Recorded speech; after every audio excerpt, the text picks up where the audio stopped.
Make sure to like and follow the PSP Network on all social media platforms and hit that subscribe button on YouTube. PSP Network. It's game day. Today, we deliver more wonderful birthdays at Trinity Health Family Birth Center. We offer all new private, family-centered suites. Our maternity team provides more personalized support, advanced care, and the reassurances of a NICU and a neonatologist on staff. Take a virtual tour at trinityhealth.org/Family Birth Center. Trinity Health, making more possible. If it's fire damage, Agent Fred Iron. From burnt to unburnt, he does that.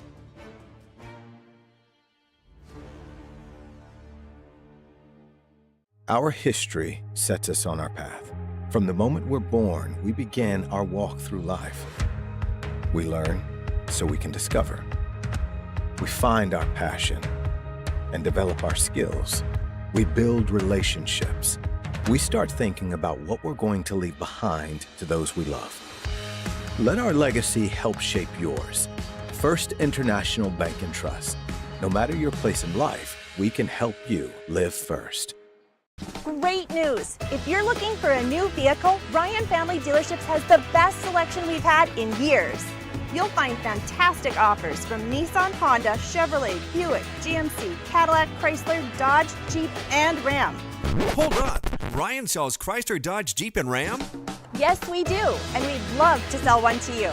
Visit one of our 5 convenient locations in Minot and Williston. Get your next vehicle from a name you know and trust. Ryan Family Dealerships. That sinking feeling you get when this happens? That's oil change-anxiety. The anxiety of being without a car with a billion things to do. The fear of being overcharged. The stress of not knowing where to go or who to trust. But you never get those feelings at Valvoline Instant Oil Change, where you can watch us work right from your car, and we finish up in about 15 minutes. We changed your oil and did our 18-point safety check. Valvoline Instant Oil Change. Service you can see, experts you can trust.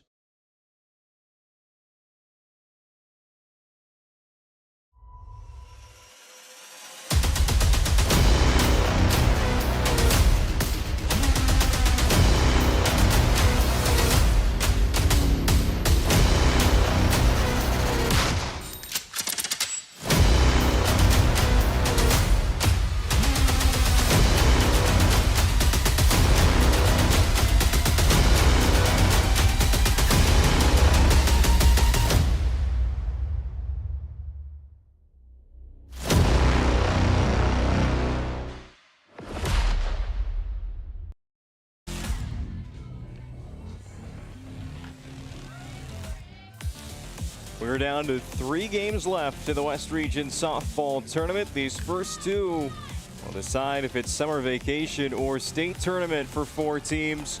Meanwhile, the last game of the day determines the champion in the West. Will it be for the first time ever the Williston Coyotes or yet another for the Minot High Majettes? We start with the Valvoline Instant Oil Change pregame show on the PSP Network. With timely services that won't slow you down and no appointment needed to stay in your car. Drive through oil change service.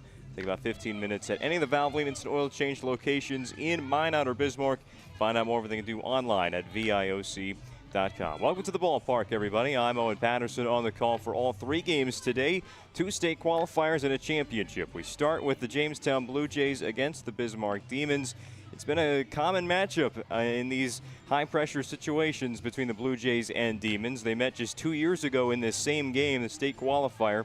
It was won by the Blue Jays, keeping the Demons out of the state tournament, but Bismarck's been back, going all the way to the state title game last spring. They look for a chance at redemption there at state, but first they got to get through a Jamestown team that found their offense yesterday after being led by pitching the whole way. In Game 1, the quarterfinal round, the Blue Jays took on a very tough test in the Dickinson Midgets, and their starting pitcher, Maddie Hoff, well, she's going to be asked to pitch all 3 games for the Blue Jays this tournament. She's pitched well in her first 2 starts, limited Dickinson to no runs through 4 innings, in that opening quarterfinal game.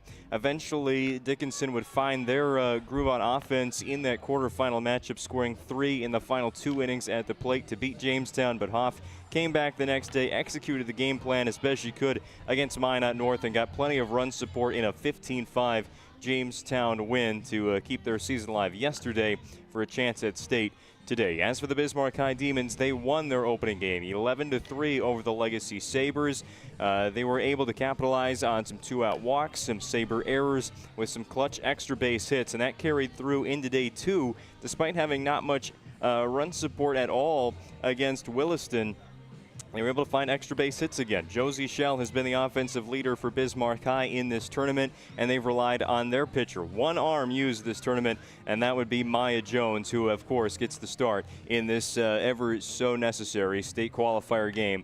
A win needed for Bismarck High to keep their season alive. Let's take a look at the bracket as a whole as we get set for our first game of the day. Here's how all now, we're preparing for 12 games of this tournament from the South Hill Softball Complex. We've had 9 of them already played. We started with the play-in game on Thursday morning. Mandan, a 14-10 win over the Century Patriots. Moved right into the quarterfinal round before falling to the Williston Coyotes 18-4. But the Braves, you look at to the left there, a 15-2 win over the Legacy Sabres yesterday morning. They're still playing here. They'll play a 4th game of the weekend against Dickinson. That's our 2nd game of the day. Bismarck and Jamestown, we just talked about their paths to this point of the tournament, but how about we focus on the right? 3 p.m., the first pitch schedule time for Williston and Minot High, the West Region Championship game. The Coyotes 18-4 win over Mandan, 10-0 run rule victory over the Bismarck Demons in the semifinals last night. The Coyotes have been cruising. They are having a record-breaking season, just qualified for their first ever state tournament yesterday. Looking to take home the title tonight against Minot High. The host team of this tournament started out with a 10-1 win over their inner-city rivals, the Minot North Sentinels, in the quarterfinal round, and then got a fantastic pitching performance from Reagan Terrell. A complete game 1-hitter yesterday against Dickinson. A 2-0 win for the Jets moved them right along into the WDA championship game.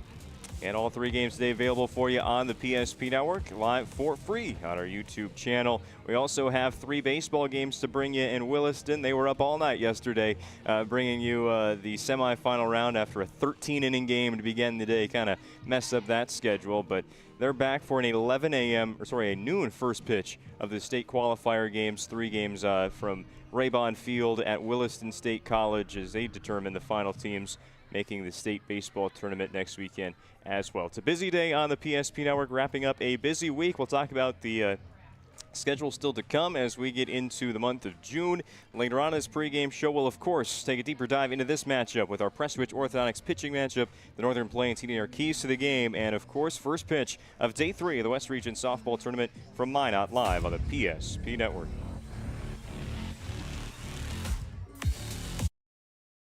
For a new vehicle, Ryan Family Dealerships has the best selection we've had in years. You'll find fantastic offers from Nissan, Honda, Chevrolet, Buick, GMC, Cadillac, Chrysler, Dodge, Jeep, and Ram. Hold up. Ryan sells Chrysler, Dodge, Jeep, and Ram? Yes, we do, and we'd love to sell one to you. Visit one of our 5 convenient locations in Minot and Williston. Get your next vehicle from a name you know and trust. Ryan Family Dealerships.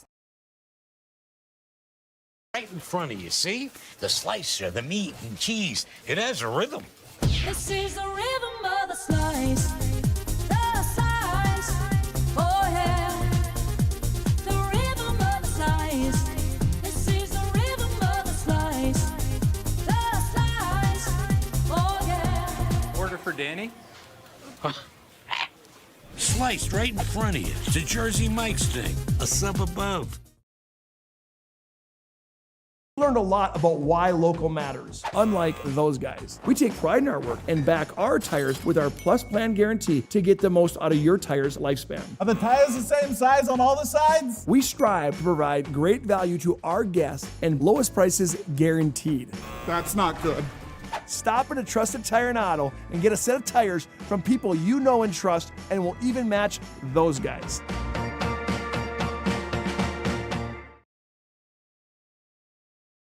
Easy. They take care of their customers. That's right, Carson. You may be number 11 on the field, but at First Western, you and our customers are never just a number. First Western provides the best in customer service. When our customers call with a question, we answer their call personally. Now that's pro-level service. Thanks, Carson. Professional, friendly, full-service banking is what you can count on at First Western. First Western. You can bank on us. The nuances of cutting men's hair. Less pomp, more adore, huh, Brittany? Square face, wavy hair. Mid-fade with a textured top. Finish it off with a hard part and taper that neckline, coach. Cowlick, what's the move? It's not just all about hard work here. Hit all. 7. Pressure. Points. Yeah. It takes expertise to be a sport clip stylist. Here. That's the spot. Right there, huh? Sport Clips, the pros in men's hair. Financial plan or planning for farm or business succession. Planning Team Financial Advisors is here to help you work toward achieving your financial goals. With locations in Bismarck, Garrison, and Center, our full-service team of professionals are dedicated to helping you work towards achieving your financial goals. Visit us online, planningteam.com. Securities offered through LPL Financial, member of FINRA SIPC. Investment advisory services offered through New Edge Advisors LLC, a registered investment advisor. New Edge Advisors LLC and Planning Team Financial Advisors are separate entities from LPL Financial.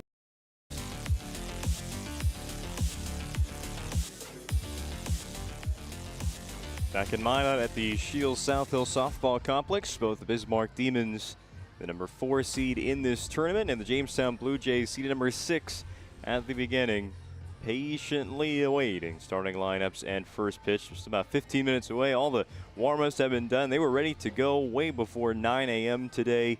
The teams, they are excited for some softball on day 3 of the tournament. And it's all the same pitchers for both Jamestown and Bismarck, as we've seen throughout this weekend from Minot. For Jamestown, they will go to Malin Hoff, and well, she has been tasked with pitching against some pretty tough lineups so far in this tournament. Of course, it was Dickinson to begin, and didn't really do any messing around. Picked up 10 strikeouts there, but against Minot North, they were asked her to kind of pitch around that middle part of the lineup, and eventually put a few pitches in the zone to players they didn't really expect to, and that kind of hurt the stat line a little bit for Hoff, plus those intentional walks early in the game. So obviously the stat line from game 1 going to look a lot better than the stat line in game 2, but Hoff has pitched very well for the Jamestown Blue Jays this tournament and all season long, earning the nod here in the state qualifier game. The winner go home to wrap up the regular season. As for the season stats for Hoff, this will be start number 18, pitching appearance number 21. She's totaled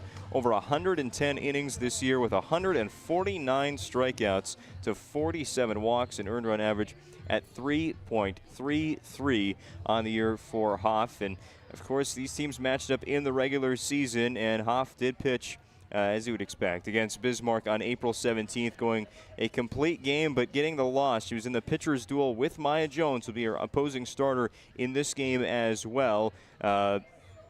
Bismarck just early offense, 7 runs in the first 3 innings against Hoff. She did strike out 7, but 13 hits through 152 pitches in that start against the Demons back in mid-April, which ended up being a 10-6 Bismarck victory. Looking for a different result today against the Demons. Going to need it as Jamestown looks to go back to the state tournament for the first time since 2023. As for the Bismarck High Demons starting pitcher, she started both games for them in the quarterfinal and semifinal rounds, earning the win against Legacy on the opening day and the opening game of the tournament, but fell to a very tough Williston team. Just got hit really hard by the Coyotes yesterday.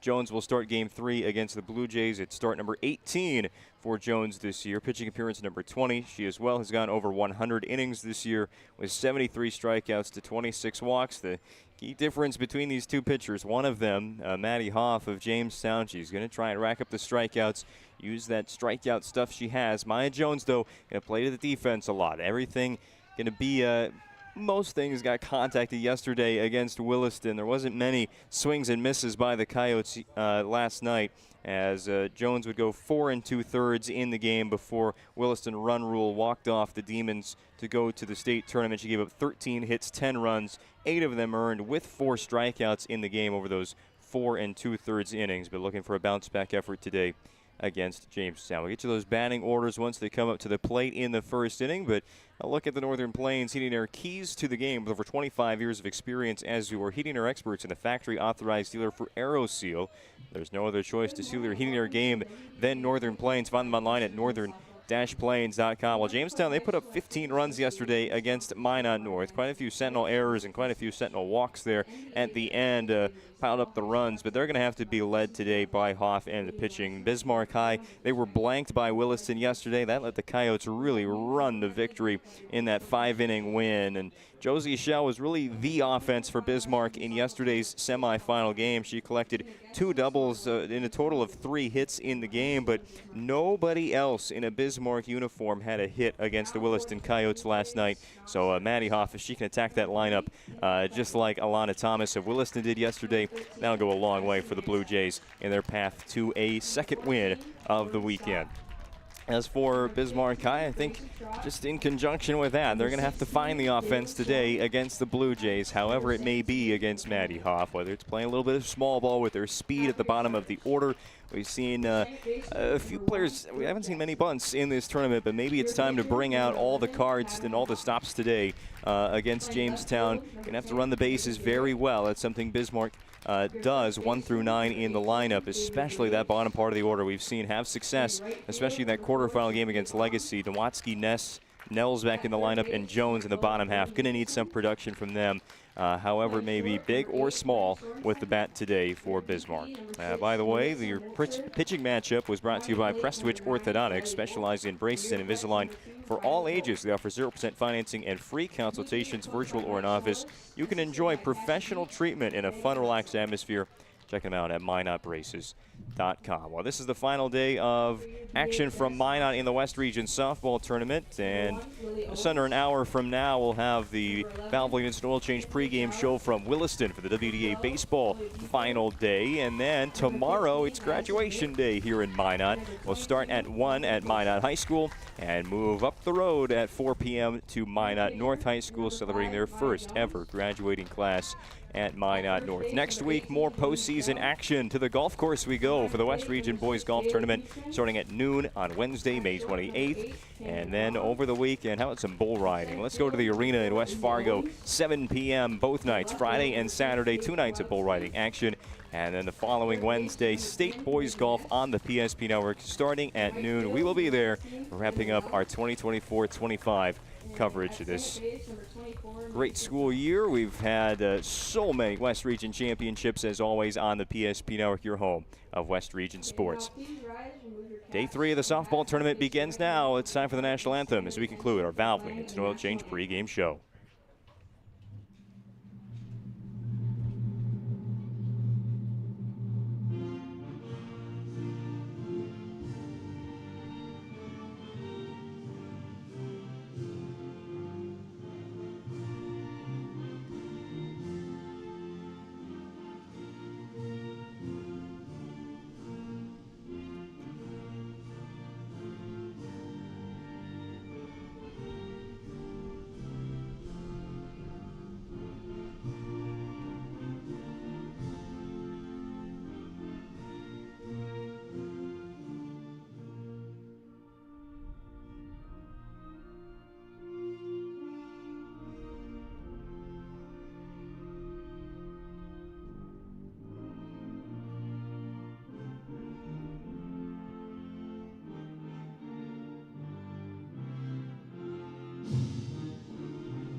Once again, we'd like to thank Valvoline Instant Oil Change sponsoring our pregame shows each and every time we go on the air on the PSP Network. You know, we're busy. That's why when we visit any of their service centers in Minot or Bismarck, they won't waste your time or their own. Valvoline Instant Oil Change technicians can typically perform a full-service oil change in about 15 minutes. Find out more of what they can do online at VIOC.com. This weekend was a bad time for my change engine oil light to come on, because I don't have 15 minutes to spare this weekend, but I will by tomorrow as we wrap up the West Region Softball Tournament today from Minot. Once again, I'm Owen Patterson on the call for all three games. So glad you could join us today on an absolutely wonderful weather-wise day in Minot, North Dakota. Maybe saw that shot of the flag. The wind is whipping pretty well into home, so I expect, just like we've seen all tournament long, not too many balls to leave the yard today. But these two teams, really the 6 teams in action today, they have a few power hitters in those lineups that they could battle the wind today and send one out in what should be a pitching-dominated afternoon of softball. All right, let's meet the batting order for the Jamestown Blue Jays in their 3rd game of the tournament. It'll be led off, as each game has been, by Brooke Jackson in that leadoff spot. The middle infielder for Jamestown should be followed by Maddie Hoff, Megan Jarrett, Avery Graves, Sophia Bond, Jordan Michelson, Bryn Sorensen, Marissa Moltzen, and Riley Wolf. Coach Solis and the Jamestown Blue Jays, they went to state 2 years ago, did not go last season. We are ready for softball here on the PSP Network. Jackson shows bunt, goes after the pitch and misses for strike one. We're underway.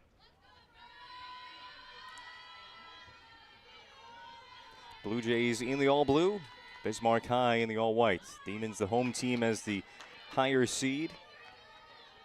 Jones picks up a called second strike. Get you Bismarck defensive alignment after this at bat. Already 0-2. Jones working ahead. This is up high. Jackson ducks out of the way. Jamestown was on the bats early yesterday against Minot North, scored 5 runs in the opening inning. Jackson led it off with a single and a run scored. Takes a look at ball 2. Only one game yesterday went 7 innings. That was our 4th and final game of the day. Other than that, run rule wins first 3 contests. 2-2. Hit on a line to right center field. Jackson is aboard. Leadoff single once again for the Blue Jays second baseman. As for the Bismarck defense in this state qualifier game, I'll have Bailey Kautzman behind home plate. Josie Schell is at first. Mason Jones at second. Cameron Braun at short. Megan Ness at third, left, right in the outfield. Kate Nowatzki, Izzy Owens, and Layla Nels.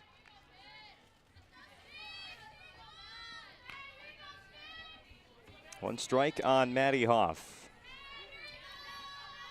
Pitcher for Jamestown. Again, sometimes focus, I feel like, for pitchers, maybe not too much on the hitting side, but Hoff hit extremely well yesterday against Minot North.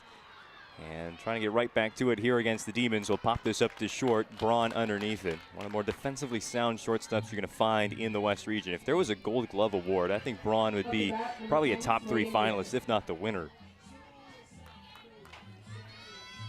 Seen her play about 5 games now here at this facility, and I'll tell you what, pretty good shortstop there for the Demons. One strike on Megan Jarrett. Jarrett brought back into the lineup yesterday against the Sentinels. Did not play game number 1.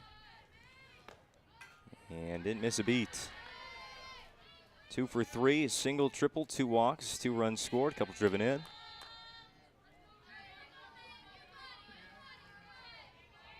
One pitch from Jones.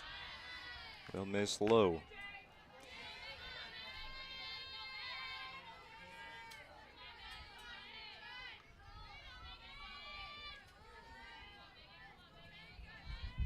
Jarrett reaching out, part of the plate. Jones gets a swinging strike 2.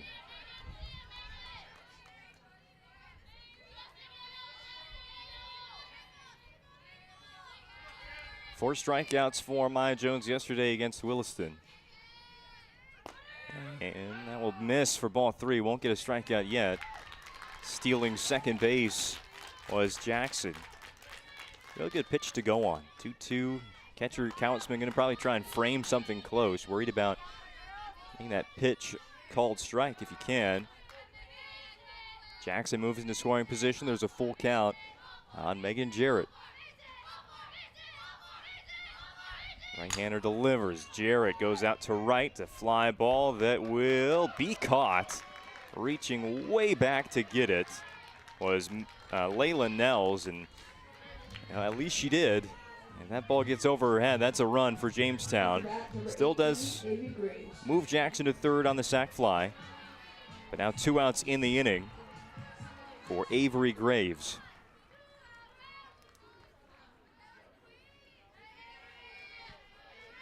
Hey, bring up the numbers from yesterday for Jamestown.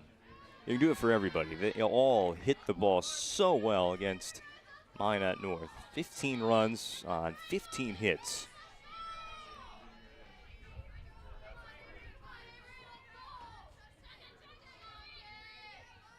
Graves out in front there, going to roll it to third. Sending and throwing in time is Maggie Ness, and the Demons defense helps out their pitcher once again in the top of the first inning, stranding that leadoff single at third. Half an inning complete. Demons up to bat next on the PSP Network. This is the WDA State Qualifier game from Minot. At any time, to anyone. It's not really something you can schedule on your calendar. But when it happens to you and it's not your fault, there's one law firm to remember. That firm is Schweigert, Clemene, and McBride. We live here and take pride in helping our community. We know this area inside and out. We put in the work and fight for what's right so justice can prevail for you. That is what we're all about. We're on your side. We're Schweigert, Clemene, and McBride.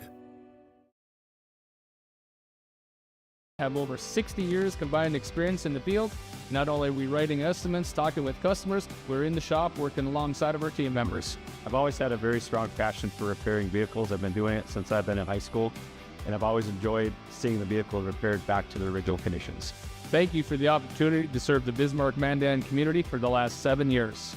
We look forward to expanding into our new addition to better serve our customers, Centennial Collision and Paint.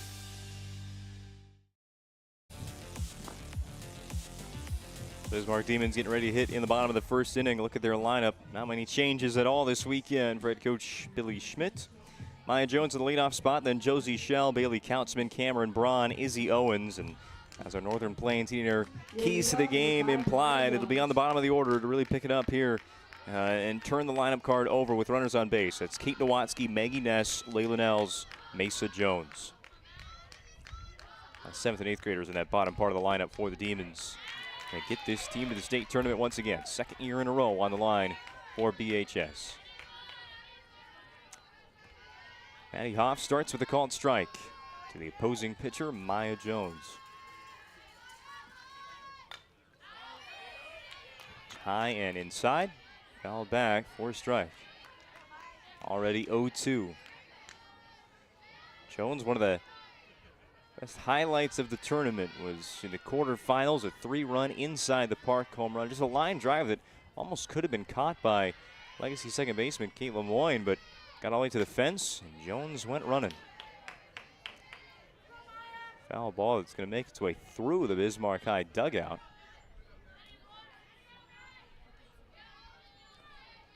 Fence open. Still 0-2. Outfield pretty deep here for the Blue Jays with that wind blowing in.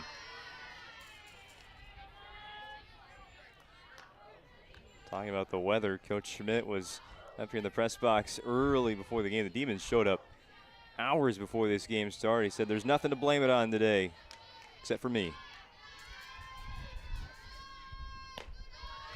2 balls, 2 strikes. Hoff went ahead in the count. Does throw a lot of, what in pitching terms we call trash, which is not a fastball over the middle of the plate. You got experienced hitters out here. This is game 32 for a lot of these teams on the season, 31, 32, whatever it is, but they've had a lot of plate appearances, and they've seen a lot of these same pitchers about 6 times this regular season. Jones will walk after the 0-2 and an 0-2 foul ball. So Bismarck, just like Jamestown, gets their leadoff batter on base. Now bring up Josie Shell. Bismarck had 3 hits against Williston. Josie Shell had 3 hits against Williston. Number 18, Josie Shell. In other words, all of them.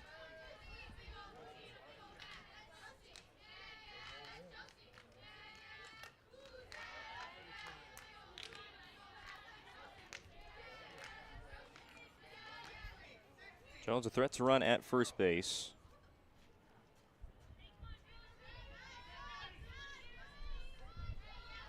Talk about Blue Jays defense in a moment. Another one that's going to miss. It's now 6 in a row. Hoff that have missed the zone, and catcher Riley Wolf going to have a quick conversation out there. While the Blue Jays defense, that was a good time to talk about that. Riley Wolf will be the catcher. Avery Graves at first. Brooke Jackson at second. The shortstop be Bryn Sorensen. Jordan Michelson at third. Left, right in the outfield, Megan Jarrett, Violet Bowl, and Sophia Bond. So quick time out there. Wolf and Hoff. Now back to the count against Shell. Shows bunt, but definitely won't go on that. Jones will take second. The ball ends up in center field, and she's going to move to third base. We talked about a threat to run. Test the arm of the catcher this morning.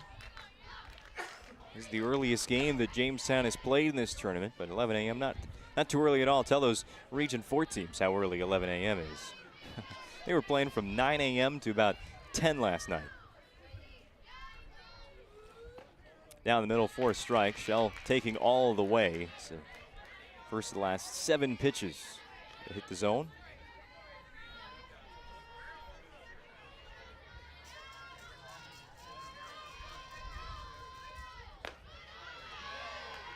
The Demons looking to score first in the inning. They've gotten 2 walks, 1 Jamestown error. Runners on the corners. Now for Bailey Kautzman. Up to bat, number 6, Bailey Kautzman. Kautzman, one of the more experienced players on this Bismarck team. All of them might be kind of young, but they've all been playing significant innings this season, last season.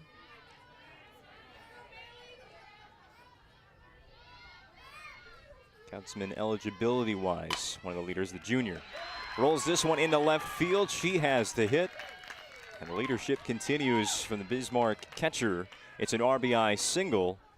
And the Demons are on the board first, 1-0. That scoreboard brought to you by BNC National Bank. Location in North Dakota, Minnesota, and Arizona. Find them online at bnc.bank.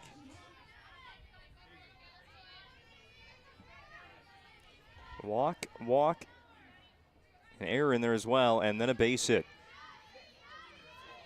Now on Cameron Braun to keep that going.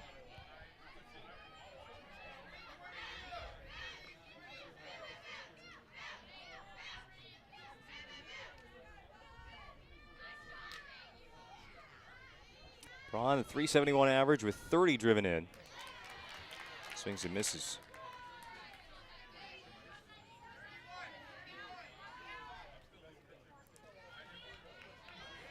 Wild games against Jamestown in the regular season.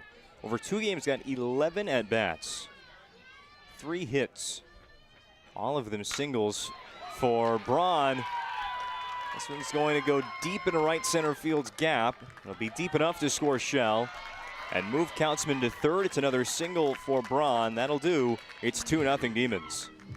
Number 4, Izzy Owens. Bismarck's offense, as the theme has been in this tournament, first inning has been a pretty good inning for offense for a lot of teams.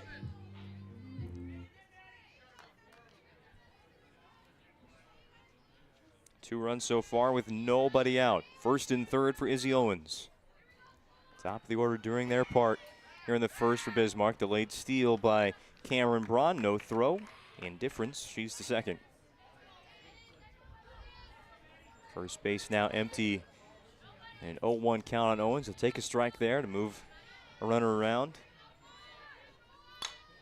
Now a check swing and a high pitch well above the zone. Eye level. Popped right back to the pitcher, Hoff. And Blue Jays will absolutely take that. At the bat, number 2, Kate Kowalski. It's the first out of the inning.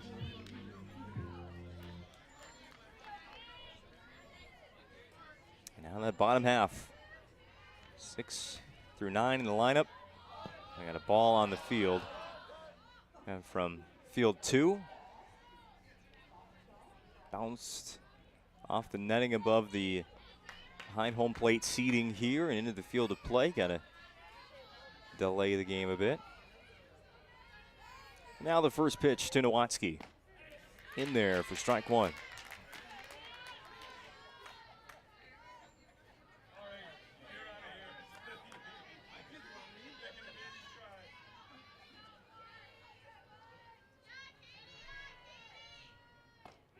Nowatzki thought about his swing there. Doesn't. Looks at strike two. Hoff gets right ahead.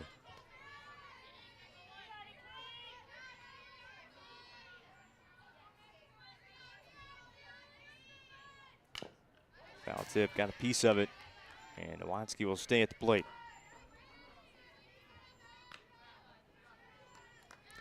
Tate Nowatzki, 22 runs driven in. 341 average. 8 extra base hits. Oh my, we got another. It is the region championship game happening over on field 2 between Velva Drake Animus and Beulah. Just the two teams you'd expect in the Southwest Regional. Velva.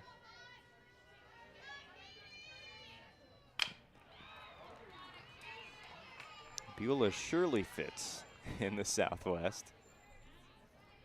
Not even sure Velva's south or west at all.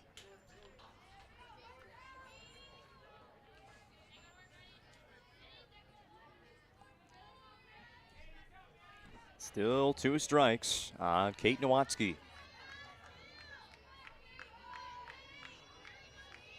The pitch. Going way up there. No chase by Nowatzki. 2 walks, 2 hits for the Demons in the first inning, plus 1 Blue Jay error. They lead 2-0. We're going to add to it. Still runners at second and third. Hoff got to get creative here. Or maybe it just goes back to old reliable. Outside strike. Instead, just rises above the zone. Nowatzki a good eye. Even count.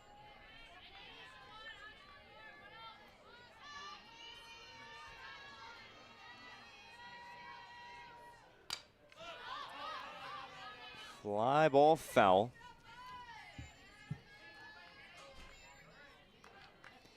It's going to roll right back above home plate.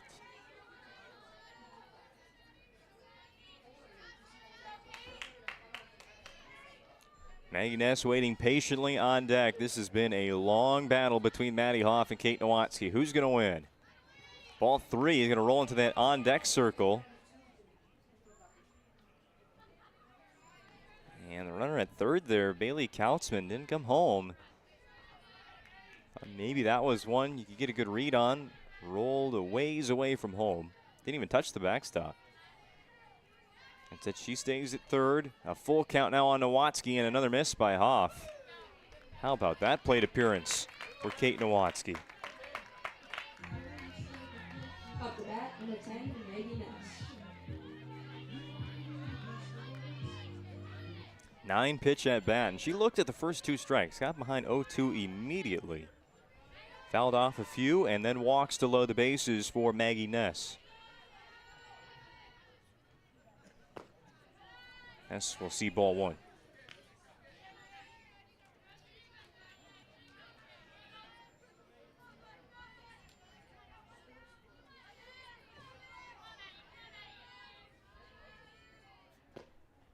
Three walks in the first inning by Hoff. Most she's allowed in a single game this year is 5, and that's happened quite a few times. 5 instances she's walked 5 in a game, including yesterday against Minot North. You wonder if by now inning 111 on the season, kind of has a bit of fatigue there. Not to mention inning number 13 on the weekend. 2 balls and a strike to Ness. Called strike.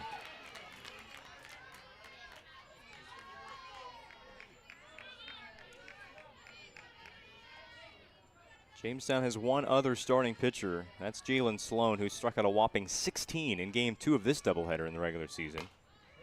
Ness, it will be caught. A leaping catch out there in shallow left by Bryn Sorensen, making a play for her pitcher. One of those balls off the bat, you say maybe that one's going to find a home somewhere in the outfield green, but Sorensen covers ground. Cuts that one off. There's 2 out.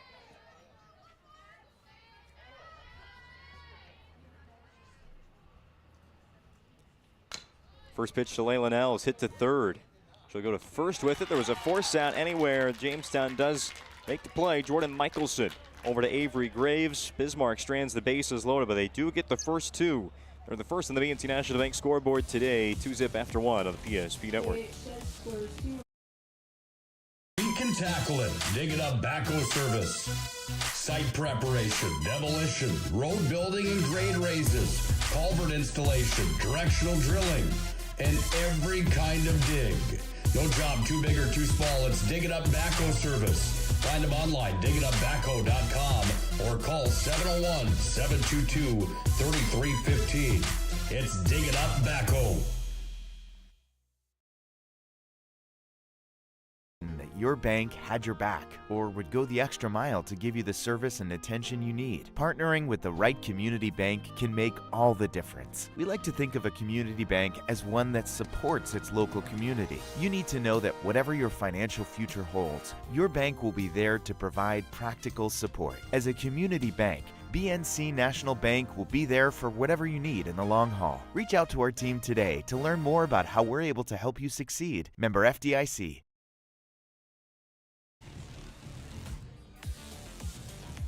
Jamestown Blue Jays fans here in the park and Jamestown Blue Jays fans everywhere are going to have a pretty nervous Saturday morning. Their softball teams and baseball teams going to be playing at the same time here shortly in 2 state qualifier games. Jamestown baseball set to play Williston starting at noon. Williston hosting that tournament, got a bit of an advantage there. Long ways away from home are the Blue Jays.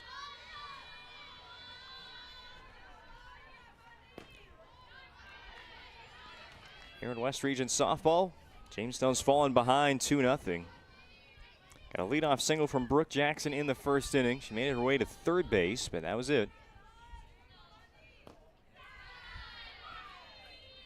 Ball and a strike to Sophia Bond.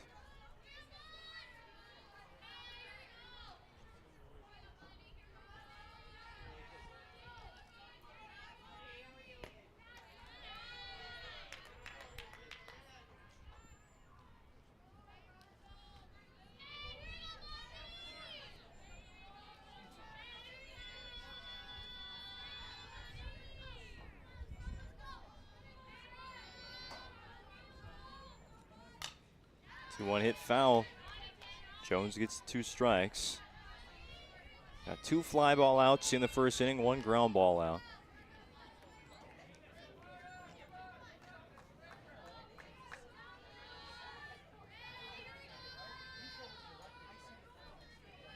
Where she go here with 2 strikes? The Jamestown right fielder in. Challenges Sophia Bond. Fouled it off her leg and going to take a long time out here to sure she's ready to hit again.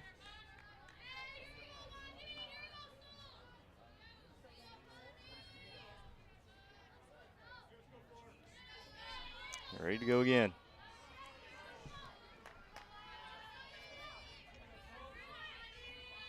Kautzman setting up middle. Tails outside. In the air to center. Owens to make the catch.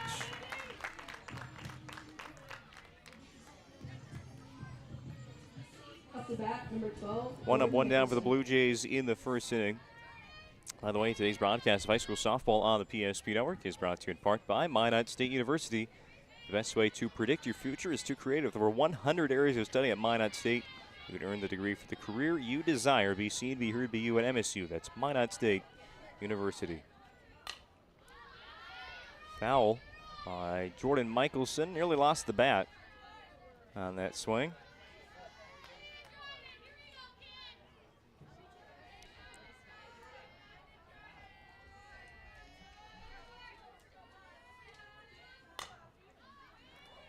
This one will stay in the yard, but Foul again. Michelson proved to be a tough out on Friday. 2 hits and a walk against Minot North.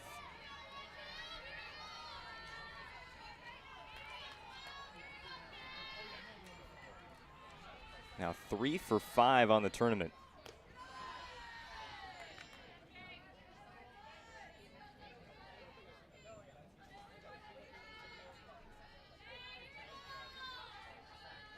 Maya Jones pitching with 2 strikes. Too high. They're a pitcher that does strike out so few for Jones. Would just want to place one in there ahead in the count, ball and 2 strikes. Now you get to full. Michelson still ready to attack. Taking anything close here, but give your defense a chance right away. Lower that pitch count by start number 3 of the tournament. Now they walk Michelson.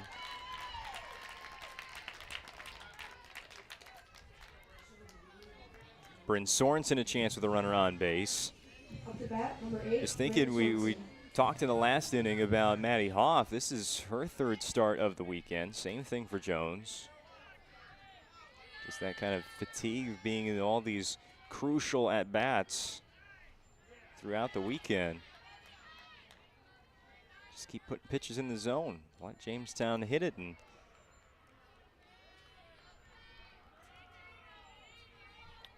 have that defense make more plays for you. High in the air. First base foul line, and that'll end up in the bleachers.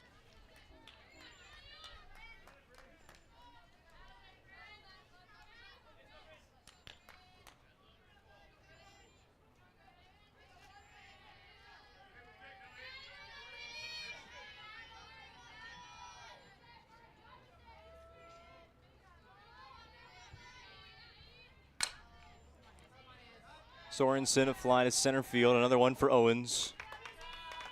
She's got both outs of this second inning. Jones threw just 90 pitches against Legacy in that 7-inning opening game of the tournament. Number 6, Marissa Moltzer. And the loss to Williston threw 92 in almost 5 innings, so hasn't reached the triple digits. We've seen from some other pitchers, 120 here.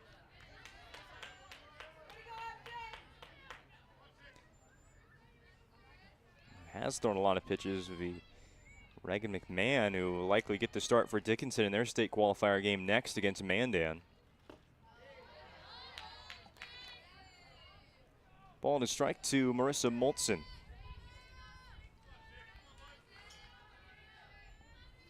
Also a multi-hit game against Minot North. To be honest, who didn't have a multi-hit game? Jones gets called strike 2, and here's another opportunity. 2 strikes, 2 outs. Just no messing around. Maybe do a little bit of painting, but keep it close. This is low and in.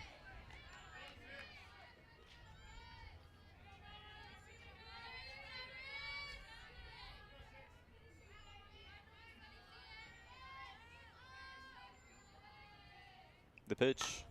Grounded, going to stay fair at first. Shell watching that one the whole way into the glove. Hits that ball to stay to the left of the line. Touches first base, and that is the end of the inning for the Blue Jays at the top of the second. Another base runner, but another runner left on base. And the nuances of cutting men's hair. Less pomp, more adore, huh, Brittany? Square face, wavy hair. Mid-fade with a textured top. Finish it off with a hard part and taper that neckline, coach. Cowlick, what's the move? It's not just all about hard work here. Hit all. 7, pressure, point, yeah. It takes expertise to be a sport clip stylist. Here? That's the spot. Right there, huh? Sport Clips, the pros in men's hair. Gary is an ordinary guy, but right now Gary has car trouble.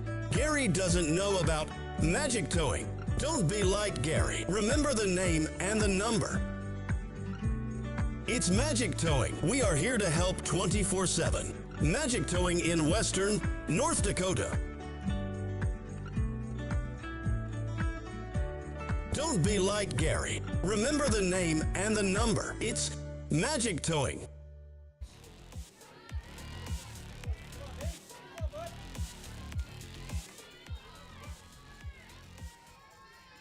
On the NC National Bank scoreboard, Bismarck High 2, Jamestown nothing as we return to state qualifier game number 1 of this Class A West Region softball tournament from Minot, North Dakota.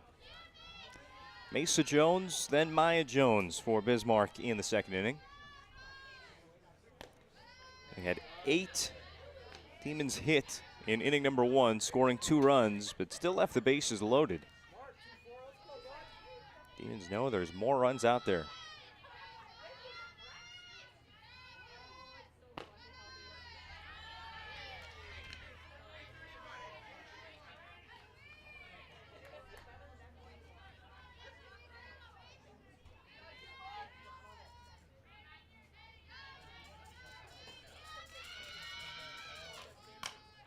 Mesa to right, diving effort, but no catch by Sophia Bond. Full extension for that ball. Got a lot of the glove on it, but just couldn't secure the catch. Jones will take second on the play. Hard to give that one an error. We're going to give it an extra base hit for Mesa Jones. Sorry, this is Maya Jones at the plate. The 7th grader, the extra base hit for Bismarck High.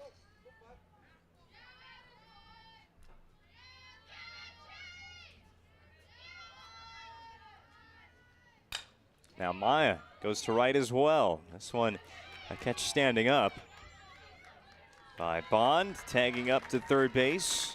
There's Mesa. Sac fly off the bat of Maya Jones. Stay 0 for 0 in the game. It's a runner at third for Josie Shell. Same situation as when she came up in the first inning. And Jones moved to third on a steal and a throwing error.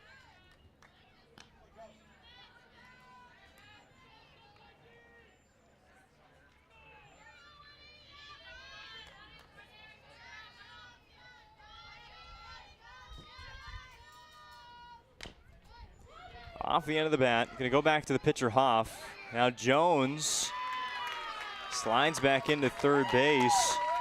Hoff made the right move there of looking her back to third. You wonder maybe there was a throw that could have been made, but at the same time, you keep a run from scoring in that situation. It's a small win for Jamestown.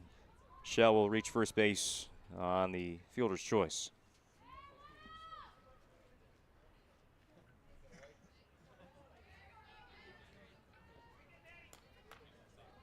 Bailey Kautzman, more RBIs possible here. Already one brought in off her bat today. Swings through a ball to the backstop. And Mesa Jones will cross home. Taking third is Josie Shell. I want to talk about, or want an example of why we brag about Bismarck's base running ability. Not only are they fast, they're going to take the extra base on you. And Shell goes first to third on that wild pitch. 1 run scores. It's 3-0 Bismarck. Kautzman still swinging early. Some off speed there from Hoff, challenging the number 3 batter in the lineup for Bismarck High.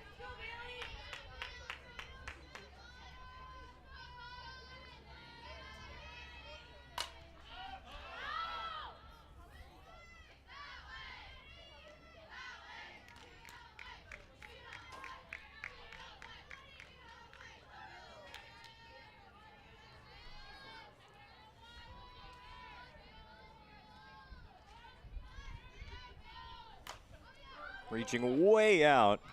Hitting this one in the air, it's dropped by Hoff. Retreating outside of the pitching circle. Try and catch that just in-between ball there. Not in the air, hardly a line drive. Go down as an infield hit for Bailey Kautzman.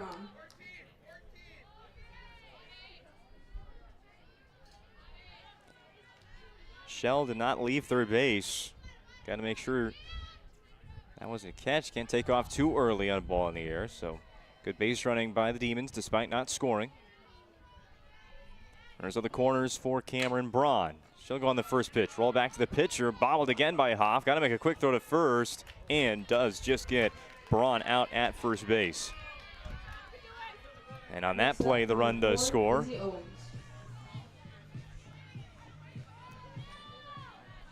Braun brings in Shell. That's the fourth Bismarck run of the game on the RBI groundout. A courtesy runner in for the Demons now as the catcher Kautzman was on second base with 2 outs. Chloe Beekler, the courtesy runner again.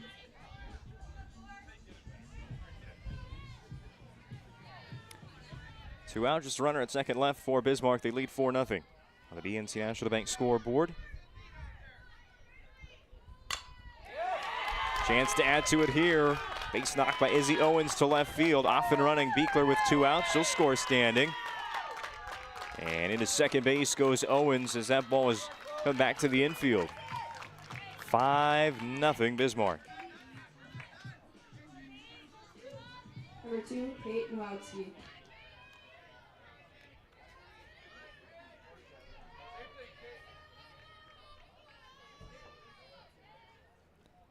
Nowacki on the first pitch. Goes to third. And an on-target throw to end the inning by Michelson. Bismarck 3 more runs. They've taken a 5-0 advantage over the Jamestown Blue Jays after 2 innings of softball from Minot. Back to the third after this. I can't believe I wrecked my car. There's some things in life we can't control. But what's important is how we respond. At Jerome's Collision Center, they provide the highest quality of service, assuring the job gets done stress-free and making it feel like a breath of fresh air. And to give you peace of mind, they handle the insurance. Are you even a therapist? Don't worry about it. Jerome's, they're the experts. Jerome's.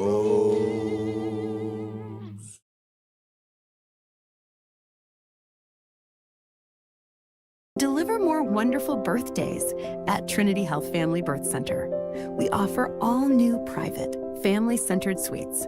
Our maternity team provides more personalized support, advanced care, and the reassurances of a NICU and a neonatologist on staff.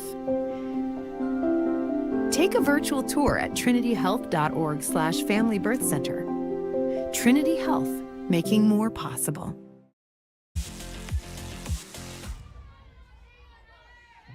Number 9, Riley Wolf.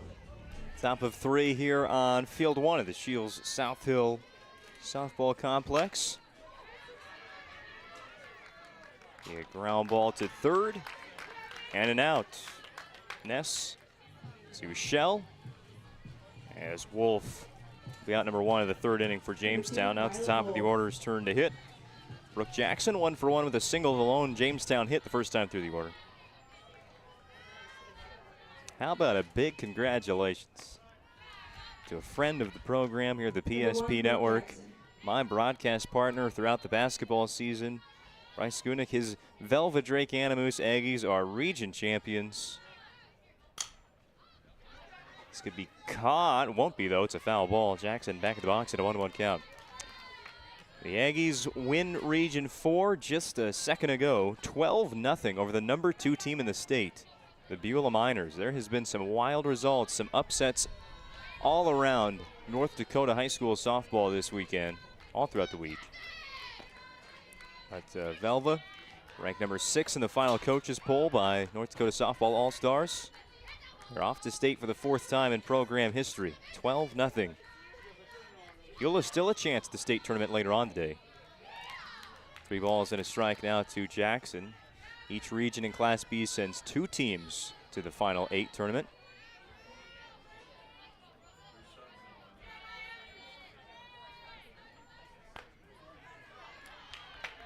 Called strike 2. Beulah will await the winner of Central McLean and Harvey Wells County in a loser-out game. And talk about tournament drama. At like 9 p.m. last night. Even after that, it was probably closer to 10. Central McLean and Washburn Center Stanton. played just a bonkers game. There's a full count pitch. That will sit just above the strike zone. A walk with one out to Brooke Jackson. Jamestown's had base runners in every inning. Yet to bring one run in. They're down 5. Going to need some now. Washburn took a commanding lead early in that game against Central McLean, but the Cougars scored the last 7 runs over the last 2 innings to walk off Washburn and keep their season alive. Absolutely what you'd love to do to your rival.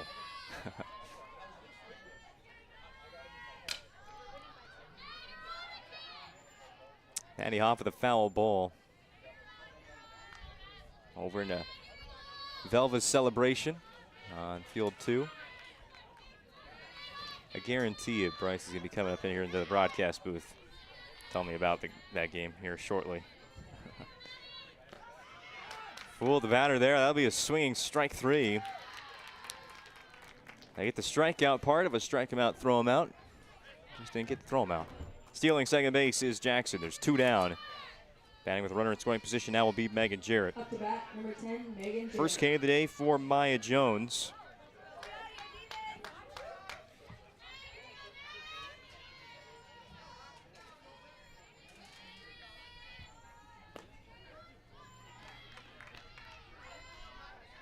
Starts with strike 1 to the Blue Jay batter, Megan Jarrett.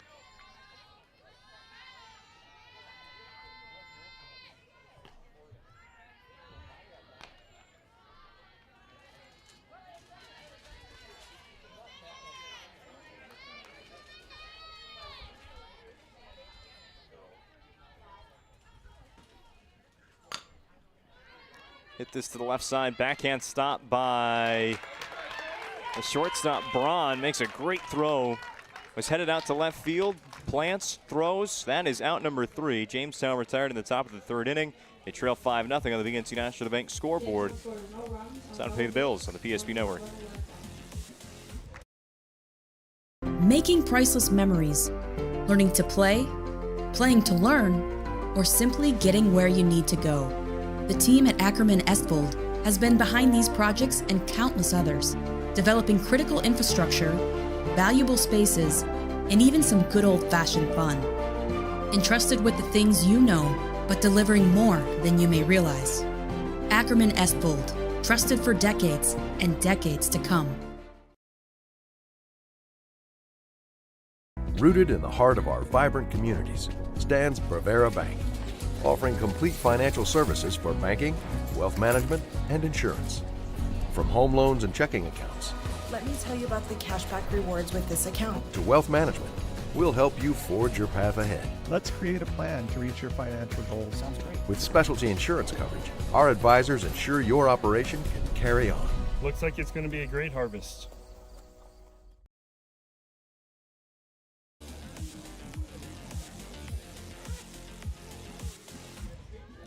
Today's presentation of West Region Softball on the PSP Network is brought to you in part by Ryan Family Dealerships. For 50 years, Ryan has been a trusted name for car buyers in western North Dakota. Shop their entire inventory online at driveryan.com or visit one of their 5 locations in Minot and Williston. Minot and Williston. Matchup in the West Region Championship game tonight. The Majets have sure been there before. Williston, not once. 2-0 to Maggie Ness. It's the bottom third of the order for Bismarck High in the bottom of the 3rd. 2 runs in the first for the Demons, 3 in the 2nd. And a pitching change was made by the Jamestown Blue Jays. Maddie Hoff no longer inside the circle, and we did reference it once. I think it was during the pregame show, but Jalen Sloan will be the new pitcher for Jamestown. She had a heck of a game against Bismarck High. Very up and down, though. Had 16 hits allowed, but struck out 16.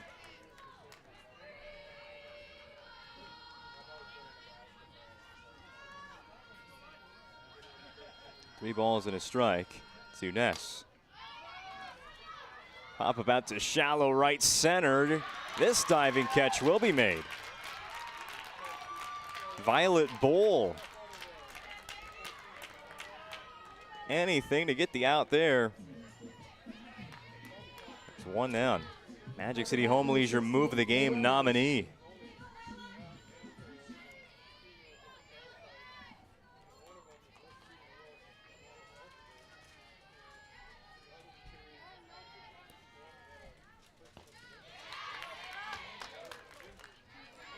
Now Sloan starts with the strike to Layla Nels.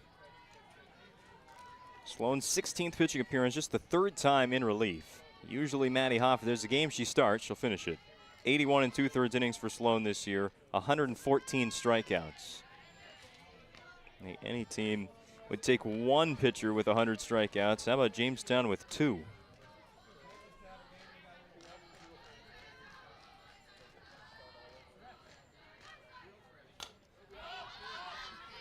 Pop up into foul territory. Graves able to track that one down with ease. Had to really bring out the rule book play in the quarterfinal round against Dickinson. Caught a ball, but then used the fence to keep it in her mitt.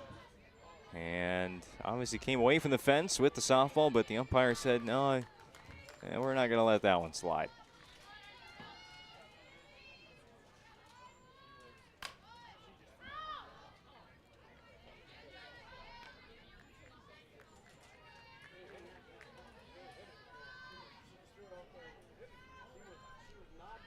One strike to Mesa Jones, doubled and scored a run in inning number 2.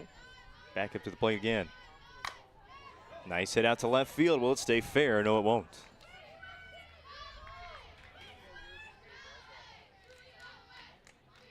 Sloan gets to 2 strikes. The last time she pitched was May 13th, wrapping up the regular season against Legacy. Went just 2 1/3 innings in a start. And gave up 4 runs. Legacy would end up scoring 21 runs in that game. That's kind of been the story for Sloan. A lot of strikeouts, but a lot of hits.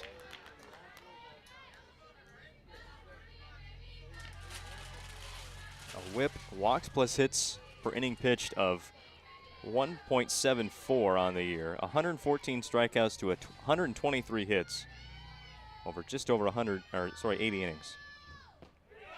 Called strike 3, no problem here, no base runners at all for Jalen Sloan in her first inning pitched. A strikeout ends the frame. We go to the 4th, 5-0 Bismarck in this state qualifier game number 1. Excited to introduce the fabulous edition of the Master Spas line, including the phenomenal Michael Phelps Swim Spas. Enjoy the relaxing health benefits and enjoy 0% financing up to 72 months or up to $5,000 off on all spas. You'll also find $2,000 off the MSRP on all pools, swim spas, and saunas. Come see for yourself the outstanding lineup of Master Spas, including the Michael Phelps Swim Spas, exclusively at Magic City Home Leisure. As pages in a history book, a time gone by. But even in this modern world, there are new frontiers to conquer. Whether you're tending the land to grow a better tomorrow or growing a business for new opportunities, the work you do powers the world. Exploring the frontier means stepping forward, shaping the future for yourself and for those around you. First International Bank and Trust, helping you live first, one step at a time.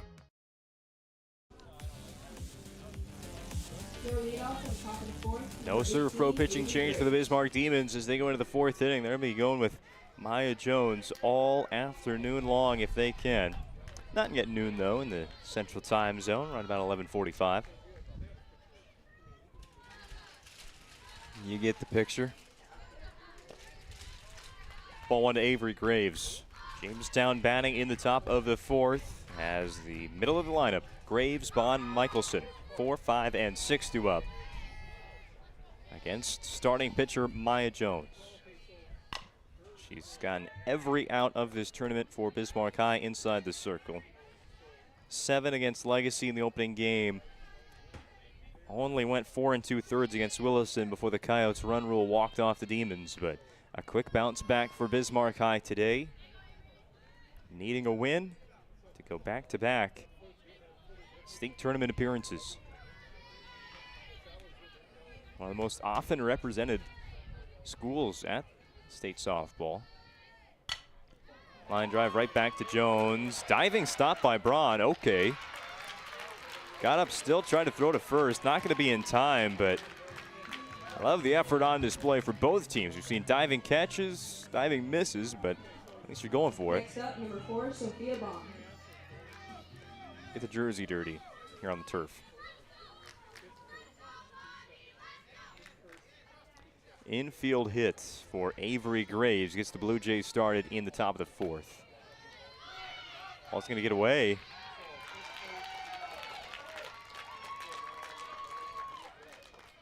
Countsman tried to block it and also hit batter Sophia Bond, but not on the bat.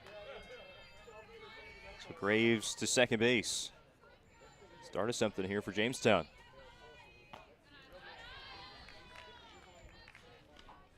Three innings, 3 runners left on base for the Blue Jays, 2 of them in scoring position.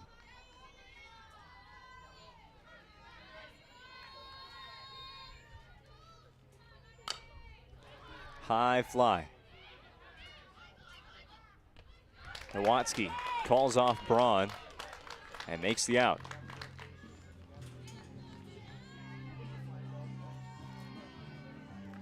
Sunny day in Minot. Sun right now hanging out behind right field.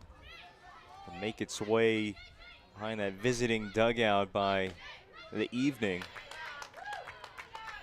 We're about to crown a West Region champion today, either Williston or Minot High. That's the finale. Dickinson will take on Mandan next in our second state qualifier.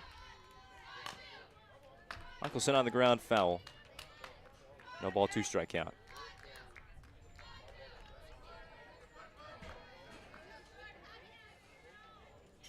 Some of the Class B softball fans just turning around. That's all you need to do here. Turn around, you catch one game, back around, you got the next. Michelson fair down the line. Ness didn't have enough time to move over and get it, and staying at third is Avery Graves. Looked like Coach Solis is saying go, go, go at the last second. Put up a stop sign. Check the brakes.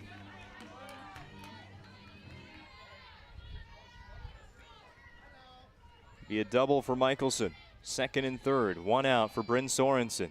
Jamestown an opportunity they can't waste right here.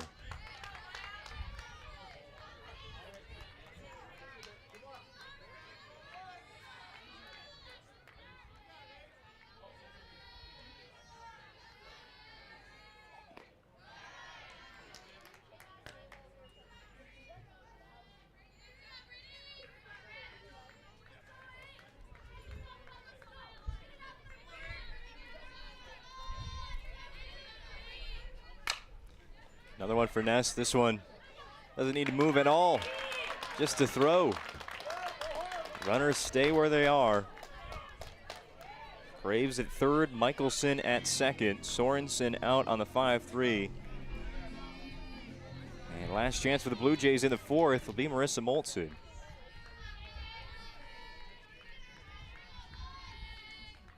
She has been pretty clutch for Jamestown in this tournament. Go back to that 16, Marissa Moltzen. Dickinson game. Sorry, this is not Moltzen anymore. This is the pitcher, Jalen Sloan. Forgot that he had the DP in there. So Jalen Sloan will bat. Moltzen finishes the day 0 for 1 with a ground out.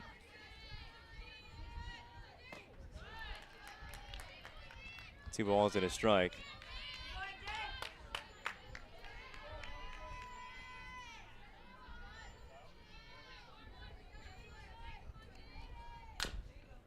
Ground ball. Jones will field right next to that first base line. Flip to Shell.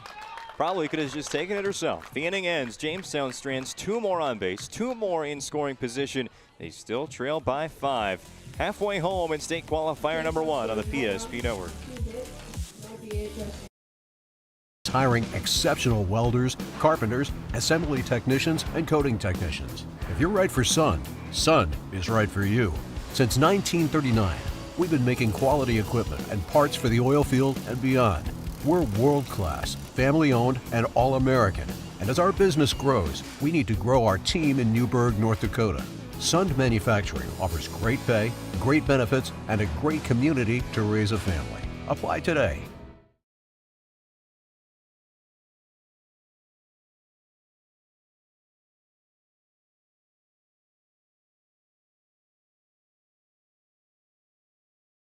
We've learned a lot about why local matters. Unlike those guys, we take pride in our work and back our tires with our Plus Plan guarantee to get the most out of your tire's lifespan. Are the tires the same size on all the sides? We strive to provide great value to our guests and lowest prices guaranteed.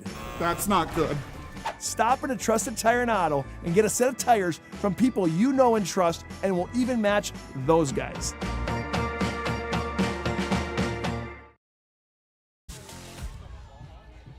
Following the final out, we'll have the planning team financial advisor, Shots Crossroads post-game show.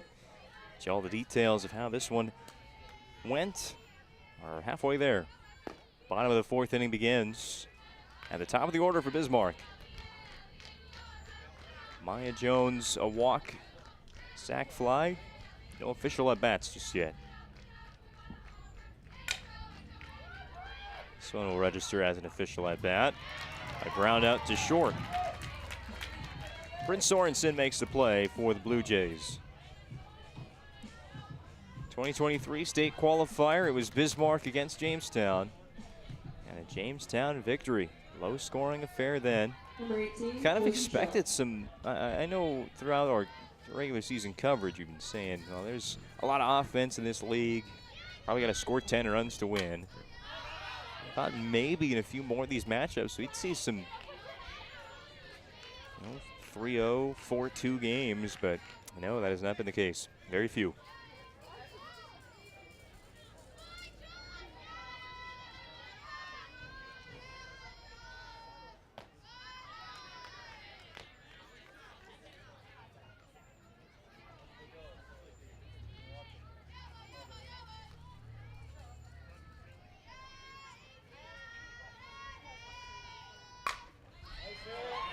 A hit for Josie Shell. She'd walked and reached on a fielder's choice already in the game. And now is on with a base hit. Fourth hit of the tournament. Up to bat, number 6, Bailey Kautzman.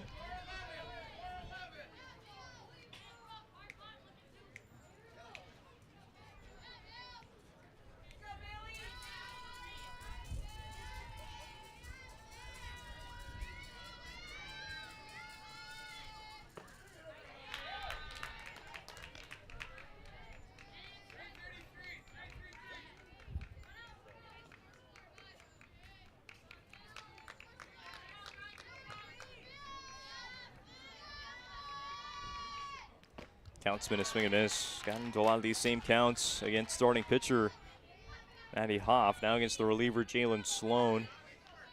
0-2 still does have 2 hits on the game. The VHS catcher.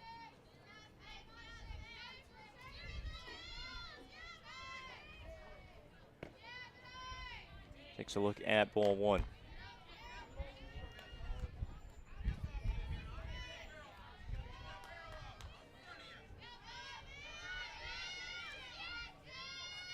Sloan saw just 3 batters in the third inning. Got them all out.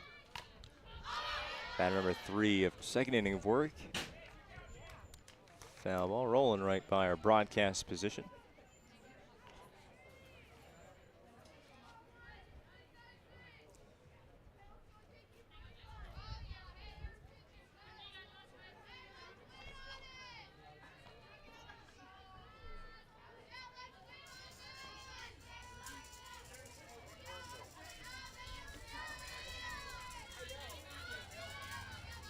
One strikeout so far for Jalen Sloan. It's 16 last time she faced Bismarck.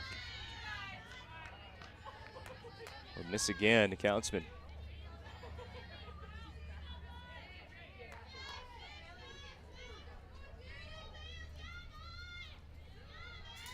Two-two pitch. Countsman a drive. Just high in the air, not too deep. Be right behind the third base bag. Shortstop's ball anywhere. Bryn Sorensen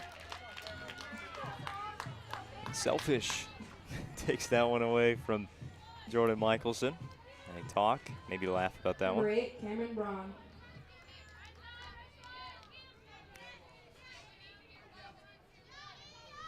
First time the Blue Jays have gotten Councilman out in the ball game.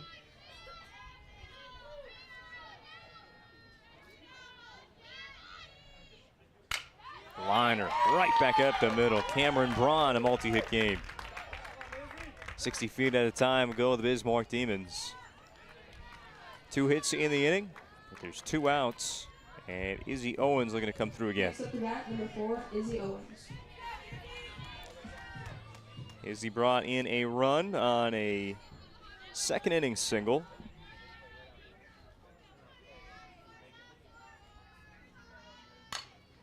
And now we'll pop one up down to shallow right, now to the reach of both fielders, running with 2 outs on contact with Shell. She'll score. Perfectly placed bloop single into right field. Textbook bloop hit by Izzy Owens. And Jackson going back into right field, seemed that she maybe had the better read or the better chance to catch it. Number 2, Kate Bond was Wachowski. sprinting in from right. Jamestown has these outfielders playing out at the warning track. Nobody could reach it, so a single for Owens, another RBI as well. It's now 6-0 Bismarck. Braun to third base. Kate Nowatzki to the plate.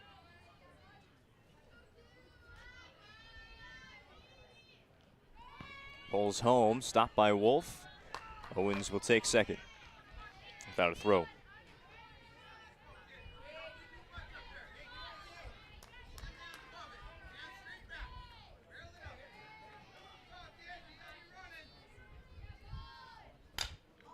Nowatzki will go to the opposite field. Another one in short right. That's been a better ball to catch for Sophia Bond. Ends the inning. Bismarck does pick up one more run. They lead by 6. 5th inning on the way on the PSP Network. You're watching the West Region Softball Tournament from Minot. Easy. They take care of their customers. That's right, Carson. You may be number 11 on the field, but at First Western, you and our customers are never just a number. First Western provides the best in customer service. When our customers call with a question, we answer their call personally. Now that's pro-level service. Thanks, Carson. Professional, friendly, full-service banking is what you can count on at First Western. First Western, you can bank on us.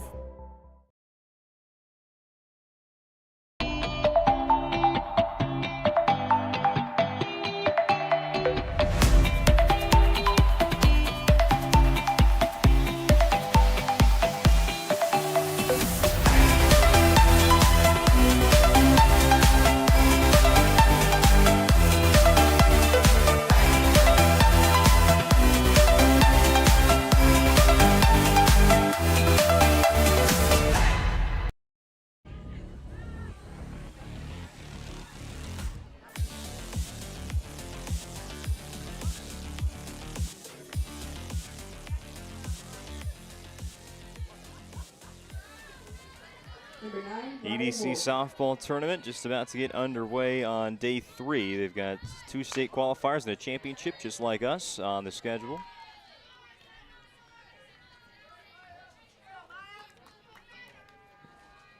On the top of inning number 5 here in Minot already. Schedule in the East. Fargo Davies versus West Fargo in the state qualifier. Seems to happen every year. The Packers, they've been a part of every single state softball tournament since it was sanctioned in 2009. And that's what's on the line today against Fargo Davies. Second game of the day is scheduled for 2 o'clock. The West Fargo Horace against West Fargo Cheyenne. Ripped to third base on the ground. Maggie Ness barely even looked at it, just found it in the glove. Make a throw. One down in the 5th. Next up, number 1, Brooke Jackson. The Horace Hawks. Bring up my sheet again here. I don't think Horace has ever made it to the state tournament.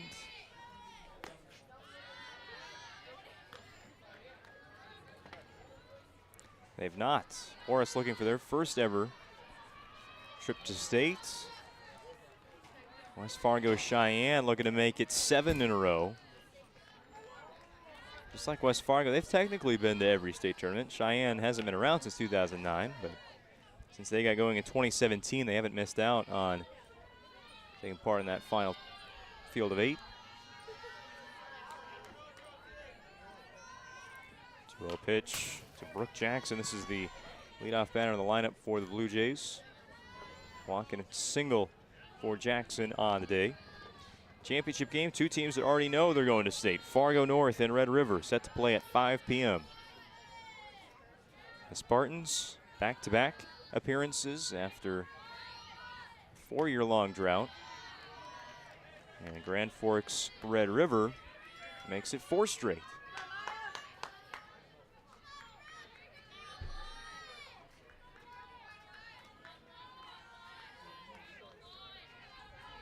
(3-1) from Jones to Jackson. Here's a walk.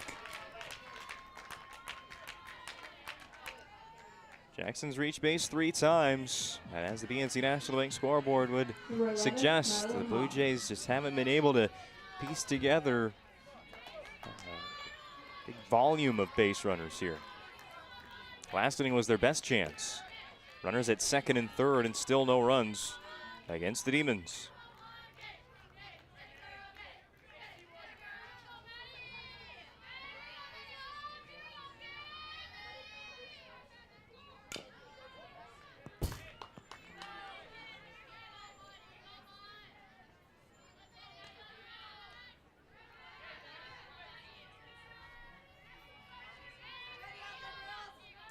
State track and field, day 3 getting going as well. There's a 1-1. Awful. That one into the ground, rolls foul. 2 strikes now on the former Jamestown pitcher. She's now in DP spot.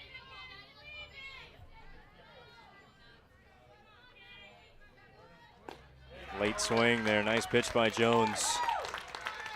Late break. Second strikeout for Maya. Both of them have been against Maddie Hoff now.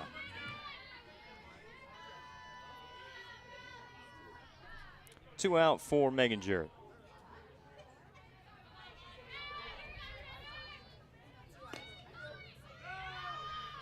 Runner goes safely to second base is Brooke Jackson. Time for a hit.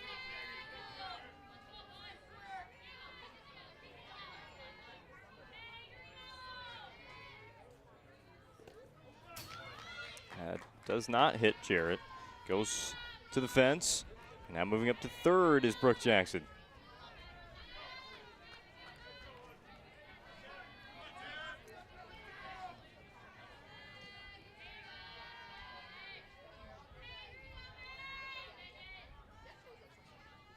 Pitch grounded to short. Bronze got it. The throw a little high, but a good stretch at first base by Josie Shell to bring it in. Another shutout inning. 5 of them now for Maya Jones. The Demons 6 outs away from the State A.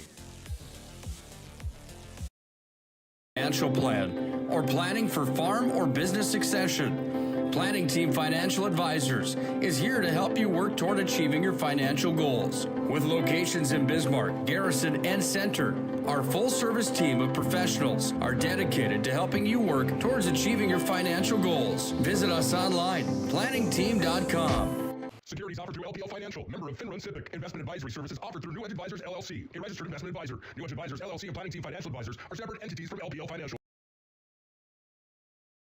Making priceless memories, learning to play, playing to learn, or simply getting where you need to go. The team at Ackerman Estvold has been behind these projects and countless others, developing critical infrastructure, valuable spaces, and even some good old-fashioned fun. Entrusted with the things you know, but delivering more than you may realize. Ackerman Estvold, trusted for decades and decades to come.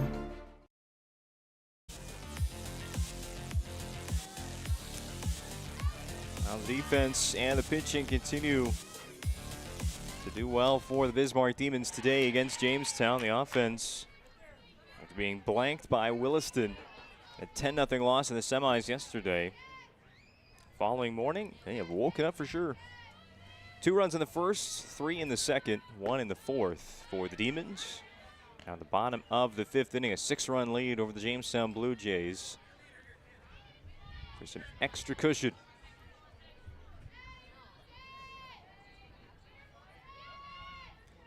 Jalen Sloan, relief pitcher for Jamestown, on for a 3rd inning of work. Falls behind 2 balls and a strike to Maggie Ness. Facing batter 7-8-9 in the 5th inning. This part of the order came up in inning number 3, and Sloan retired them in order. Ness will break up that right away. Single to right. Ron trying to make that catch on the run. Chose to just knock it down, limit Ness to 1 base rather than dive after it and run the risk of extra bases.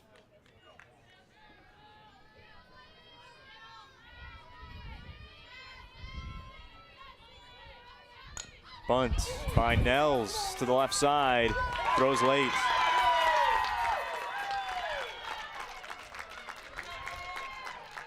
Layla Nels got DP'd for yesterday, didn't get a chance to hit, but she is back with a bunt hit. Catches Jamestown off guard, not ready for the bunt defense there.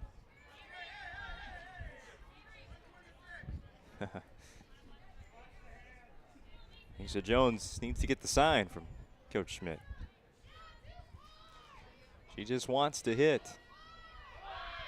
Instead, gonna try and lay down a bunt, it goes foul. Worked once, Demons trying to pull it off a 2nd time. Wonder if a missed bunt there, Jamestown gonna drastically change their defense. See Michelson at 3rd, already quarter of the way down the line. Middle infield moving over on the pitch. Bunt goes to 3rd, again foul. Michelson tried to stab at it there.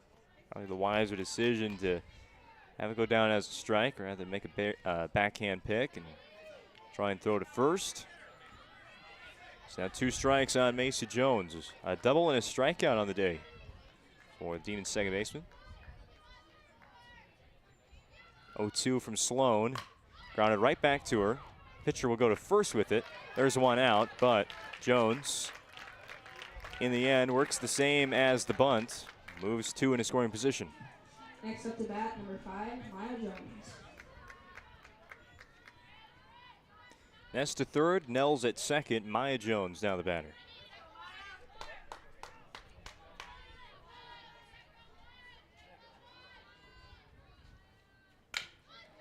Ground ball is short. Sorensen, a throw not in time. Jamestown thought they were going to get the 2nd out there. Instead, infield single. Wheeling down the 1st base line was Maya Jones, her 1st hit of the game. Done a lot. Done a lot also to go along with that, including a 5-inning shutout so far. Scores a run. It's 7-0 Demons.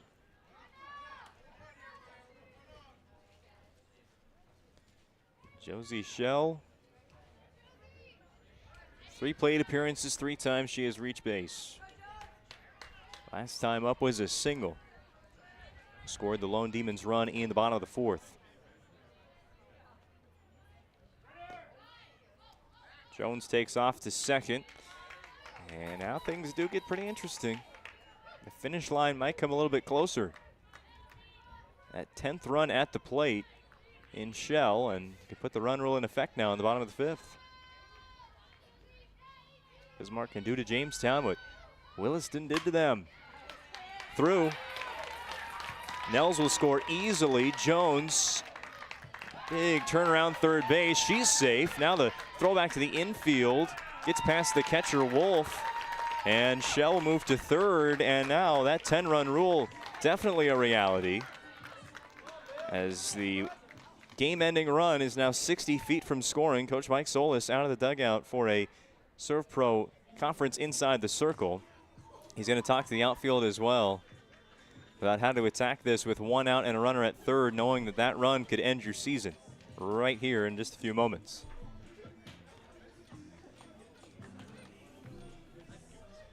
Not often has Josie Shell been out in this tournament. 3 for 3 yesterday against Williston. Did get a single. That is now 8 straight plate appearances that she has gotten on base after starting out the tournament 0 for 3. Shell has turned into a whole new player.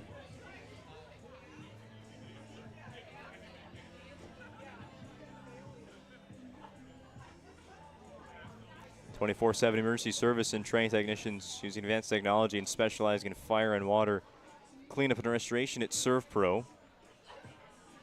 Bring you this visit inside the circle. Coach Stoll has taken a long time there. Talking to all 9 of the Jamestown Blue Jays in the field. Meanwhile, Bismarck High, they are preparing for a celebration, hopefully sometime very soon.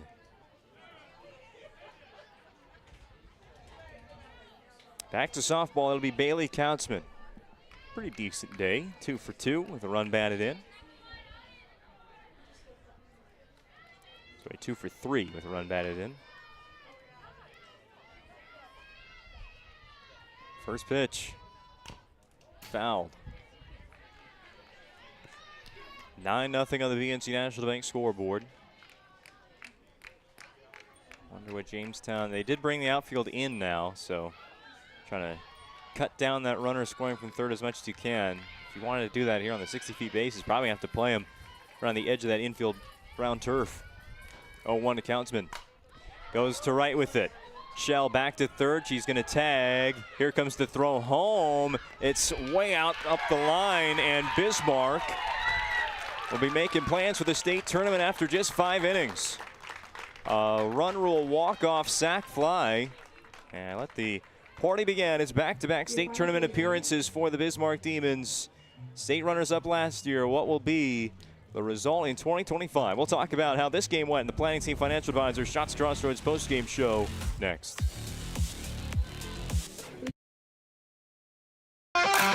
This presentation on the PSP Network is proudly brought to you by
Make sure to like and follow the PSP Network on all social media platforms and hit that subscribe button on YouTube. PSP Network. It's game day.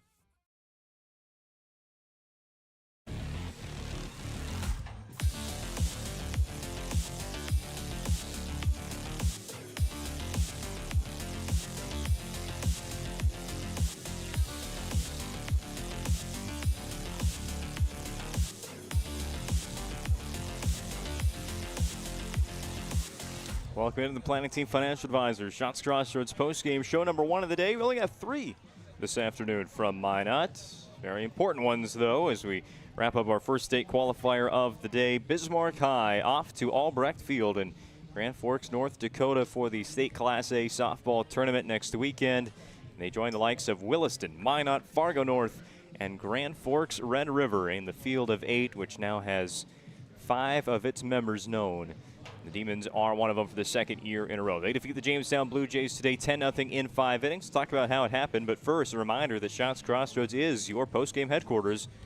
Order online from their delicious menu that includes a famous number 99. Go to shotscrossroads.com or just stop by. That's a lot easier to do at the Highway 252 bypass east of Minot. Today, that's Shots Crossroads, your post-game headquarters. Well, Bismarck High, they went with Maya Jones, third start of the tournament, and it was a good one. A leadoff single to Brooke Jackson in the first, but as would be the case all 5 innings of Maya Jones' start, the traffic on the bases was no problem, as she was retired the next 3 Blue Jays in order in the first, keep Jamestown off the BNC National Bank scoreboard then, but Bismarck, the first team to reach the scoreboard in inning number 1. A walk, and then 2 singles in a row got Bismarck going. They would continue on with a little bit of just putting the ball in play. A pop out by Owens, a pop out by Ness, but one Jamestown error, a few wild pitches kept them moving around the bases, and Bismarck would end up with 2 runs in inning number 1. They do one better in the second with 3 runs, led off by a Mesa Jones double. Maya Jones got a sac fly to move her to third. Josie Schell, a RBI fielder's choice. Bailey Kautzman, an RBI single. Or sorry, that was no RBI for Josie Schell there. Just reached on a fielder's choice. Kautzman would bring in a run on a hit. Izzy Owens would bring in the second run on a hit, as well as the third. And Bismarck led 5-0. They kept on relying on the arm of Maya Jones. She would only record 2 strikeouts in this game, but as we said plenty of times, and we'll say next week of the state softball tournament, he's going to play the defense, and it was a great Bismarck defense today. No errors for the Demons as they were clean. Didn't allow Jamestown to take any extra bases. The Blue Jays over 5 innings would get 6 base runners. They left them all out there, including 5 of those 6 base runners were left in scoring position for the Blue Jays today in the loss to Bismarck. The Demons, who led 6-0 going into the bottom of the 5th, would score the final 4 runs of the game, win on a run rule walk-off sac fly by Bailey Kautzman to right field. Josie Schell tagging up from third scored the game-ending run, and the Demons, with a final score of 10-0, move on while Jamestown's season comes to an end. How about we hand out some awards from this first game of the day, starting with the Sport Clips MVP. They're the home of the MVP haircut experience.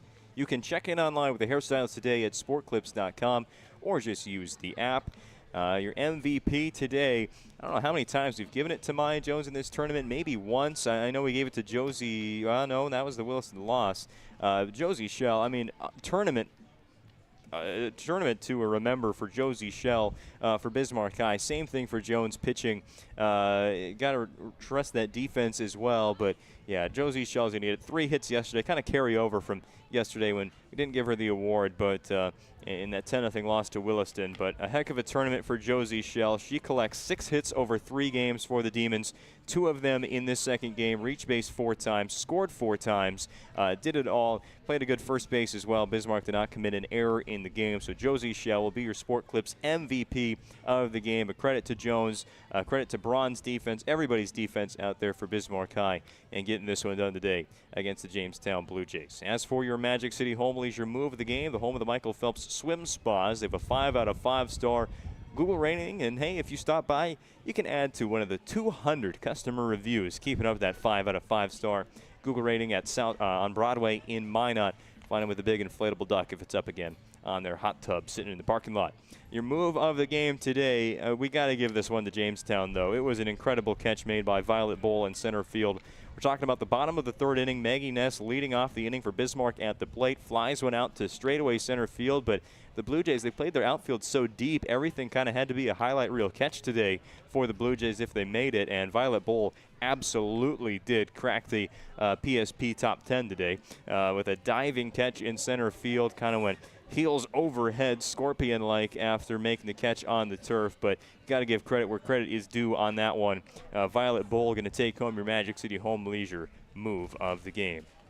That does it for Planning Team Financial Advisors Shots Crossroads post-game show number 1. The Bismarck Demons, a victory in the opening game of the day. They are the third team to represent the West region in the state tournament. We'll see what their seeding is by the result of game number 2. With a Mandan win, Bismarck will be seeded third out of the West. With a Dickinson win, they will be seeded fourth. Jamestown wraps up their season 17-14, and for the second year in a row, they will miss out one game shy of a state tournament appearance. Blue Jays softball program, a very good one as well.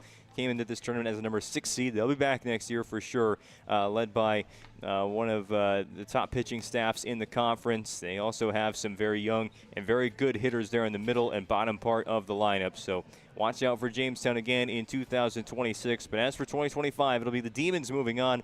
Repeating your final score for the final time, Bismarck 10, Jamestown nothing in a run rule shortened 5-inning game.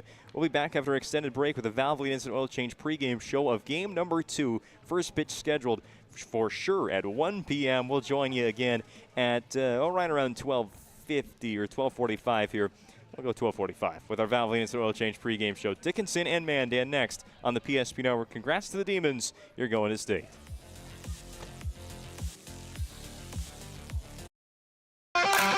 This presentation on the PSP Network is proudly brought to you by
Make sure to like and follow the PSP Network on all social media platforms and hit that subscribe button on YouTube.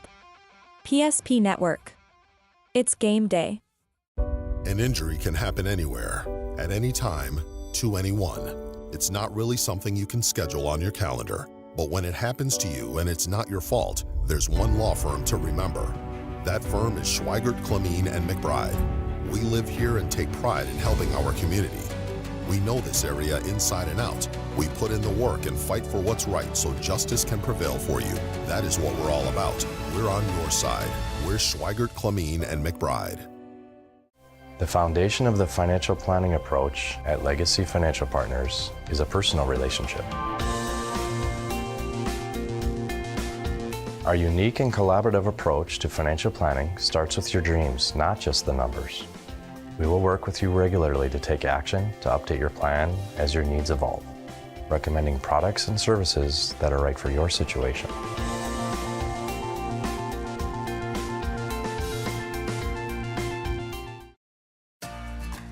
For decades, Nodak Insurance Company has been serving our state's residents in good times and challenging times.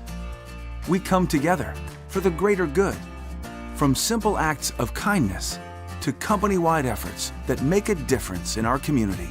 It's who we are, rooted in North Dakota and ready to serve when it matters most. Nodak Insurance Company, agents with answers.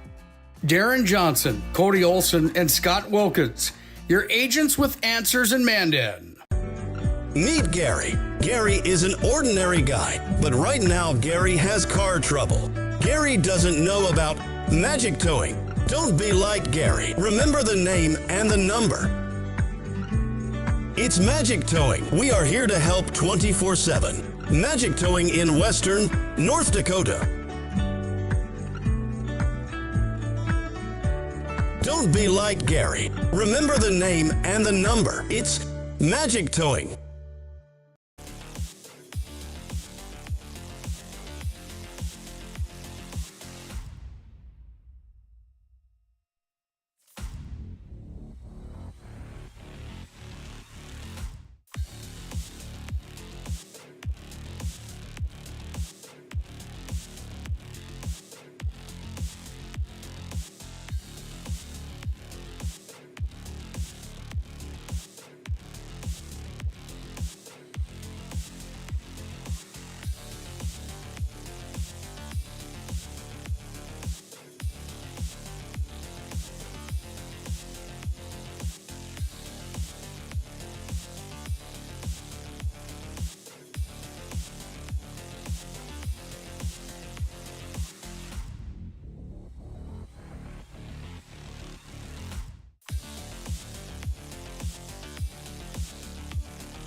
Rooted in the heart of our vibrant communities stands Pregame Bank, offering complete financial services for banking, wealth management, and insurance.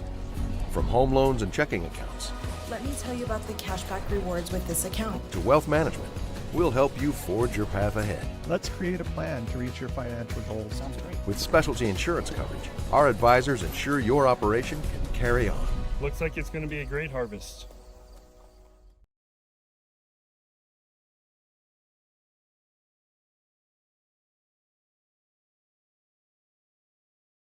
I can't believe I wrecked my car. There are some things in life we can't control.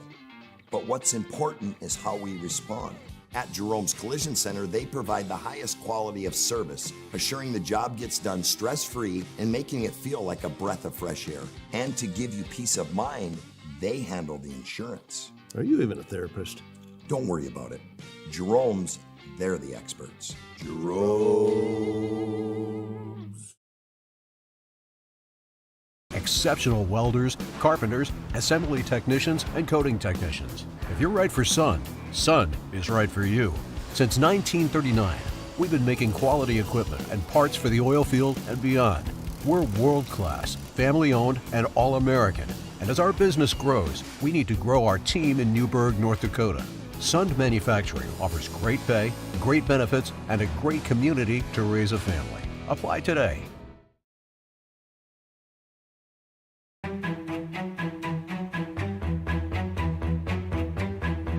Here we go. Kemple, the scoop. No, he went up and got it.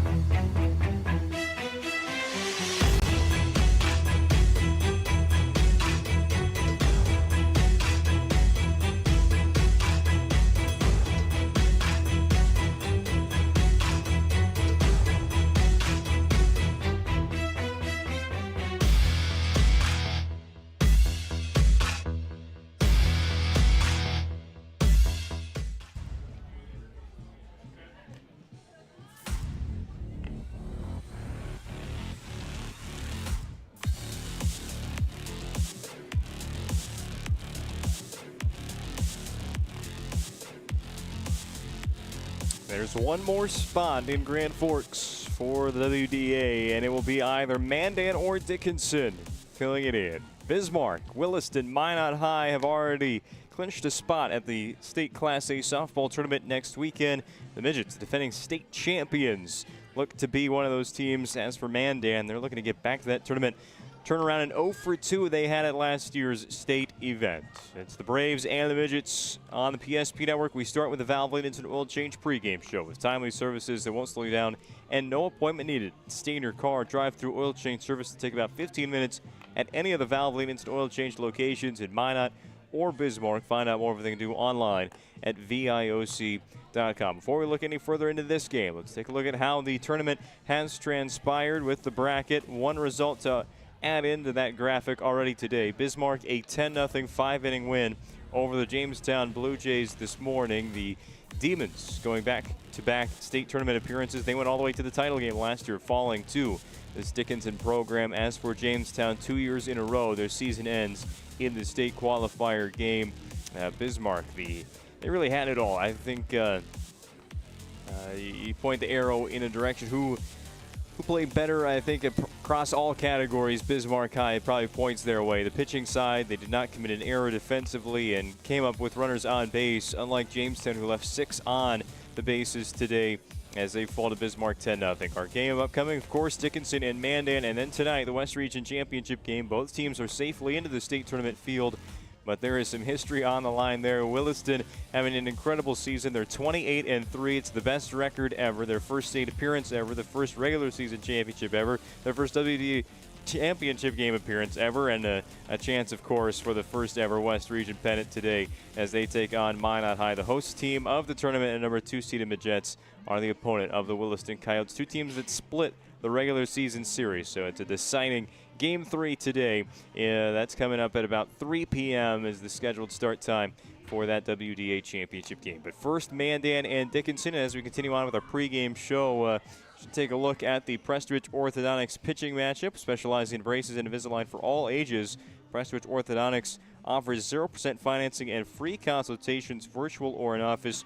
Enjoy professional treatment in a fun, relaxed atmosphere. Check them out at minotbraces.com. It's the same name again for the Dickinson Midgets starting game 3 of the tournament, as it has been for the first 2, and that is Reagan McMahon, who burst onto the scene in the quarterfinal round with 15 strikeouts in the win, a complete game victory over Jamestown on day 1, allowing just 1 run in the game.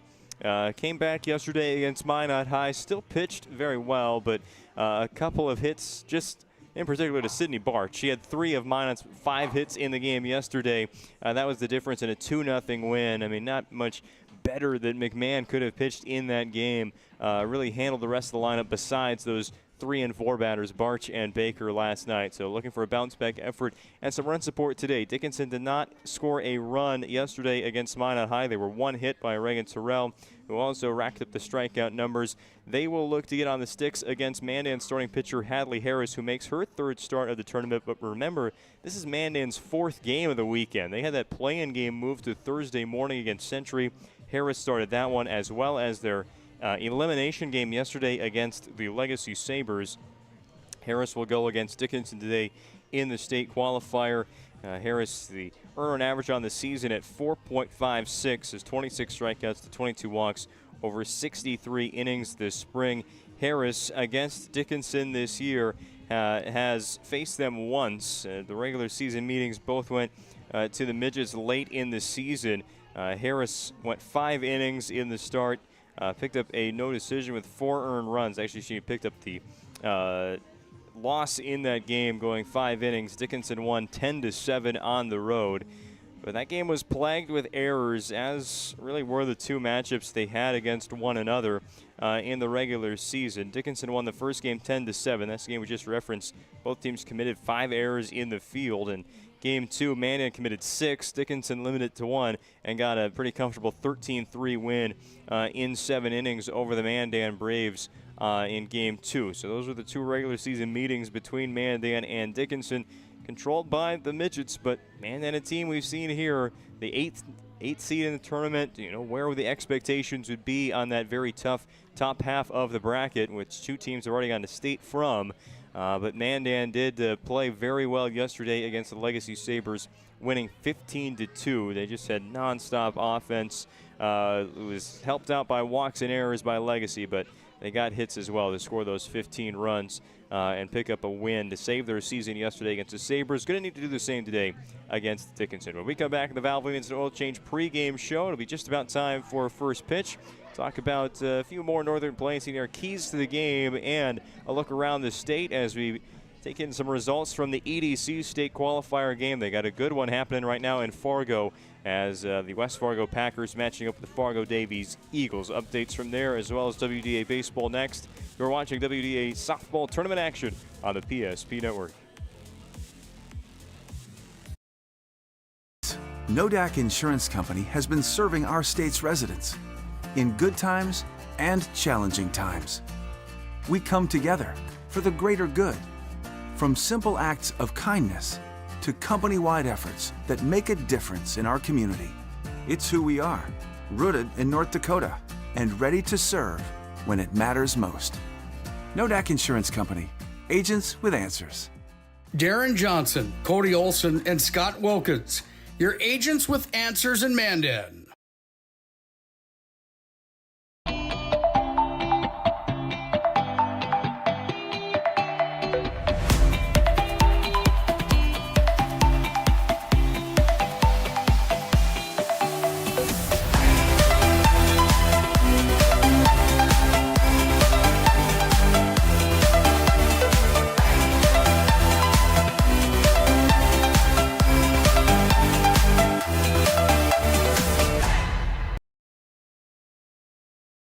Approach at Legacy Financial Partners is a personal relationship.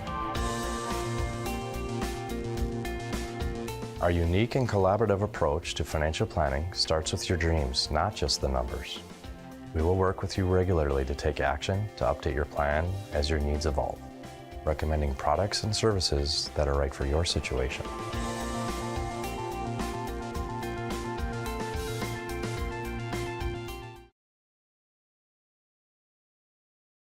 That sinking feeling you get when this happens?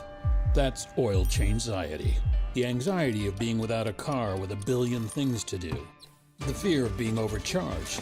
The stress of not knowing where to go or who to trust. But you never get those feelings at Valvoline Instant Oil Change, where you can watch us work right from your car, and we finish up in about 15 minutes. We changed your oil and did our 18-point safety check. Valvoline Instant Oil Change. Service you can see, experts you can trust.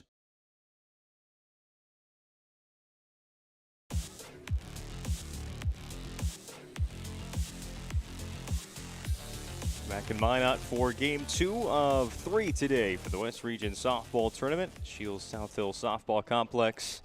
Dickinson and Mandan the matchup in our second state qualifier game of the day. Looking to join Bismarck High as state qualifiers today, and Williston and Minot punched their ticket yesterday. From the east, Fargo North and Grand Forks Red River are already off to state. They'll match up in the EDC's title game later this evening, but going on right now at Fargo North's home field. Fargo Davies taking on West Fargo, and we talked about it in game number 1 when that one just got started, but West Fargo in a win, move on, lose, you go home scenario today against Fargo Davies. The Packers have never missed a state softball tournament. They are down 5-2 to the Davies Eagles in the bottom of the 5th. Packers at the plate, a runner at second base at the moment, but down 3 runs late against Davies. Fargo looking to keep the streak alive. We've been playing sanctioned softball in North Dakota since 2009, and West Fargo has always been there in the final field of 8. That is on the ropes right now against the Davies Eagles out in Fargo as part of that EDC softball tournament. As for WDA baseball coverage, their first state qualifier game taking place right now, and the host of the tournament, the Williston Coyotes, taking on Jamestown, but it is the visitors, the Blue Jays, with a 4-1 lead in the bottom of the 4th. Blue Jays batting at the moment. Jamestown softball lost out of their state qualifier. Blue Jays looking to get at least 1 today in one of those spring sports, and also plenty of champions from all over the state. Every school today at the state track and field meet, whether it was Thursday, Friday, or Saturday. I know I have some family rooting interest there at the state track and field meet, so I've been keeping tabs on those results, but lots of winners from everywhere as one of the best events, I think, across all of North Dakota when it comes to high school sports taking place at the Community Bowl down in Bismarck. We've had a pretty good tournament here in Minot. This is game number 11. We were only supposed to have 11 games, but of course Mandan and Century, with the weather we had earlier this weekend, had to move their play-in game from the natural surface to the dirt infield Fort Lincoln Field in Mandan up here on Thursday morning to Minot. And all kinds of moving schedules this weekend for high school softball and high school baseball postseason action. I know a lot of the Class B tournaments were supposed to have ended by Wednesday. Well, some of them are ending on Saturday, just like ours in Class A. Meaning the starting lineups here for the Dickinson Midgets. Not a lot of changes for these coaches by day 3 of the tournament, and as should always be the case. You found your starting lineup here to get you into that state tournament, and we'll take a look at the batting order when both teams come to the plate. But another reminder, your pitching matchup, Reagan McMahon, Hadley Harris, just like Dickinson and Jamestown, going with their top arms here in the state qualifier game. There's everything to lose today in this state qualifier. A win gets you to state, a loss, the season is over. You look at Mandan's overall record, 13-18 through 31 games. A team that has, despite being 5 games below 500, hung around in a lot of their losses too, and it's just been some errors, and quite a few of them that have plagued the Mandan Braves a bit this season. A few close losses. Obviously, we mentioned that Dickinson doubleheader committed 11 errors over 2 games, so that's got to be cleaned up today for Mandan. As for Dickinson, shut out by a great pitching performance by Reagan Terrell last night. You know that the Midgets offense is going to pick back up, but at the same time, they only put up 3 against Jamestown's top arm. So you're facing an ace of the staff from Mandan. You're going to have to find some explosive hitting from the middle of that lineup. It is a very good middle of the order for Dickinson this season. That'll be the Northern Plains Senior keys to the game on their side. With over 25 years of experience as your heating air experts and the factory authorized dealer for AeroSeal, there's no other choice to seal your heating air game than Northern Plains.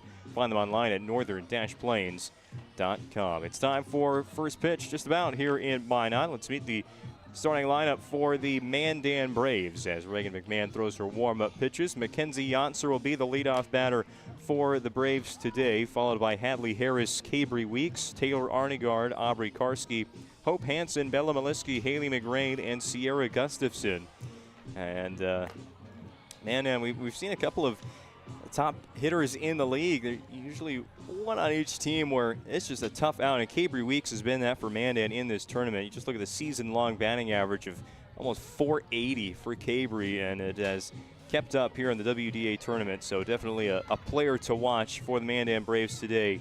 Big-time players at big-time moments for Mandan. It'll be Cabry Weeks batting third. Dickinson in the orange and white, Mandan in the all black are set for state qualifier game number 2 from Minot. Thank you for joining us today on the PSP Network. First pitch skips to the backstop behind senior catcher McKenna Medina, the lone senior for the Dickinson Midgets this year. It's definitely a reload season for Dickinson after a state championship win last spring. Looking even in that kind of reload year to try and repeat. Off the plate, 1 ball, 1 strike.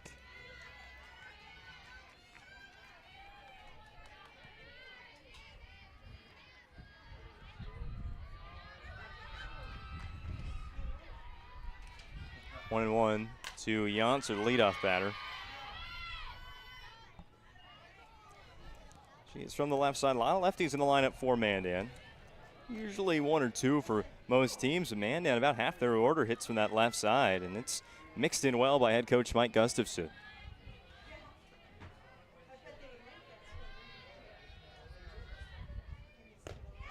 Called strike 3. McMahon starts off strong against the leadoff batter Mackenzie Yonser. Let's go back to that Jamestown, the tournament opener for the Midgets. McMahon, 15 strikeouts. First time through the order. 9 batters faced, 7 punch-outs against the Blue Jays back on Thursday night. 1 out, and now Hadley Harris, Mandan's starting pitcher. She'll hit this one through the left side, splits between third baseman Heather Tibor and the shortstop Maya Mary for a 1-out hit. And the Braves offense has begun their work. Brings up Cabry Weeks. Quickly, here's the Midgets defensive alignment. Medina, the catcher. Kendall Peterson is at first. Maddie Brent at second. Maya Mary at short. Heather Tibor at third. Left, right in the outfield. Maisie Koffler, Gabby Sobolik, and Emily Saylor. 1 on, 1 out for number 3 batter. Talked about it in the pregame there. The player to watch. Cabry Weeks for Mandan, and a wild pitch is going to move Harris to second base, make scoring that first run a little bit easier.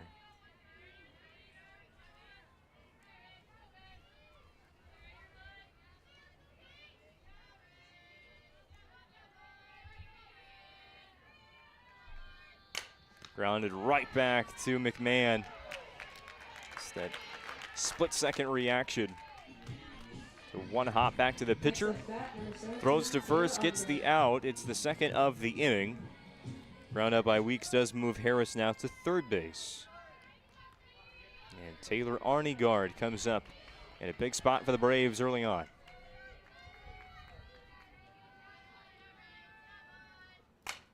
Arnegard on the first offer. I did have put together a scouting report now. It's first time I've gotten to see McMahon pitch in person. And the scouting report will say fastball early. So if you can jump on, if you can catch up to the heat,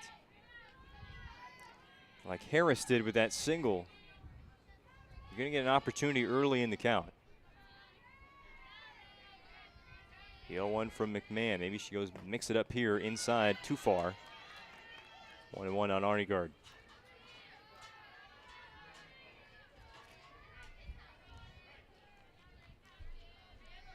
Very good Dickinson infield and outfield as well. Overall defense, very good team for the Midgets. It's kind of an off game, and that referenced game 1 of the doubleheader against Mandan. There's 5 errors committed in the box score. With hardly seen a blunder from the midgets in this tournament. 2-1 on Arnegard. This is out into short center field. Sliding catch made to save the inning. A shutout inning.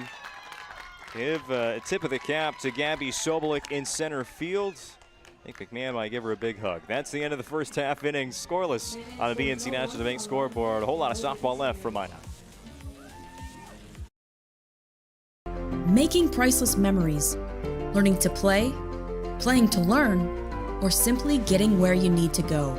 The team at Ackerman Estvold has been behind these projects and countless others, developing critical infrastructure, valuable spaces, and even some good old-fashioned fun. Entrusted with the things you know, but delivering more than you may realize. Ackerman Estvold, trusted for decades and decades to come. As a group of people living in the same place or sharing common goals. Community is the largest part of our name, and we make it the largest part of our business. We support our local schools, organizations, youth programs, and local events from Bowman to Bismarck, because we all share a common goal to better the quality of life in our communities. Come bank with us at Dakota Community Bank and Trust, your real community bank. Hadley Harris, as a base runner, was left at third at the top of the first inning. She'll now step into the circle for the Mandan Braves and start the second state qualifier of the day against tickets in batting order of McKenna Medina, Gabby Sobolik, Kendall Peterson, Hallie Hankey, Maisie Koffler, Reagan McMahon, Maya Mary, Maddie Bren, and Emily Saylor. Nothing new for Dickinson from game 2 of the tournament to game 3. McKenna Medina ready to go on the first pitch she sees. It's at foul.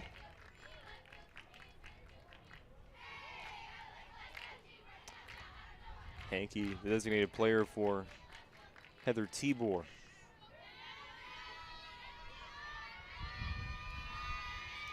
One on Medina. Ends up well low. Harris, it took no time settling in against Legacy yesterday in that loser out game. Lots of pressure on the early innings there. A lot of it was because of the run support she got. Pitched a 1-2-3, or sorry, before she even got inside the circle, Mandan had scored 6 runs. Pitched a 1-2-3 first inning against top of that Legacy lineup. Start of a 15-2 run rule win for the Braves. 3 in a row that have missed.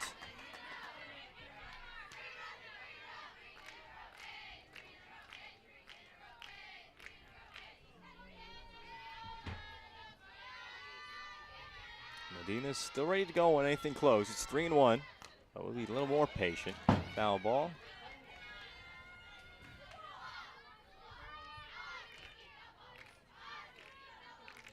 Count's full. Talk about the Mandan defense after this at bat. Maybe this pitch.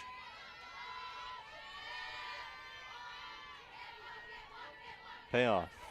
Medina right into the ground and in foul territory.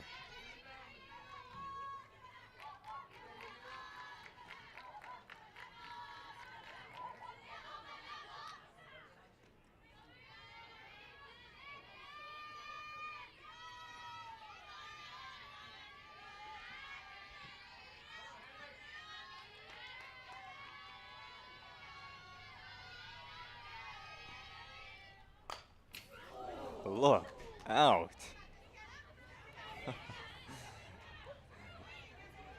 Got everybody to flinch in that Dickinson dugout.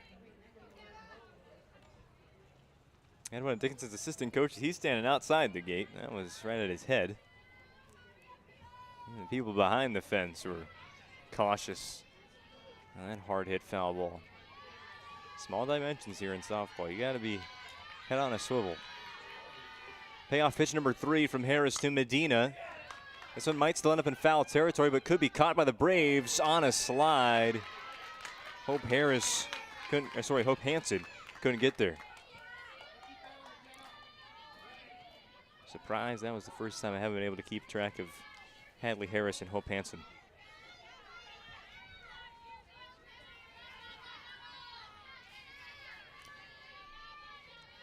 So that will call for pitch number 9. Again foul. Medina will be building a home here in the right-handed batter's box.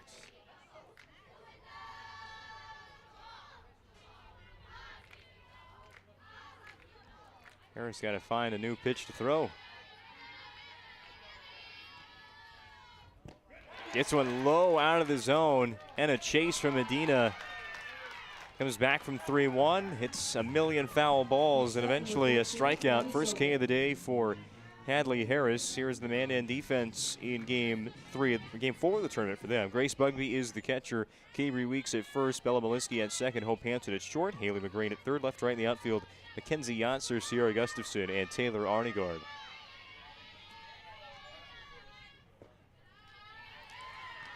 Ball 1 to Gabby Sobolik. It's a freshman for the Dickinson Midgets.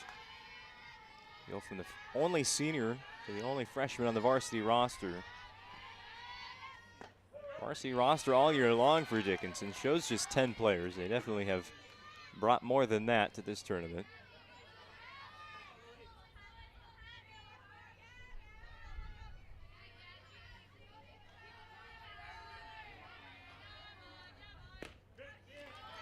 Just off the plate, Harris, a reaction to that ball 2 call.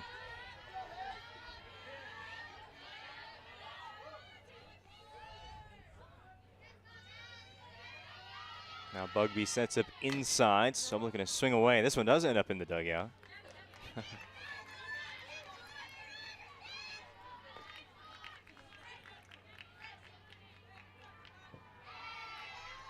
Two strikes now on Sobolik.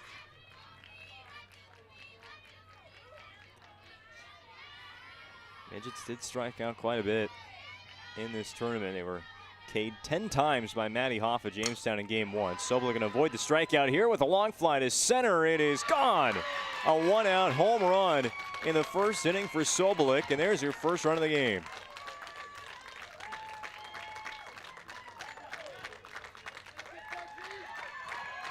Game 1, the wind blowing in, so nothing's really going to leave the yard. Well, the wind has died down completely for this second game, and Sobolik goes to right center. About 215 at that part of the park. Cleared the fence with ease. And Dickinson leads 1-0 on the BNC National Bank scoreboard. Thanks. The freshman center fielder made the diving catch as well, Gabby Sobolik. I think this first inning would suggest today's her day.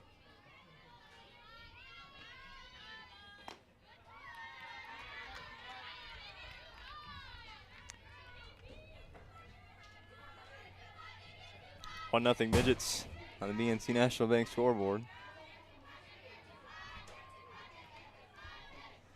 That'll be Kendall Peterson. Looks at ball 3. Harris, after battling there for that strikeout against Medina, and then giving up a 2-strike home run to Sobolik, you are just a little cautious about pitching. You worry about locating too much. Now Peterson flies this to second base. That'll be caught by Bella Maliski. Told you that my broadcast partner Bryce Goodnick would come up here at some point in the broadcast and tell me about winning another region championship. Sure enough, he was here to witness that Gabby Sobolik home run.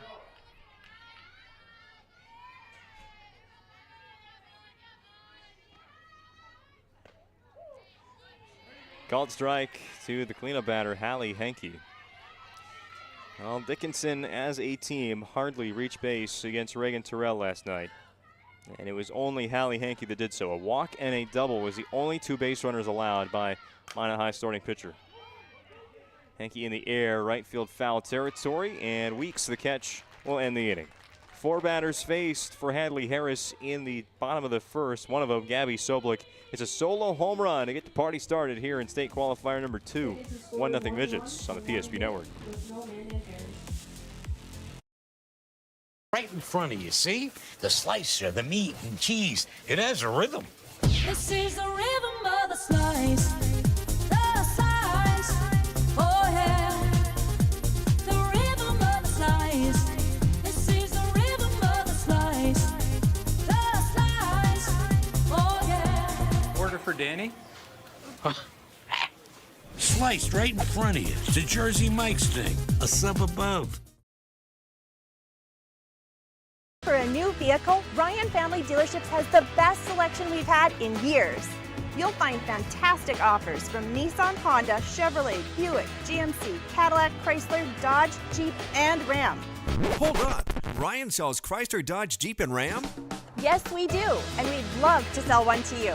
Visit one of our 5 convenient locations in Minot and Williston. Get your next vehicle from a name you know and trust. Ryan Family Dealerships.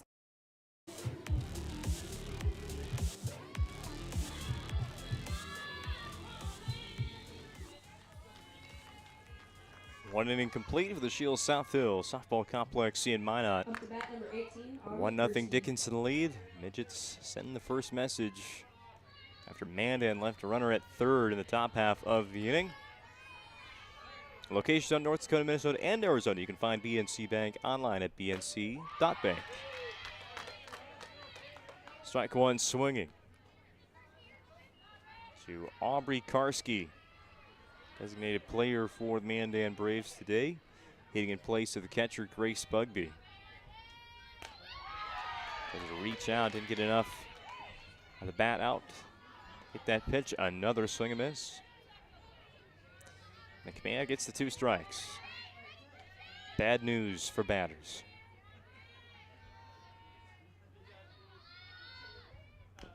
Foul tip, Karski's gonna stay alive.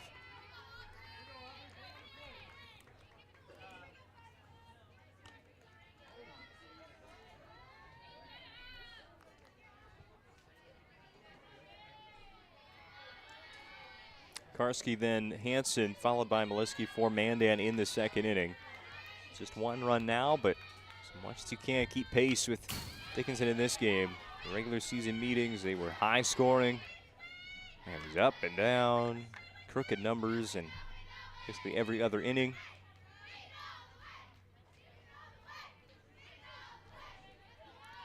Haven't seen too many back and forth games here at the West Region Tournament, though. Lots of run rule wins. The 0-2. Again, going outside.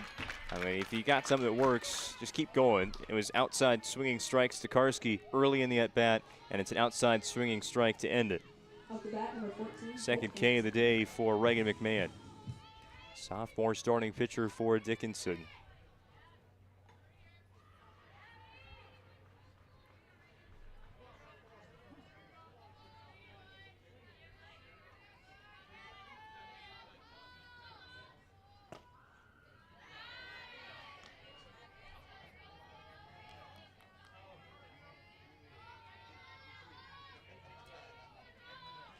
Graduated a very, very talented pitcher in Ava Yonner last year.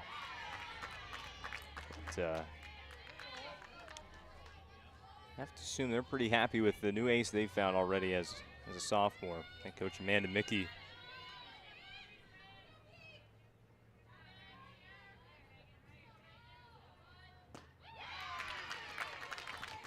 Two strikes now on Hope Hansen. Mandan shortstop.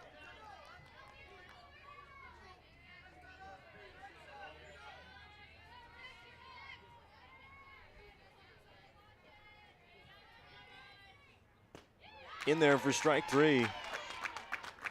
Right over that outer half of the plate to the right-handed hitting Hansen. Back-to-back strikeouts for McMahon.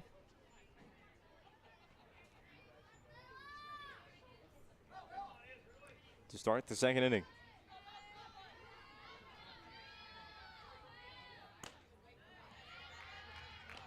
At the bat, number 3, Bella Malinsky.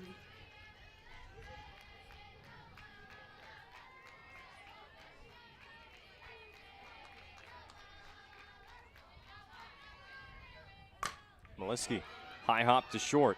Playing it on the extra bounce. Still a high throw, and she's going to be safe at first. Probably the right play there by Mary to play it on that second bounce. It wasn't the shortest of hops. She wanted to charge it more. It's just the timing thing here in softball. Gotta speeds her out of the box, and Maliski gotta make that play as he can. And if that is charging it more, here gets another chance. And this time we'll throw out McGrain at first. In the end, makes the play. One infield hit, no problem. It's 1-0 Dickinson after an inning and a half. WDA State Qualifier number 2 on the PSP Network. Financial plan or planning for farm or business succession. Planning Team Financial Advisors is here to help you work toward achieving your financial goals. With locations in Bismarck, Garrison, and Center, our full-service team of professionals are dedicated to helping you work towards achieving your financial goals. Visit us online, planningteam.com. Securities offered through LPL Financial, member of FINRA Civic. Investment advisory services offered through New Edge Advisors, LLC, a registered investment advisor. New Edge Advisors, LLC, and Planning Team Financial Advisors are separate entities from LPL Financial. Easy. They take care of their customers. That's right, Carson. You may be number 11 on the field, but at First Western, you and our customers are never just a number. First Western provides the best in customer service. When our customers call with a question, we answer their call personally. Now that's pro-level service. Thanks, Carson.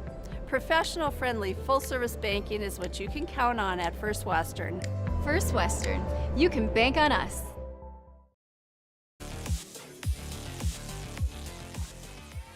Very creative kids in attendance today. Some of the Dickinson fans, they have made signs out of the popcorn boxes cheering on the Midgets as they try and make it to the state tournament.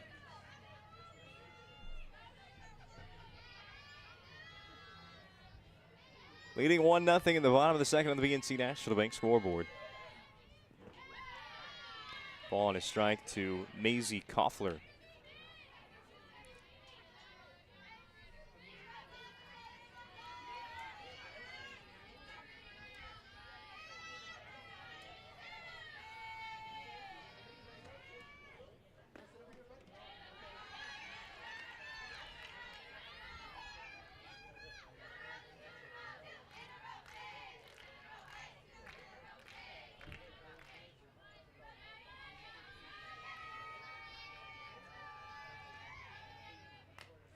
Harris had a long first inning despite just 4 batters faced. Had thrown 9 pitches to McKenna Medina, eventually recording the strikeout, and then Soblik home run. Makes things a little difficult.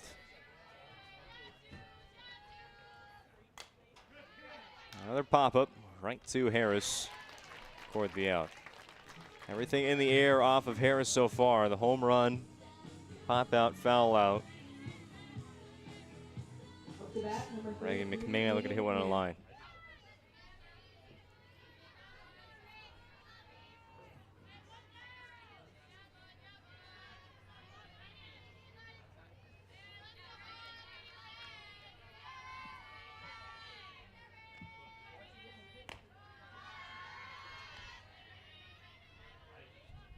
Well, they've moved to the 7th inning of that EDC state qualifier. And West Fargo trails by 4.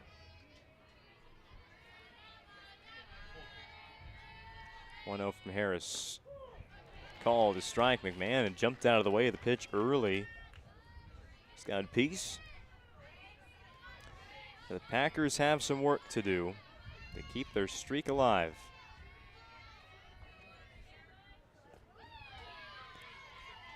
He gets 16 consecutive state tournament appearances. Should that streak come to an end today, Dickinson would move up the leaderboard to the second longest active state tournament streak. 2-1 to McMahon. Left field corner, going to stay inside the fence, but nobody's going to catch up to that.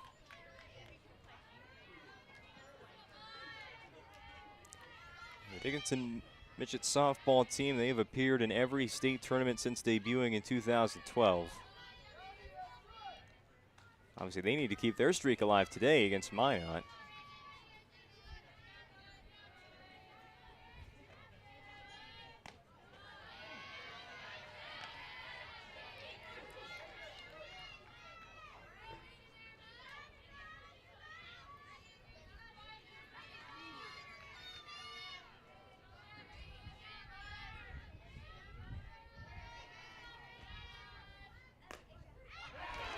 Again, inside called strike. McMahon didn't like it. And as a pitcher, you can use that to your advantage. All right, when I go out there, I'm going to get that called strike next time. Saw two of them that were Next up the bat, number 7, well, two in for a liking. Second K of the day for Harris. By the way, I meant to say Dickinson will move up to the longest state tournament appearance streak in the state. They already have the longest in the Western Dakota Association.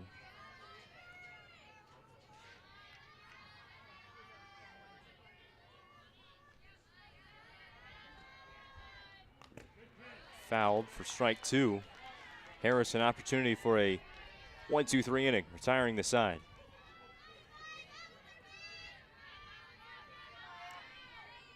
Mary, the last chance for the Midgets in the bottom of the second inning. They lead by 1 run on the Soblik solo shot to center. Bugby tried framing that pitch. It looked like a good one anyway, but too far out.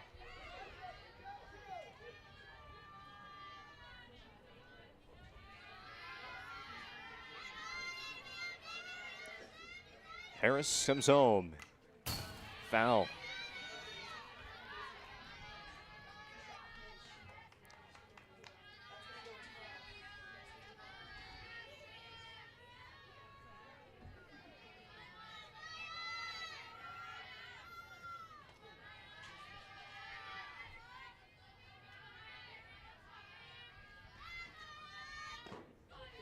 Called strike 3. Again, that inner half working for Hadley Harris.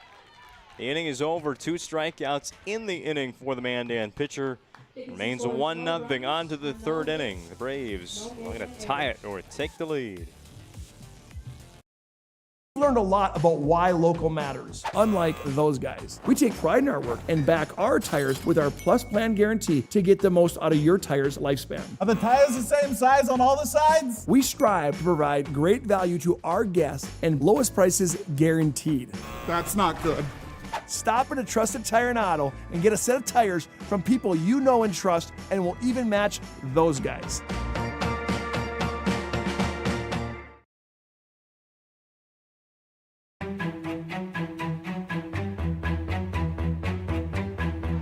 Here we go. Kemple, the scoop. No, he went up and got it.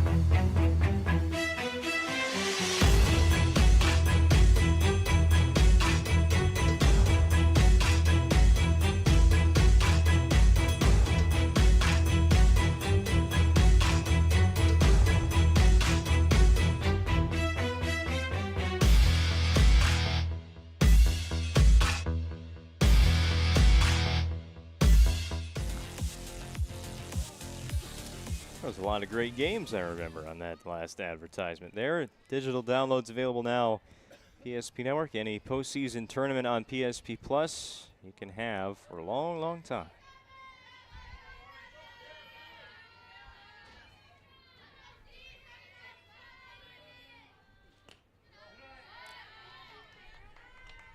So we are 8th WDA championship we've covered this year. Actually, this is the 7th. Baseball will be the 8th. And then golf next week will be the 9th West Region Championship on the PSP Network. Actually, I missed one. It technically isn't a championship match, but we were there for soccer, sending a team to states, so make that 10 championships.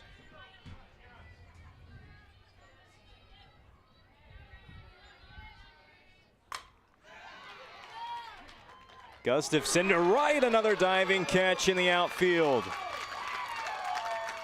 Emily Saylor. It is no mystery. The Midgets defense has their pitchers back today. Soblik in the first inning, the sliding catch from center. Saylor from right going out to that right center field gap. Full extension dive. Makes the catch. There's one down. And it'll be leadoff batter Janser now hitting. A tough decision for that Magic City home leisure move of the game.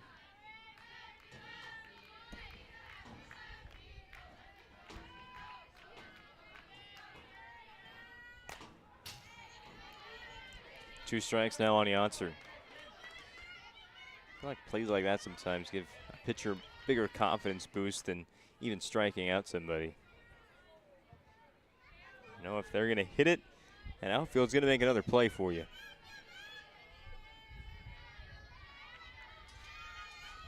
Oh, 2 to Janser. That's there. A strike 3 called. 4th K of the day for Reagan McMahon. That's a pretty good confidence boost as well. Second time she's got Janser looking at strike 3. Number 1, Hadley Harris.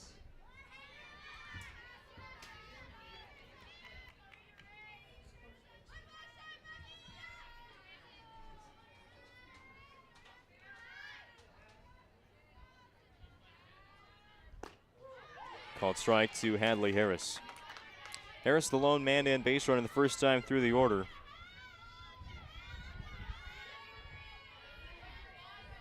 Single and was left at third base. Ground ball to the left side. Shortstop Mary's going to take it. At a corner of her eye, saw Tibor maybe cutting in front, but that's the shortstop's ball all the way. The inning is over. Diving catch in right by Saylor, the highlight. Midgets back up to the plate next. And the nuances of cutting men's hair.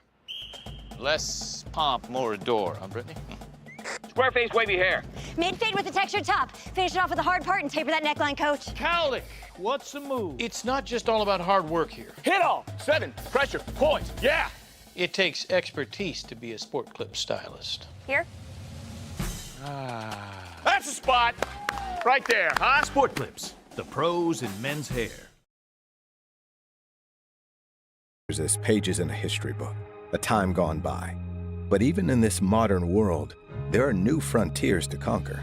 Whether you're tending the land to grow a better tomorrow or growing a business for new opportunities, the work you do powers the world.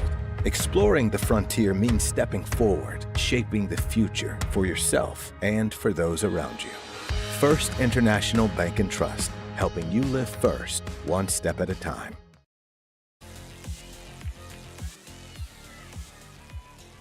Working our way through the second state qualifier game of the day here in Minot in the WDA tournament. 1-0 Dickinson on the BNC National Bank scoreboard. Bren, Saylor, and then the top four Dickinson due up against Hadley Harris. It is official.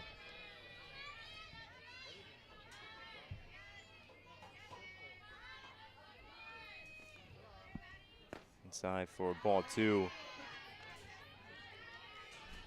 There has never been a state softball tournament like the one we're going to have in Grand Forks this weekend. The first time ever Williston will be there, and for the first time ever West Fargo will not. They lose to Fargo Davies today. 7-3.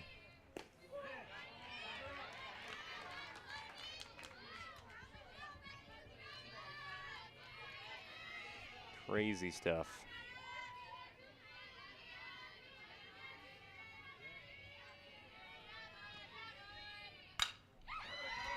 That's a pretty good looking base hit there off the bat of Maddie Bren past the diving effort of Hanson from short. Up the middle for a leadoff single in the third inning. Second hit for Dickinson today. The other one was the big blast, the solo home run in the first by Gabby Soblik.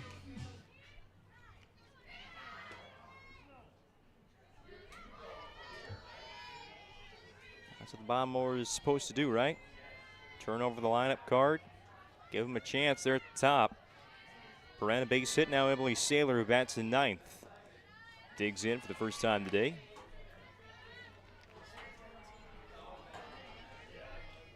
So Dickinson That West Fargo loss, for now at least, the longest state tournament streak in North Dakota. Still got to win today to keep it alive against Mandan. Trails by 1 run.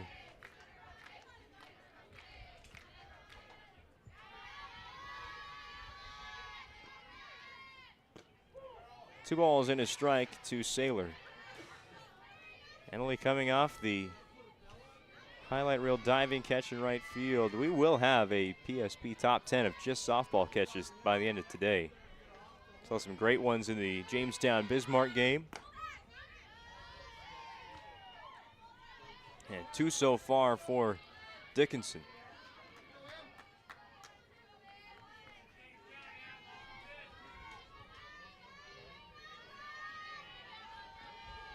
Saylor way ahead in the count. That'll be ball 4. The throwback to first, but Bren, it would have been really funny if she just walked to second the whole time. That's what it should do.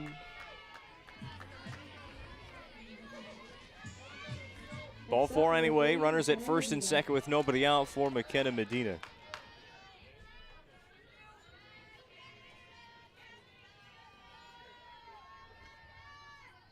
Medina, first pitch. Underneath it is Gustafson. Tagging up to third base. A high throw. Good backup there by the pitcher, Hadley Harris. That one kept sailing. I think you'd see Bren maybe try and come home, but long fly ball. Medina will get a sac fly out of it. 2 on the pond now for Sobolik, and Mandan won't even pitch to her. It's a home run in the first inning, and after that, it'll be awarded an intentional walk.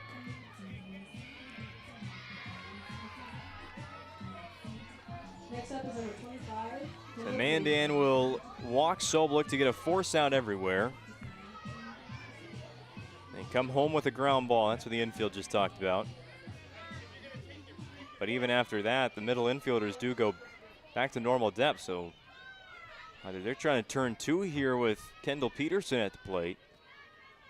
I think they've got to come home with this. We haven't seen we've seen 1 ground ball double play. Make that 2. Dickinson turned a double play 6-3 yesterday. Mandan turned a 5-3 double play in the quarterfinal round. 2 strikes on Peterson. Harris trying to handle this herself.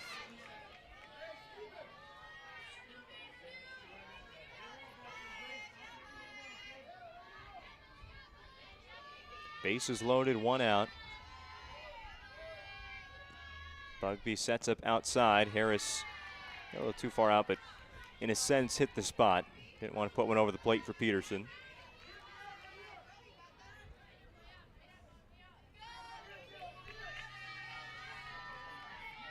Inside part of the zone has been working for Harris. Looks like they're going back there. Instead it's low. Digging for that pitch was Peterson. She'll strike out swinging. Nowhere to run on the drop third strike. There's 2 down. Mandan can breathe a little bit here. Still a force out at any base, but they don't have to turn 2. 4th strikeout already for Hadley Harris.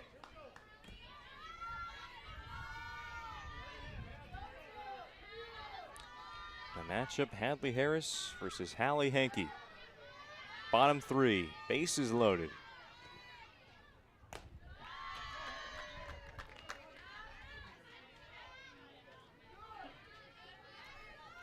Hankey with a double yesterday. Crashed off the fence. That was the 1 Dickinson hit against Minot last night. Much different story today. Ground ball, another hit for Hankey. This one's going to score 1. They're waving in another. The throw, a good one, but up the line. Now they go to third with it. Sliding in safely is Sobolik. Dickinson up 3-0.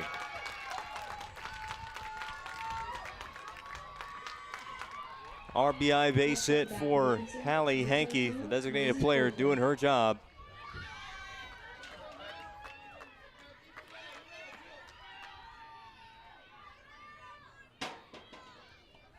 McGrain at third had to dive, couldn't come up with it.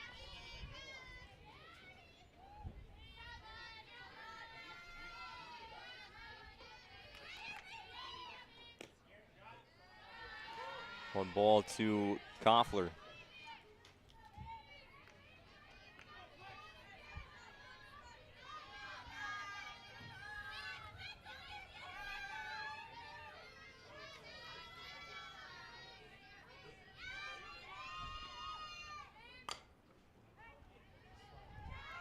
Be a souvenir for a few seconds.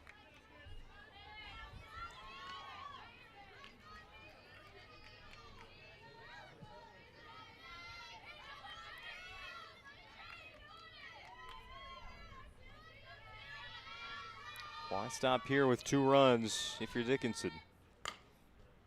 Foul again.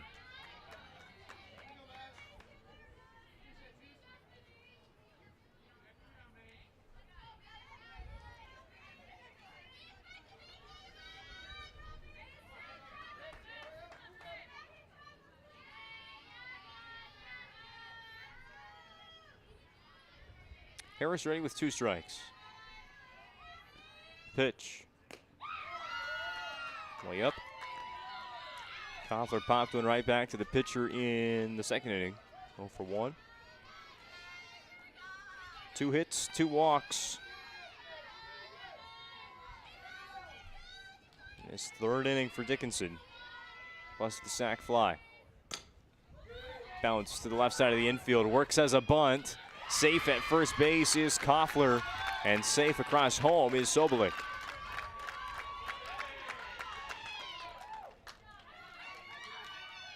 Next up to bat, number 3. Infield hit for Maisie Koffler.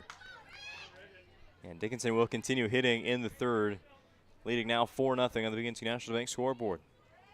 Provide you with banking and wealth management services for your business and family. Visit BNC Bank online at bnc.bank.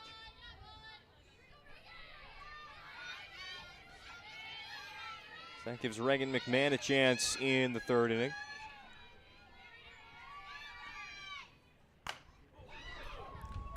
Saw the same pitch she struck out on there. And it was a little early, but all over it. A real tough at bat to begin the game. First time up. 2 inside pitches he really didn't like. They were called for strikes. Just got to adjust. That one drops in for strike 2. Harris looking for K number 5.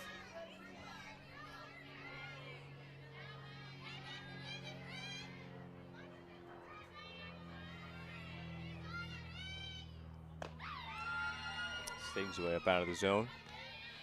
The Wilson Coyotes have arrived. They're ready for their West Region Championship game against Minot High.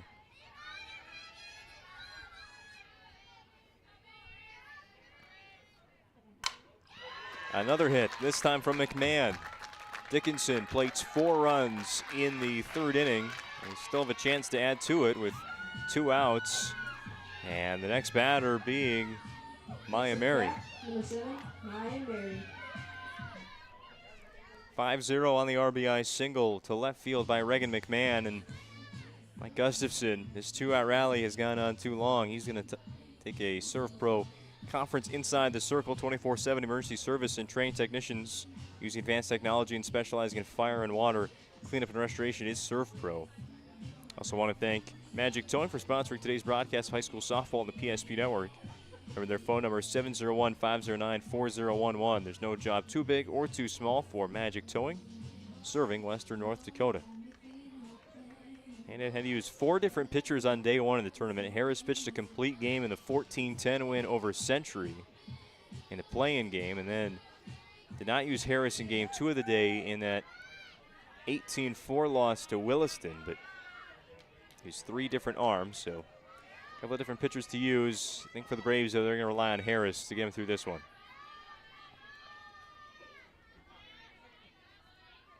Koffler at second, McMahon at first, 2 outs, and it's Maya Mary, the 9th batter of the inning.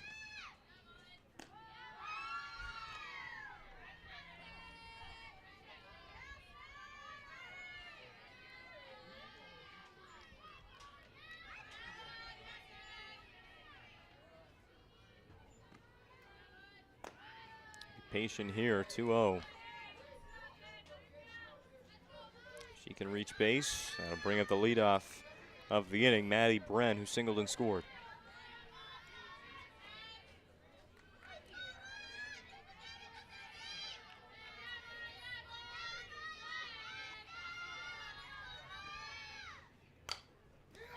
Pops up. Foul ground. Underneath it is Cabry Weeks. That's it for Dickinson in the third inning. 4 runs. They still leave 2. They pick up those 4 runs on 4 hits. 5-0 to the fourth we go on the PSP Network. Stick around. Dirt, we can tackle it. Dig It Up Backhoe Service. Site preparation, demolition, road building and grade raises, culvert installation, directional drilling, and every kind of dig. No job too big or too small. It's Dig It Up Backhoe Service. Find them online, digitupbackhoe.com, or call 701-722-3315. It's Dig It Up Backhoe.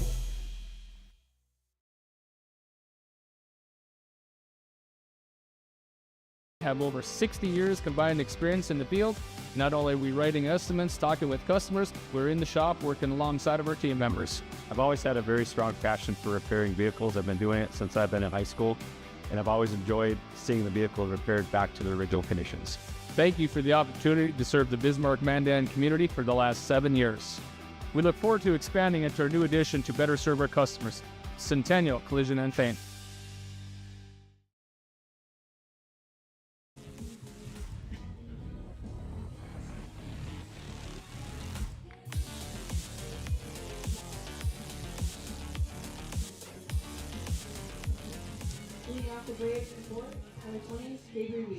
Well, the state tournament field is coming together. Just 2 spots are left. They'll go to either Dickinson or Mandan from the west, and Horace or Cheyenne from the east. Horace Hawks looking for some history of their own. First state tournament in their short program history. West Fargo Cheyenne got to keep on rolling. They've been there since 2017 at the state tournament. Squarely in the back, Cabry Weeks gets hit.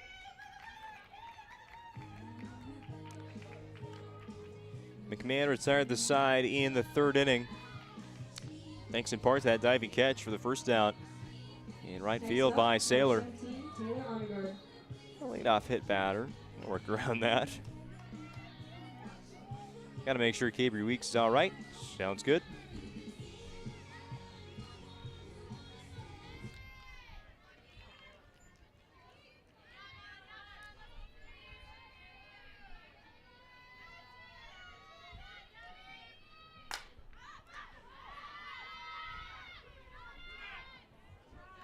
Scenery around the wall, but it looks like that one was just over the fence in right field foul territory. Arnegard with the bat for Mandan. Saylor the long run over to the fence. Just out of the reach.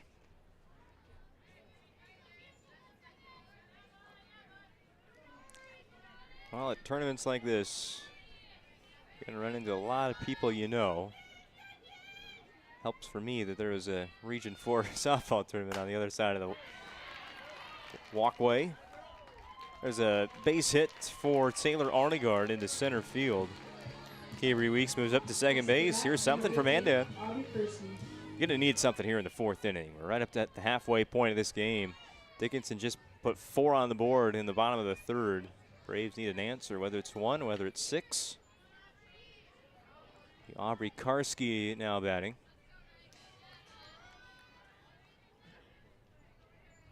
They're saying there's someone that I know on the Mandan softball coaching staff.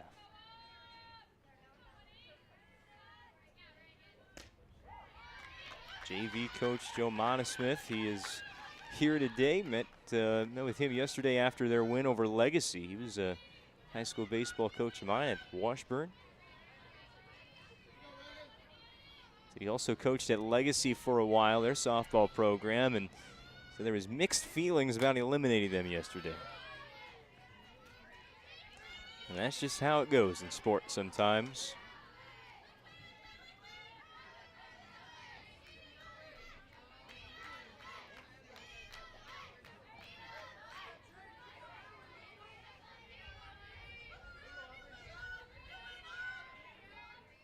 0-2 pitch from McMahon to Aubrey Karski.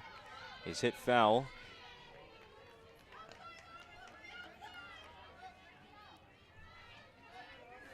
He's going to make a pun about where that softball landed. Aubrey Karski.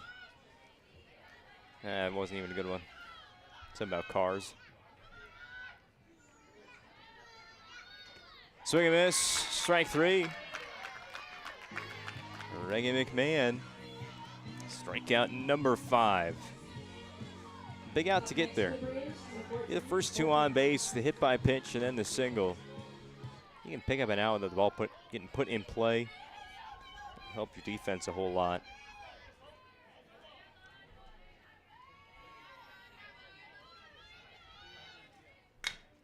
Here's one for the defense. Tagged out at third. The high throw, though, to first is going to move the runner up. Weeks tagged out, advancing to third. She had to go there. Tibor fielded. Heads up play there, trying to turn 2 and get out of the inning, but sailed that throw to first base. Hope Hansen does not advance to second. She just makes it safely to first on the air.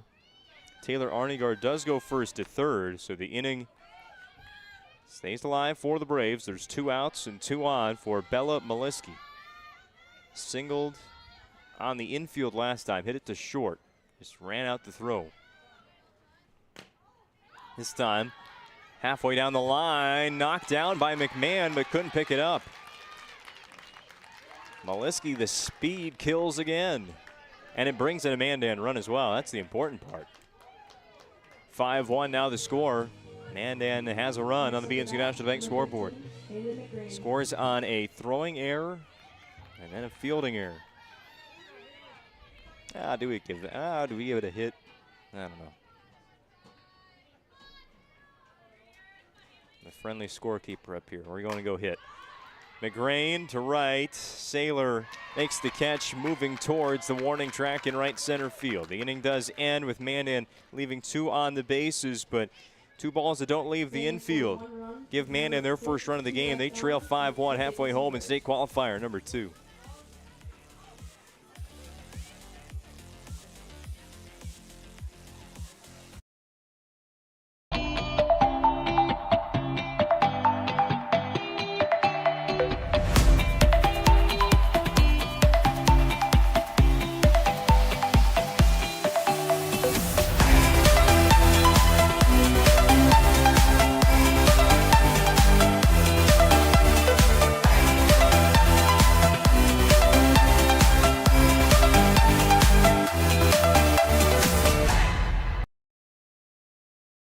Gary is an ordinary guy, but right now Gary has car trouble. Gary doesn't know about magic towing.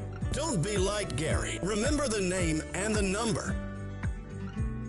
It's Magic Towing. We are here to help 24/7. Magic Towing in Western North Dakota.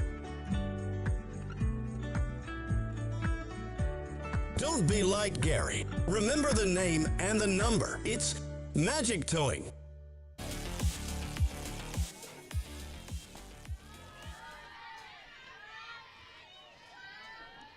Bottom of the 4th inning on the PSP Network.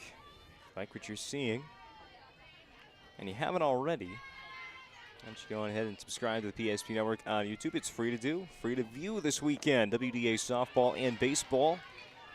Also next week, Wednesday, regional golf. Some bull riding. And state golf as well. Follow that network PSP to not miss an upcoming broadcast.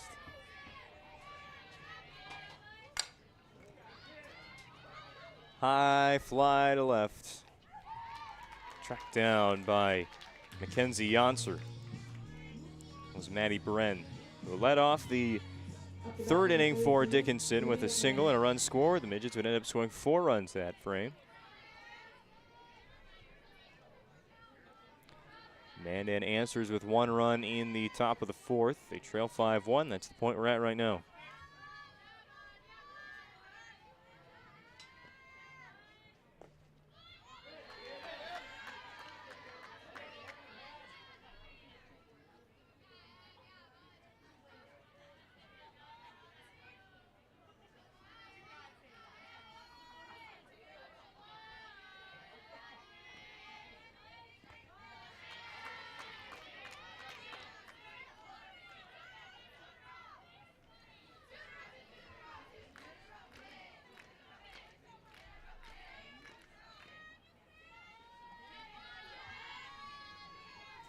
Hadley Harris looking to find the zone here against Emily Saylor. Does. 2 balls and a strike to the Midgets right fielder. Bats 9th in the order, walked and scored a run. Moving right along at Williston in the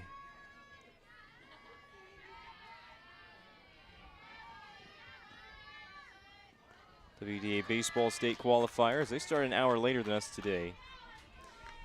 Not sure they're going to go as late as they did yesterday, but you never know.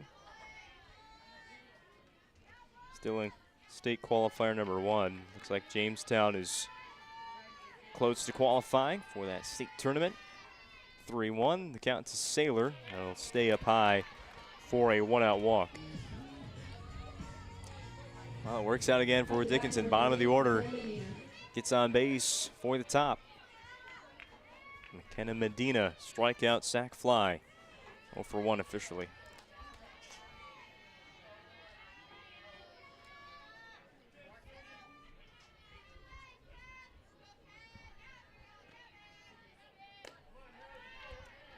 Throw back to first base was a high pitch. Might be a tall catcher able to reach that. Keep an eye on Saylor, thinking she might be able to take second on a wild pitch. Think again.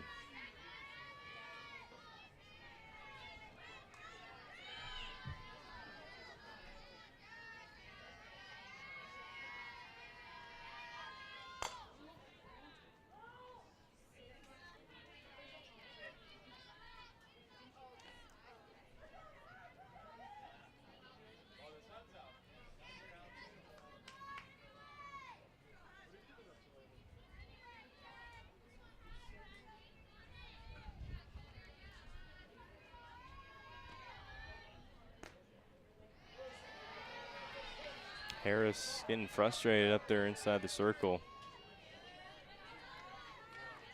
She's been missing a few times in this inning. 2 balls and 1 strike to count. Thinking they're there.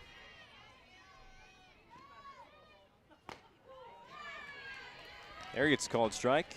2-2. Medina.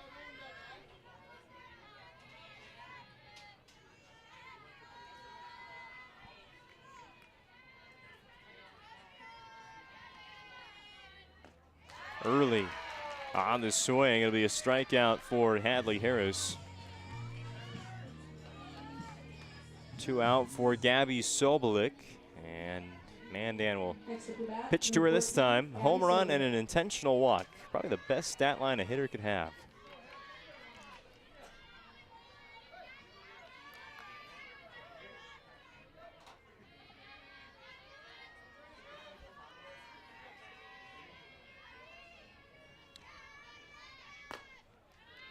Wasn't Sobolik that did damage, though, in that 4-run 3rd inning for Dickinson. She was just a part of it as she intentionally walked to load the bases. That was before a run even came in. She was the 3rd of what ended up being 4 runs to score.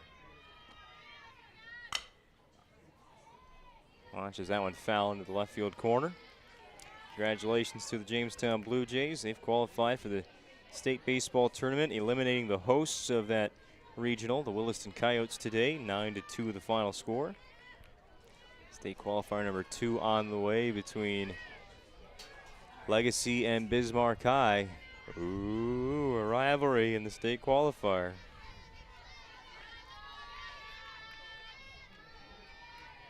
I don't know if Bismarck has any pitchers left. This will be another hit for Sobolik.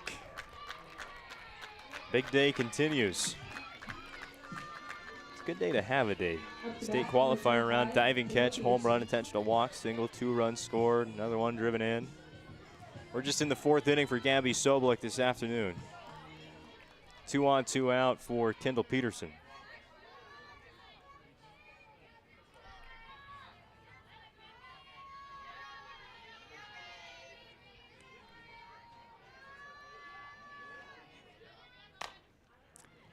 Ground ball picked up by McGrain at 3rd. And a cut off the shortstop.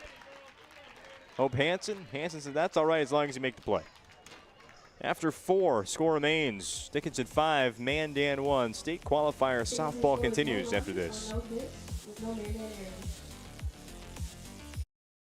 Frontiers as pages in a history book, a time gone by. But even in this modern world, there are new frontiers to conquer. Whether you're tending the land to grow a better tomorrow or growing a business for new opportunities, the work you do powers the world. Exploring the frontier means stepping forward, shaping the future for yourself and for those around you. First International Bank and Trust, helping you live first, one step at a time. Why not seek transformation? ServPro's construction program brings both vision and precision. From that very first hammer strike to the final touch of paint, our dedication remains unwavering. It's not just about remodeling, it's about legacy. In Minot and Bismarck, ServPro is your partner in transformation. We don't just build back, we elevate every space.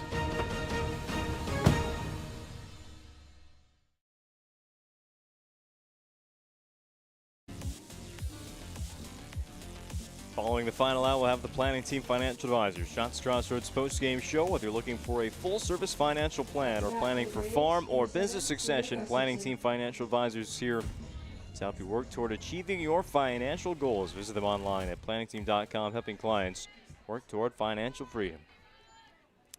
Not too many post-game shows left in this broadcast year on the PSP network. Sad, sad, sad.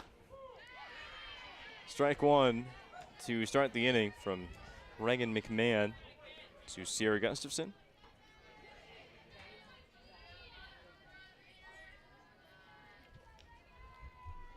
Nine-1, 2-2 up for the Braves here in the fifth inning. Into the late innings, down by 4. Season on the line for the number 8 seed.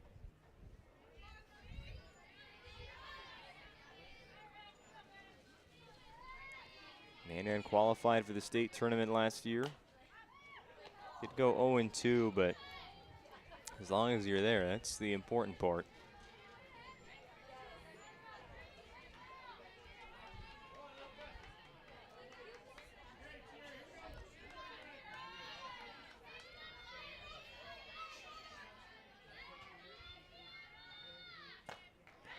Did you go around the appeal to first? There's no. Gustafson running back to the dugout. First base umpire just told you didn't swing. And maybe thinks he's going to change his mind now.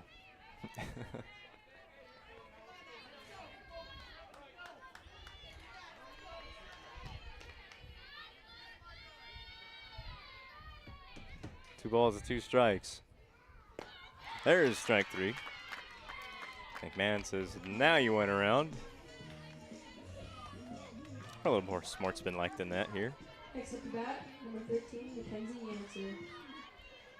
Dickinson and Mandan met to wrap up the regular season. It was a sweep for the Midgets on the road, locking up the number 3 seed in the tournament. They were the number 2 last year and won it all in the West and in the state tournament. Foul wall off home plate umpire, looked like.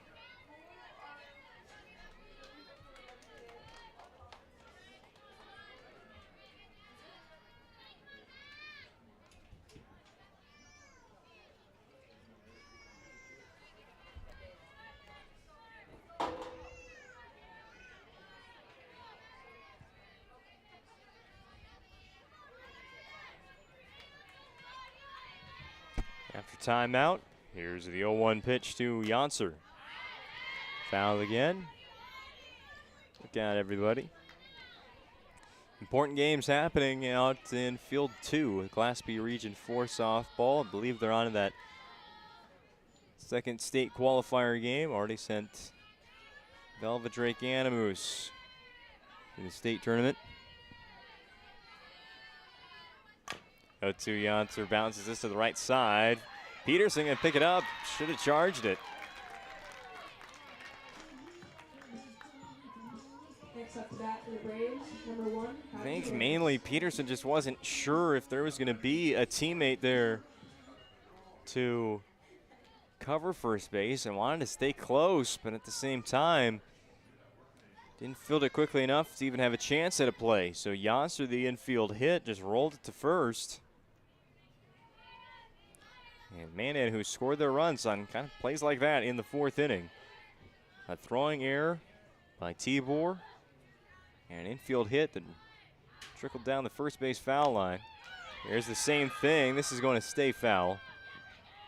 Spinning like crazy off the bat of Hadley Harris.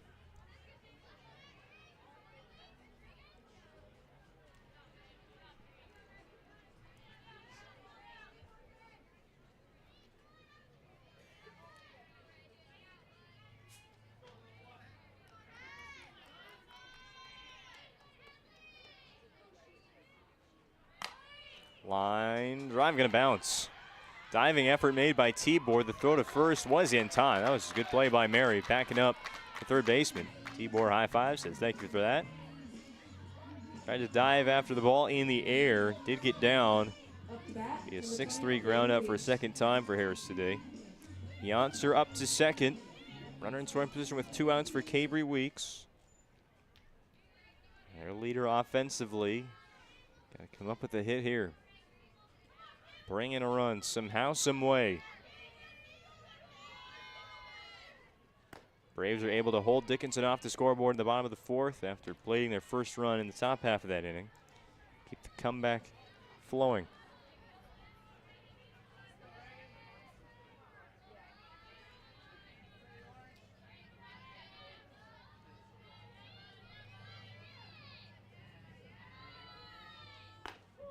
Takes a strike.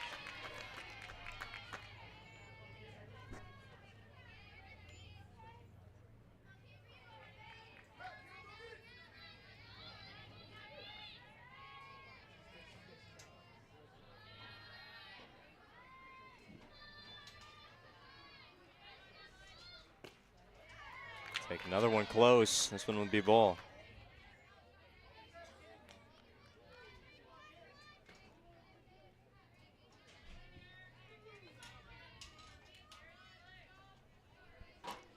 Yonser running at second base. Be going on contact with 2 outs. Another called strike for McMahon.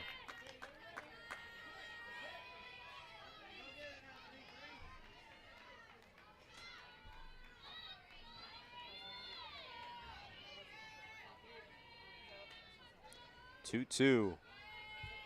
The pitch. Grounded through the left side. They're going to send Yonser. Coming up throwing from left field was Koffler. Medina made the decision, hey, there might be an out to get at second base because Weeks did take off, but Medina dropped the ball anyway. So after a RBI single, still true that Weeks and Yonser trade places on the bases. It's now 5-2. Dickinson in the lead. It's like Coach Gustafson is going to go to maybe a courtesy runner here, or a pinch runner. They've got Weeks, plays first base. Looking into the dugout right now. Usually you've got your pinch runners and your courtesy runners figured out pregame. All right, you're running for catcher, you're running for pitcher, and if we need you, we'll have you for pinch running purposes. It's still Taylor Arnegard batting, and in the end, no change was made. Going to keep Cabry Weeks on the base pass. Again, here you can re-enter, so if you get pinch ran for, you can go back and play defensively, and Weeks can hit again, but she'll run at second base. A 5-2 game.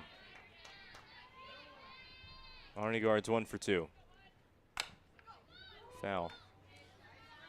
Just as easily could be 2 for 2. Hit that fly ball in the first inning to center field. Gabby Soblik made a great sliding catch to rob a hit just as it was about to hit the ground from Taylor. Picked up that actual single in the third inning. Came around to score a run. I'm sorry, that was the fourth inning.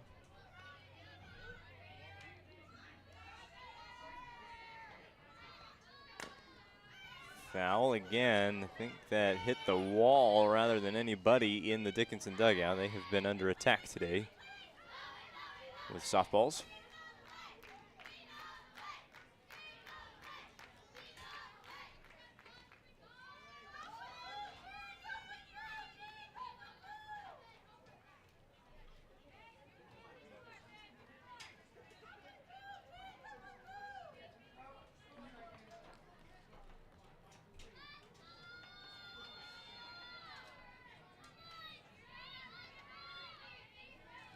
0-2 the count to Arnegari.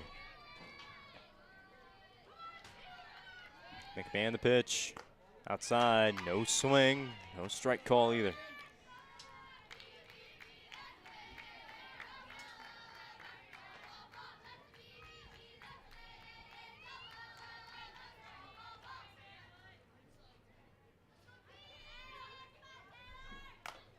Jammed, popped it up to short. Mary the catch, running in.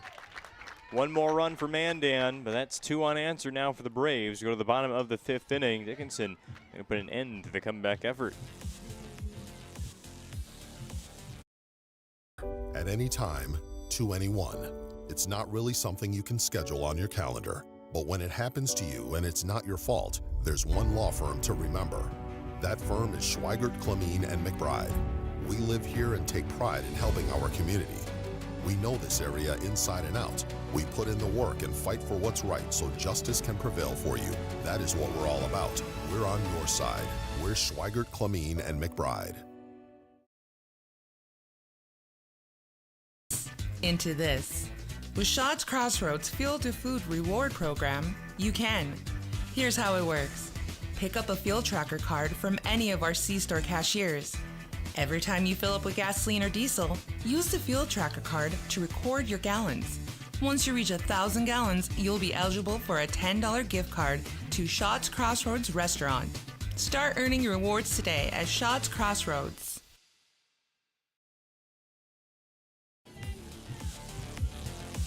Leading off the 5th for Dickinson, number 5, Hallie Hanky. 5-2 Dickinson on the BNC National Bank scoreboard. Bottom of 5 from Minot. State qualifier game number 2. One spot left for West Region teams at the State Class A softball tournament next week in Grand Forks.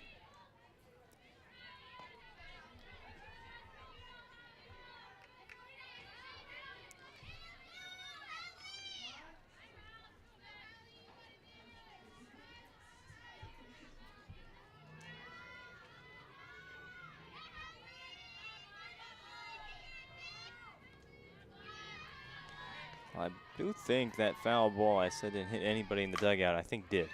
There's a fly ball to center field to lead off the 5th for the Midgets. Hallie Henke flies out the center. Did have someone with a bloody nose and somebody with a cut up hand now. Next up to bat for Dickinson, number 22, Maisie Kofler. 1 out for Koffler.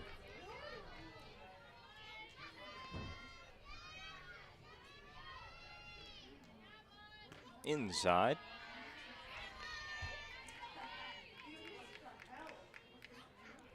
This is one venue right here, Shields South Hill Sports Complex. It'll host one of the softball all-star games this summer. A lot of these same players you've seen all tournament long going to be part of that. McKenna Medina Dickinson will be there.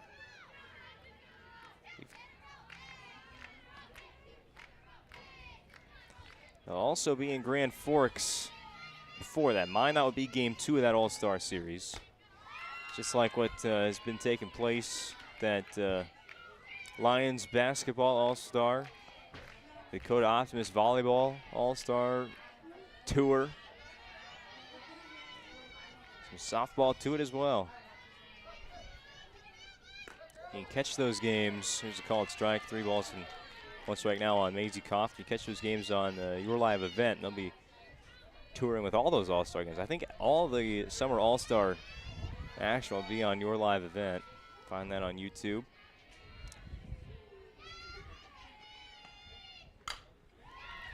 Gonna bounce in front of Hanson at short. Still a chance to make a play, but well late. Had to make that tough decision. Catch it in the air, let it bounce, and I think in the end was forced to play it off a bounce. And off the heel of her glove, Koffler is going to reach on an infield hit. Reagan McMahon, the next batter for Dickinson.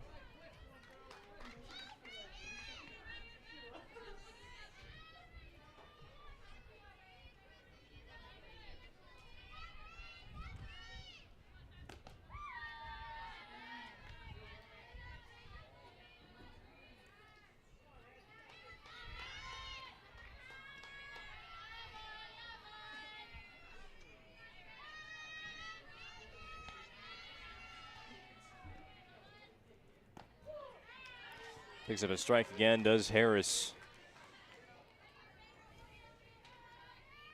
Pitching away through the Dickinson lineup for now a third time. There's been plenty of hits for the Midgets, but just in 2 innings so far have they scored a run. A miss in.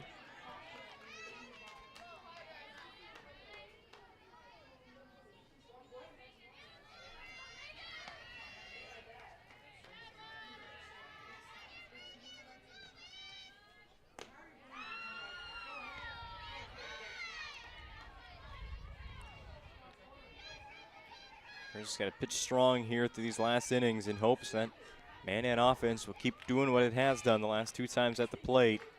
Slowly but surely keep this comeback effort in motion. 1 run in the 4th, 1 run in the 5th for the Braves at the plate. For the Braves at the plate. Cut it from a 5-0 game to 5-2 at the moment. But they're down to just their final 6 outs at the dish. And they'll hit in the 6th inning.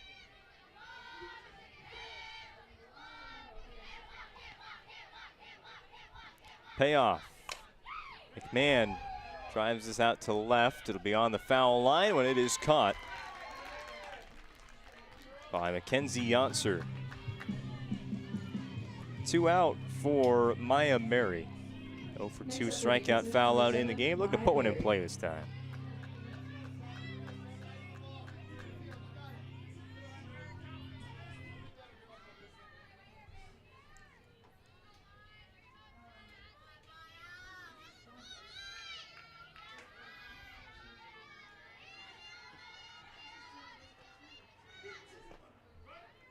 Runner goes, throw down. It's pretty close. I don't think we've seen a caught stealing yet in this tournament. Koffler safe at second base. Runner in scoring position with 2 outs now for Mary.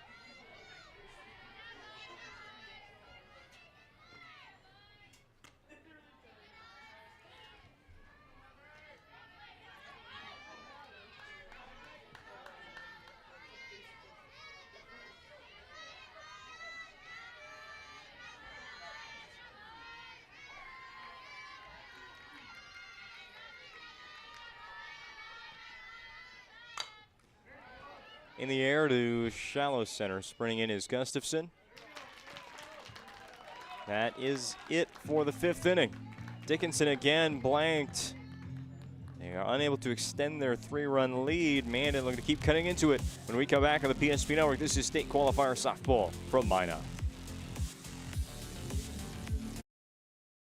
Planning approach at Legacy Financial Partners is a personal relationship. Our unique and collaborative approach to financial planning starts with your dreams, not just the numbers. We will work with you regularly to take action to update your plan as your needs evolve, recommending products and services that are right for your situation.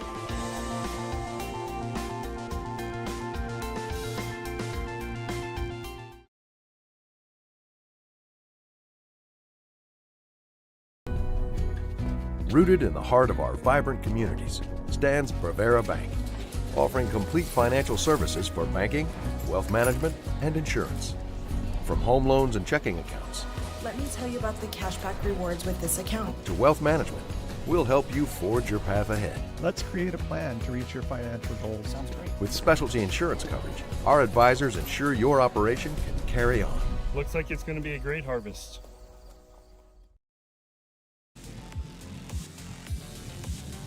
Today's broadcast of high school softball on the PSP Network is brought to you by Minot State University. The best way to predict your future is to create it. With over 100 areas of study at Minot State, you can earn the degree for the career you desire. Be seen, be heard by you at MSU. That's Minot State University. Reagan McMahon pitching the 6th inning for the Dickinson Midgets, as she has every inning of Midgets tournament run this year. An opening round 3-1 win against Jamestown, a semifinal 2-0 loss to Minot. Those have been the 2 closest games by far of this tournament. We had a 10-0 run rule win for Bismarck earlier today in 5. Against Jamestown, that's kind of been how most games have gone. Early on, it looked like maybe we were on pace for that again. But Mandan has made a comeback. They've scored the last 2 runs of this game, 1 in the 4th, 1 in the 5th. They will have to pick up that pace a little bit now as we go to the 6th inning of a 5-2 softball game. Ball and 2 strikes. The Mandan's leadoff hitter here in the 6th, Aubrey Karski.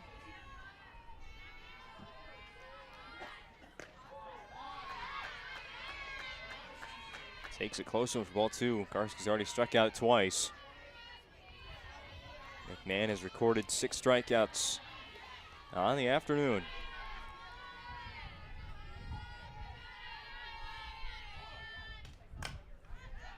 Karski to the opposite field, going to get out of play. Start time of that championship game was scheduled for 3. Might get pushed back a little bit. Going to give each team 30 minutes in between games to take a full infield outfield. Get warmed up, get prepared, get on the field at least. 2-2. About 10 minutes shy of 2:30 in the Central Time Zone. 1:30 for our Mountain Time viewers out in Dickinson and surrounding area. Karski on the ground to second base. With time, Maddie Bren will record the out. Next up to bat, number 14, Hope Hansen.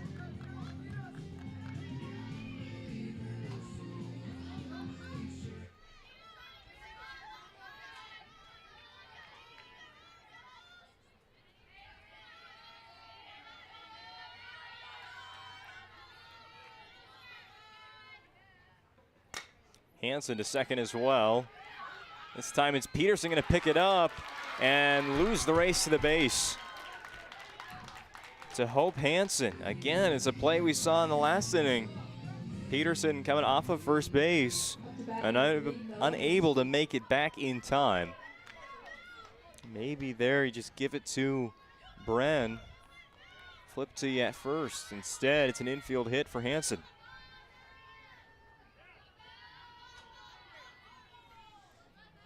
One base runner, 1 out for Bella Maliski.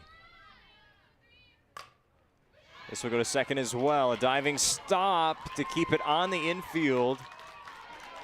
But it just got out of the glove of Maddie Bren. Wow, she's been busy in this inning. But these last 2 have let Mandan reach base. Tying run at the plate in the 6th. And Haley McGrain. Another infield hit for Bella Maliski. 3 hits, none of them have gotten to the outfield.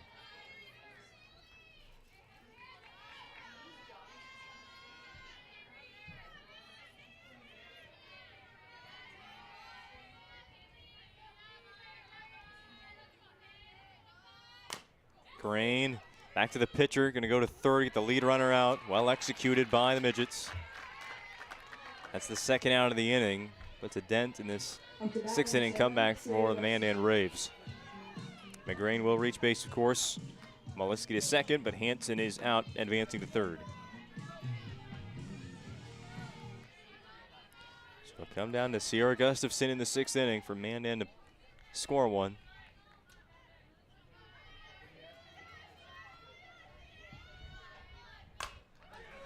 This will drop in right. Maliski safe at home. McGrain goes to third. How about Sierra Gustafson? RBI single here in the 6th inning. Mandan again with a run. It is now down to 5-3 Dickinson. The 2 sports stars, Sierra Gustafson, the RBI single. Brings up the top of the order in Yonser. Top 4 in the lineup each have recorded 1 hit. Gotta get one here, gotta get on base with 2 outs. Looks at a strike.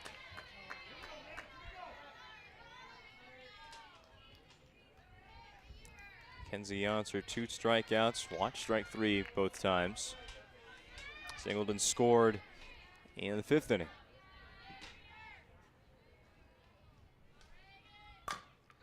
Grounded to Brent at second. cleanly picked up off the turf. And a good throw to first base will retire Yonser and the Braves in the 6th inning. One more run for Mandan, one piece at a time. The Braves trail by 2 after 5.5. Years as pages in a history book, a time gone by. But even in this modern world, there are new frontiers to conquer. Whether you're tending the land to grow a better tomorrow or growing a business for new opportunities, the work you do powers the world. Exploring the frontier means stepping forward, shaping the future for yourself and for those around you. First International Bank and Trust, helping you live first, one step at a time. I can't believe I wrecked my car. There are some things in life we can't control. But what's important is how we respond. At Jerome's Collision Center, they provide the highest quality of service, assuring the job gets done stress-free and making it feel like a breath of fresh air. And to give you peace of mind, they handle the insurance. Are you even a therapist? Don't worry about it. Jerome's, they're the experts. Jerome's. Probably felt like everything in that top of the 6th inning was hit towards Matty Brent at second base. Practically was. Ground out to start the inning, and back-to-back infield hits that way, and did get the put out to wrap up the 6th, but one Mandan run comes in. They now trail by 2. It's 5-3 on the BNC National Bank scoreboard. Find them online at bnc.bank.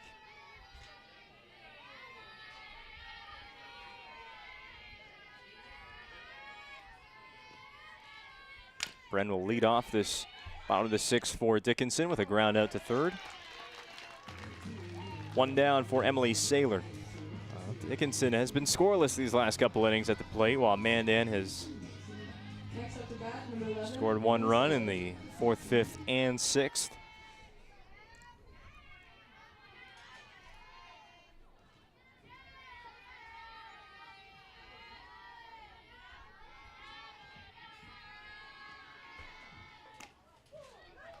Strike one. Start the at-bat against Emily Saylor, who has walked twice. Nothing else.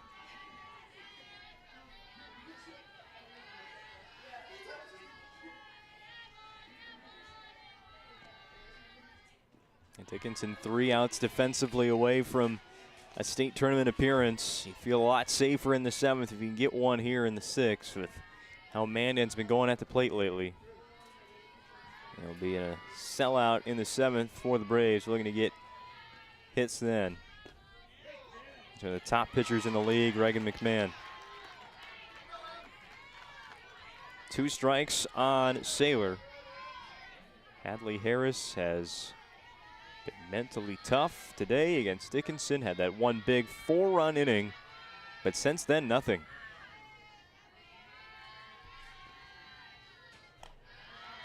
2 balls, 2 strikes. At times, been flustered by the strike zone.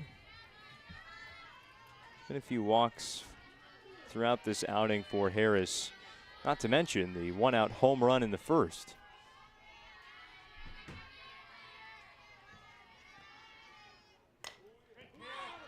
This one's going to stay on the infield. Harris, the pitcher, wants it. She's got it. 2 outs.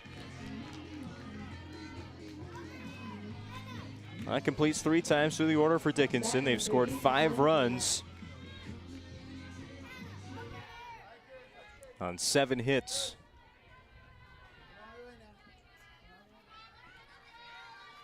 McKenna Medina does not have any of them. 2 strikeouts and a sac fly, officially 0 for 2.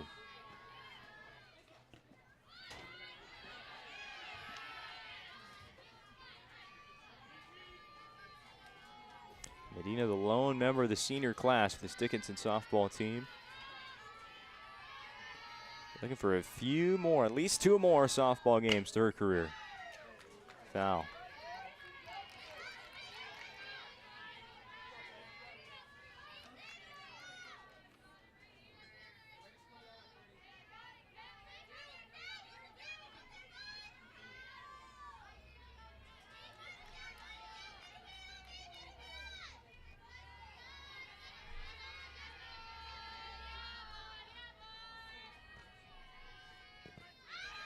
Blocked by Bugby.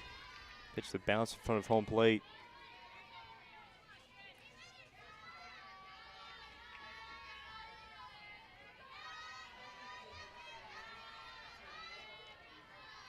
Give Dickinson a base runner. They've got a chance here.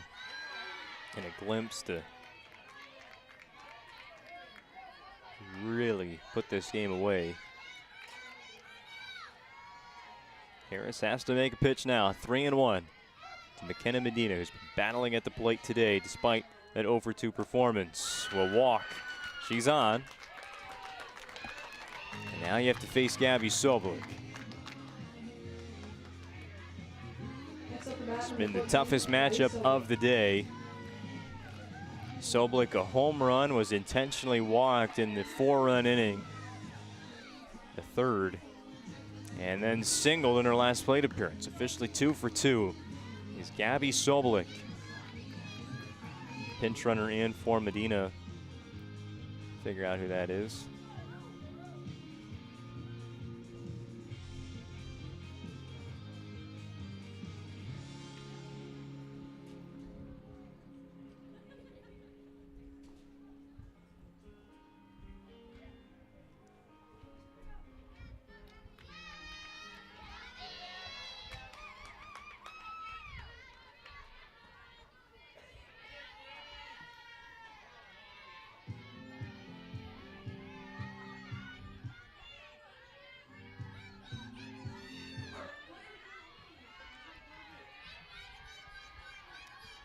Shortly we'll figure out who's at first base for Dickinson. She's taken off for second now.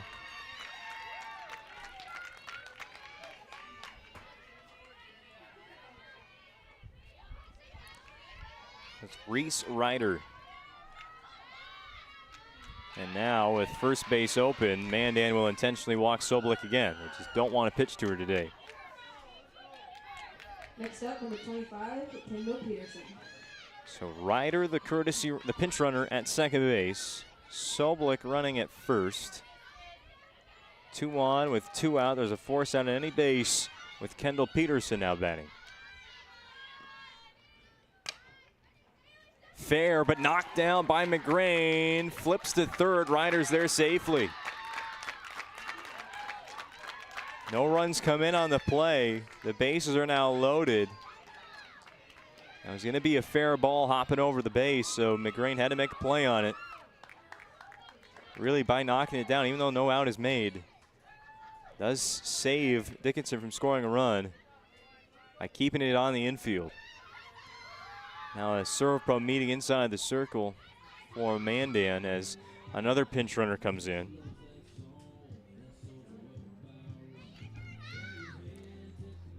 Ryder safe at third. Soblik intentionally walked, is now up to second base.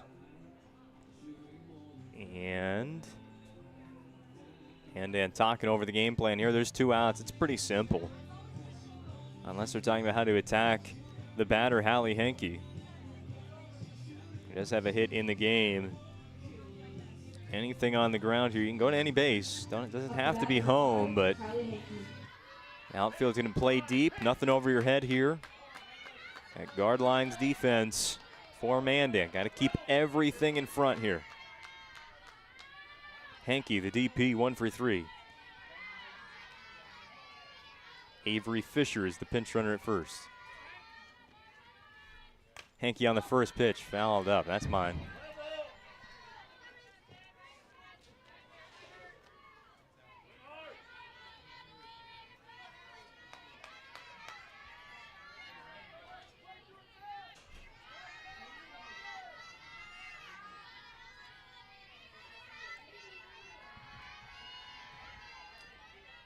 The pitch from Harris. Bugby, it deflected away. Here comes Ryder. The no-look flip home is not going to get her. The pinch runner scores. Dickinson extends their lead. Bugby slid over to block the pitch. Got in front of it, but it bounced off the leg guard and goes all the way to the backstop. Ryder, a good jump from third. makes it 6-3 Dickinson. Just what they needed here in the 6th inning. 1 run. Still a few out there to bring in for Hankey in a 1-1 count. Weeks over into the dugout, crashes into the fence and lost it over the wall. And hitter Mitt was unable to secure the catch.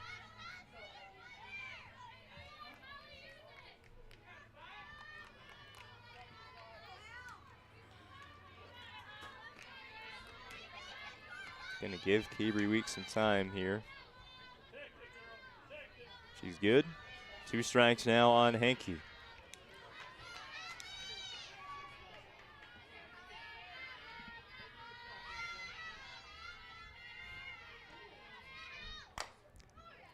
Long fly ball. Down into the crowd.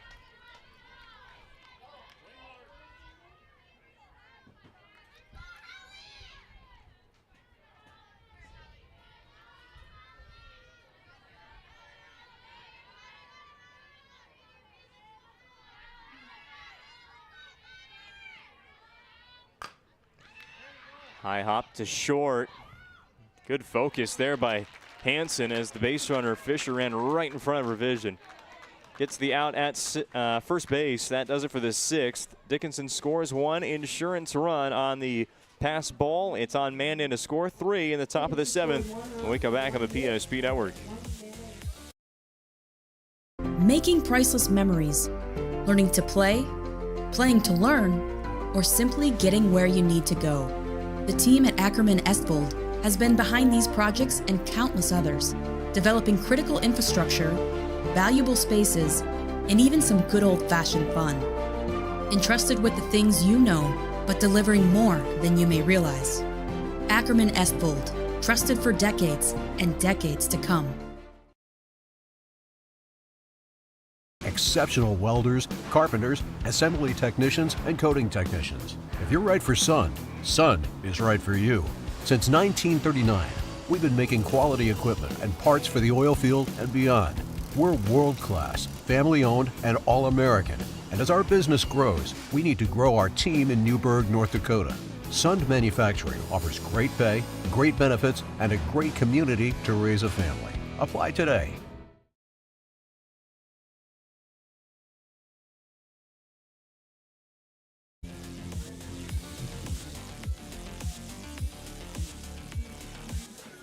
Well, season on the line for Mandan. They need 3 runs in this top of the 7th inning to keep it going at least. Dickinson 3 outs away from another state tournament appearance. Hadley Harris, the pitcher for Mandan. She's battled through 6 innings inside the circle. Will pick up another hit, her 2nd of the game, to lead off the comeback. Batters 2, 3, and 4 due up for the Braves. I'm going to send everybody up there here in the 7th. Be Cabry Weeks next.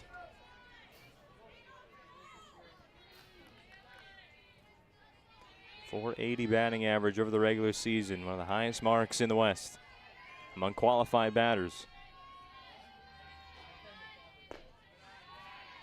Looks at ball 1. Reagan McMahon to finish the job here in the top of the 7th for Dickinson.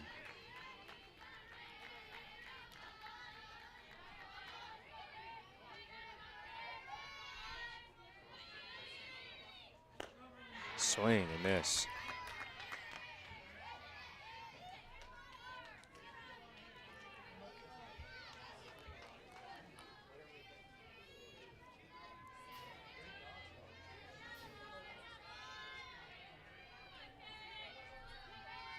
One in there. That was a good pitch to hit, but maybe looking at some other pitch there was Weeks, or guessing a different pitch.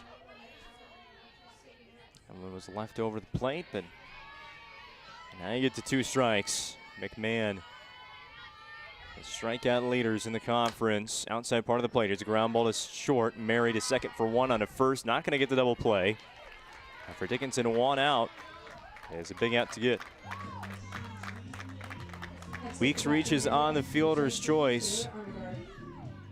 And that will bring in Taylor Arnegard, and The last time Weeks was on base, there was a question of who would courtesy run or pinch run for her. And this time, they have made the decision. There will be a pinch runner for Weeks. It'll be Mackenzie Miller.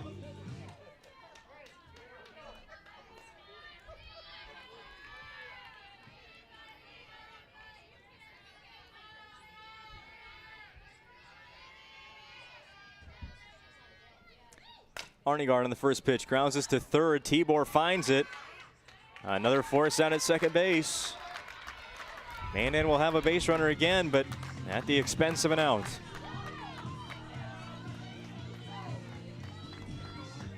Sure-handed infield for Dickinson on display again. Tibor fields the short hop. Mary the play before. They've had great defense in the outfield.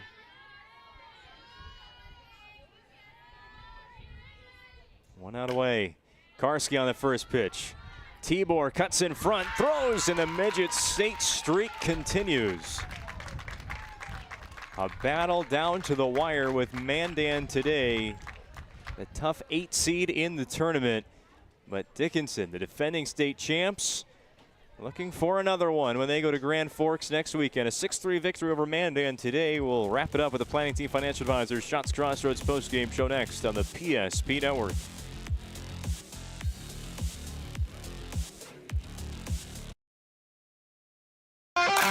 This presentation on the PSP Network is proudly brought to you by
Make sure to like and follow the PSP Network on all social media platforms and hit that subscribe button on YouTube.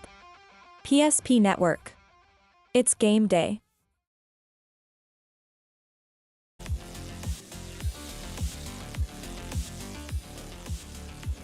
On the BNC National Bank scoreboard, your final in game 2 of the day, Dickinson 6, Mandan 3. The Midgets off to a 13th consecutive Class A state softball tournament. Congratulations to them, and congratulations to the Mandan Braves, of course, on a very, very good season this year. culminating in the West Region Tournament. Some tough matchups for the Braves. You get the regular season champs Williston, lost by 14 in that opener, but even before that, they've had to play an extra game than everybody in this tournament, starting the play-in win, battling over Century 14-10. Crushing Legacy yesterday, 15-2, and coming back in this game against Dickinson as much as they could, and just falling a little short against the Midgets, who are go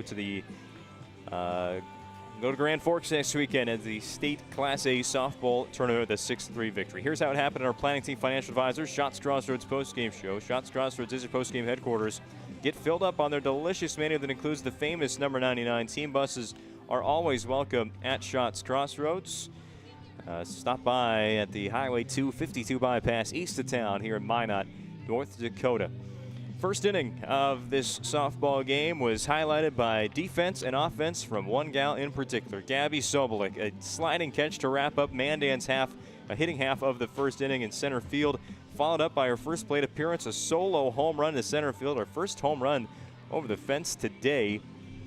Been a bit of a breezy day at times, but not really anymore. Sobolik to right center field. The home run got Dickinson on the board first, 1-0.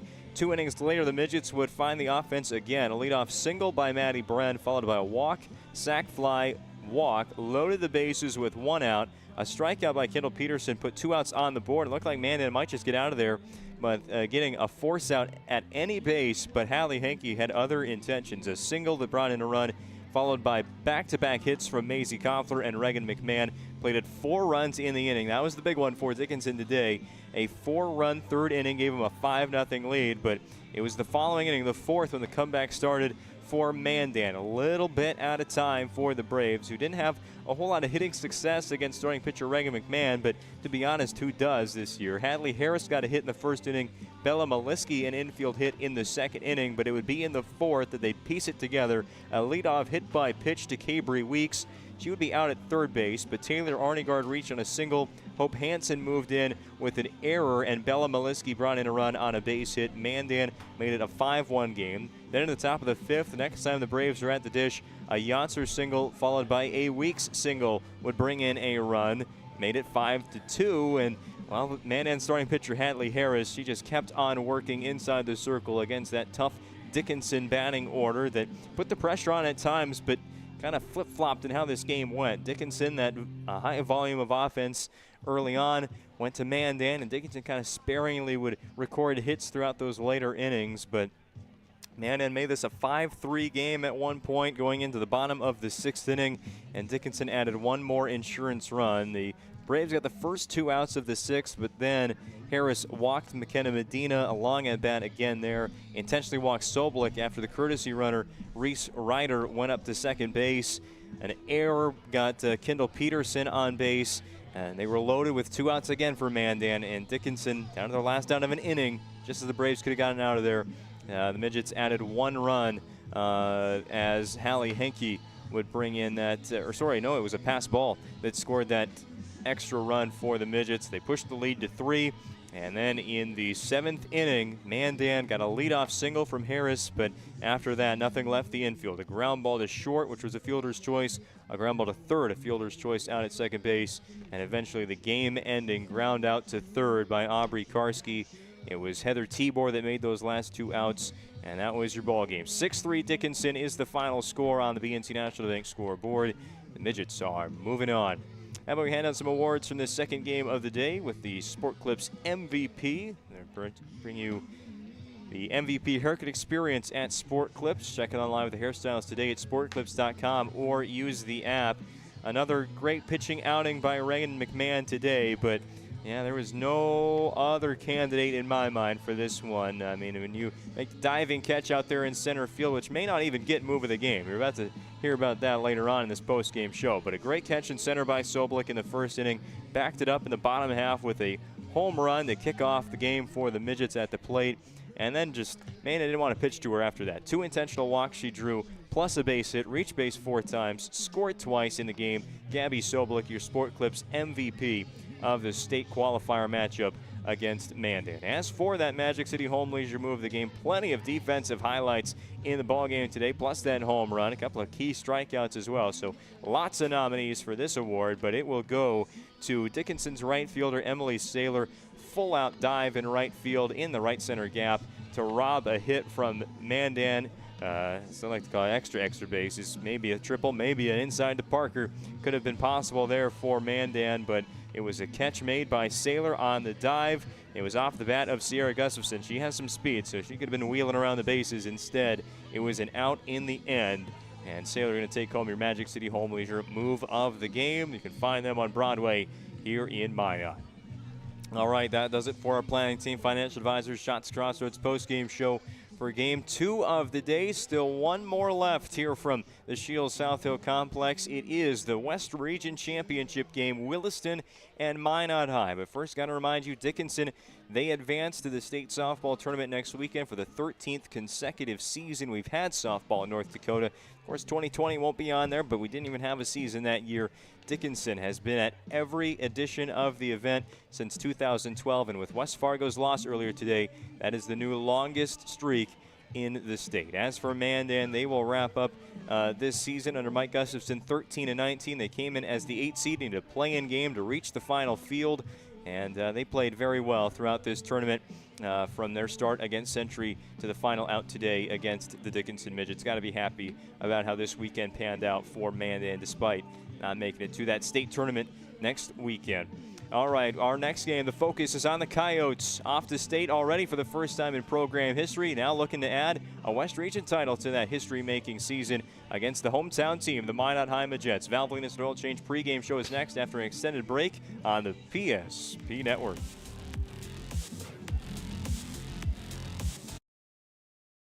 The nuances of cutting men's hair. Less pomp, more adore, huh, Brittany? Square face, wavy hair. Mid-fade with a textured top. Finish it off with a hard part and taper that neckline, coach. Cowlick, what's the move? It's not just all about hard work here. Hit all. 7. Pressure. Points. Yeah. It takes expertise to be a sport clip stylist. Here? That's the spot. Right there, huh? Sport Clips, the pros in men's hair. Whether you're looking for a full-service financial plan or planning for farm or business succession, Planning Team Financial Advisors is here to help you work toward achieving your financial goals. With locations in Bismarck, Garrison, and Center, our full-service team of professionals are dedicated to helping you work towards achieving your financial goals. Visit us online, planningteam.com. Securities offered through LPL Financial, member of FINRA Civic. Investment advisory services offered through New Edge Advisors, LLC, a registered investment advisor. New Edge Advisors, LLC, and Planning Team Financial Advisors are separate entities from LPL Financial. This presentation on the PSP Network is proudly brought to you by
Make sure to like and follow the PSP Network on all social media platforms and hit that subscribe button on YouTube. PSP Network. It's game day. At Shots Crossroads, we make 8 gallons of homemade ranch dressing every day, so you can smother your dinner salad with it, dip those crispy golden French fries in it, and dunk your breaded chicken strips. You can even cover your... Wait, no. You can't put ranch on steak. Or can you? Shots Crossroads. Don't forget the ranch.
vehicle, Ryan Family Dealerships has the best selection we've had in years.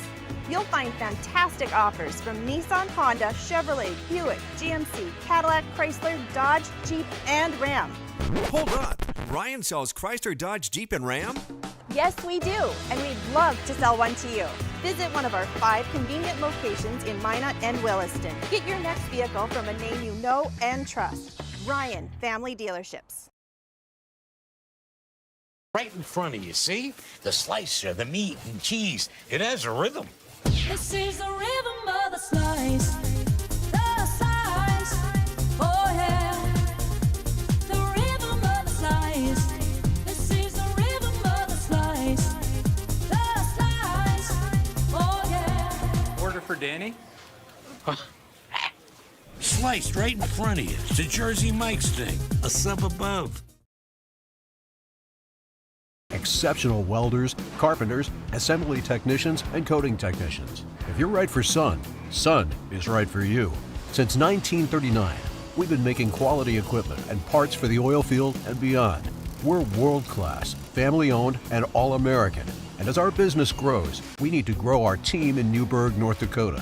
Sun Manufacturing offers great pay, great benefits, and a great community to raise a family. Apply today.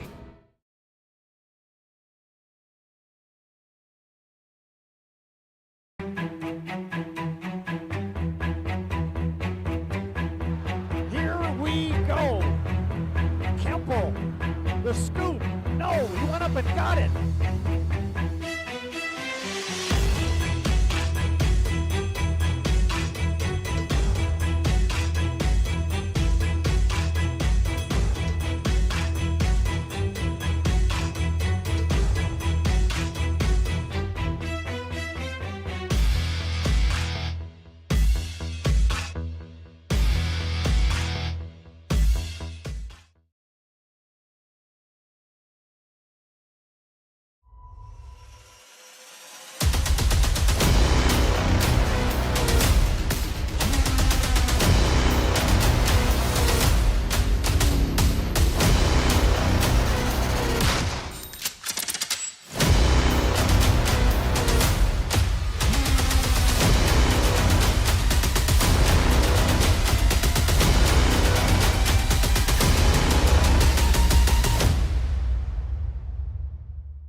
It's a championship atmosphere at Shields South Hill Softball Complex in Minot. The final game of the West Region Softball Tournament features the top seeded on your screen, the Williston Coyotes, and the host team, the Minot High Jets. Such an interesting matchup, such an interesting build-up, and so much at stake for this final game of the tournament. The West Region Final. Minot and Williston, we start on the PSP Network with the Valvoline Instant Oil Change pregame show with timely services that won't slow you down and no appointment needed to stay in your car. Drive-through oil change service take about 15 minutes at any of the Valvoline Instant Oil Change locations in Minot or Bismarck. Find out more of everything you can do online at VIOC.com. Well, Minot High, the home team, they'll be in the visiting dugout today because they are taking on the top seed in the tournament, the history makers, the Williston Coyotes today, who have already clinched with yesterday's semifinal victory, the spot in the state tournament for the first time in program history. And today they look for their first ever, of course, West Region title as well. It's 28-3 Williston, 24-6 Minot. Here is how we got to this point. A look at the bracket and a look at how the seeding will go for the state tournament already. For Williston, their path to the final, an 18-4 win over Mandan in their tournament opener on Thursday. A 10-0 win over Bismarck on Friday. Nothing, and I mean nothing, has stood in their way this weekend towards a 2-0 record on the first 2 days of the tournament. It's Minot High that stands in their way from 3-0 right now. But nothing so far has hindered the Coyotes in this process to claiming their first West Region championship by night's end, if that is the case. As for Minot High, got out to a lead early and packed it in against Minot North in day one, a 10-1 victory over their rivals, the Sendles. Last night, had a test against Dickinson. It was Reagan Terrell, a one-hitter in the complete game. She blanked the Dickinson Midgets totally in that semifinal game, shutting them out in a 2-0 win. Minot advanced to the WDA championship game last night. They are 2-0. Back in the title game for the third consecutive season and third time in history. In the state qualifier games earlier today, Dickinson defeated Mandan 6-3. Bismarck took down Jamestown 10-0. So the seeding at the state tournament, the 4 seed from the West will be Bismarck. The 3 seed from the West will be Dickinson. And now it's time to determine one versus two here in the West Region Championship, featuring the Coyotes of Williston and the Midgets of Minot High School. Let's take a look now at the Prestwich Orthodontics pitching matchup. Today we will start with the team on the field in their all-black uniforms, the number 1 seed, the Williston Coyotes. And, well, we gave a wrong guess after day 1 of the tournament. Alana Thomas pitched that opening game against Mandan, and we thought maybe they'd trade off. Mika Klumpker is going to get game number 2. She has a perfect 12-0 record this season, has not lost once as a pitcher. No losing decisions on the year for Klumpker. We thought maybe she'd get game 2 to qualify for the state tournament, but instead they went with Thomas in that one. The semifinal against Bismarck yesterday. They turned to Klumpker, though, here in the final against Minot High. As for the Midgets batting order today, they will look like this. At the top, of course, it will be Darby Mowbray, as is the usual for Minot High. It's time for first pitcher on the PSP Network, by the way. Minot in the all-white, Wilson in the black. We'll get to that lineup here shortly. We just got that lineup card written down in the box score. First pitch from Klumpker misses low. It's ball 1, and we're underway with WDA Championship of high school softball in North Dakota. And now time called. And we're going to get a new softball for the pitcher. Klumpker does give us time to take a look at the Minot lineup. Darby Mowbray, Gabby Rohr, Sydney Barch, then Hallie Baker, Reagan Terrell, Kennedy Erdman, Grace Burdick, McKenna Nygaard, and Journey Larson. The only change, Erdman and Burdick flipped today. The 1-0 pitch from Klumpker. He's back and misses again. 2 balls, no strikes to Darby Mowbray. It's all about the start field today for Minot High. Early innings, they got out to a large lead against Minot North in the quarters. Yesterday against Dickinson, didn't have too much offense at all. Just 2 runs, but that was enough to qualify for the state tournament yesterday. 3-1 from Klumpker to Mowbray. It's the Williston defense as well in just a second. After this at-bat is done, going full in the first plate appearance. Past the bat of Mowbray, it's K number 1 for Mika Klumpker.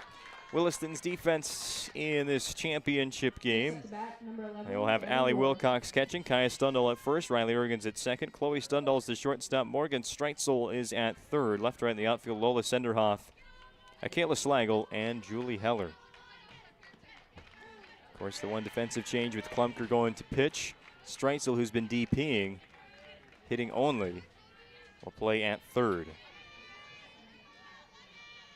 Klumpker, the everyday third baseman for Williston when she's not inside the circle. Let's take a look at those numbers for Klumpker more in depth on the regular season. And she hasn't pitched in the postseason yet. This is start number 13. She has a 12-0 record, 62 innings, 4.06 earned run average. Well, calculated over 7 innings. 78 strikeouts, so not as many strikeouts as you'll find from their other starting pitcher, Alana Thomas, who did pitch very well in this tournament against Mandan and Bismarck, setting up Klumpker for the title game. 2 balls, 2 strikes to Gabby Rohr.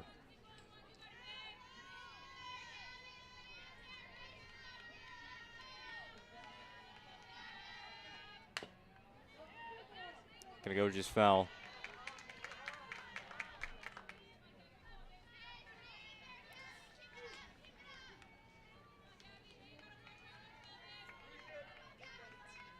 See how Minot's offense fares here against Williston. Didn't have the greatest of days hitting against Dickinson's ace yesterday, Reagan McMahon.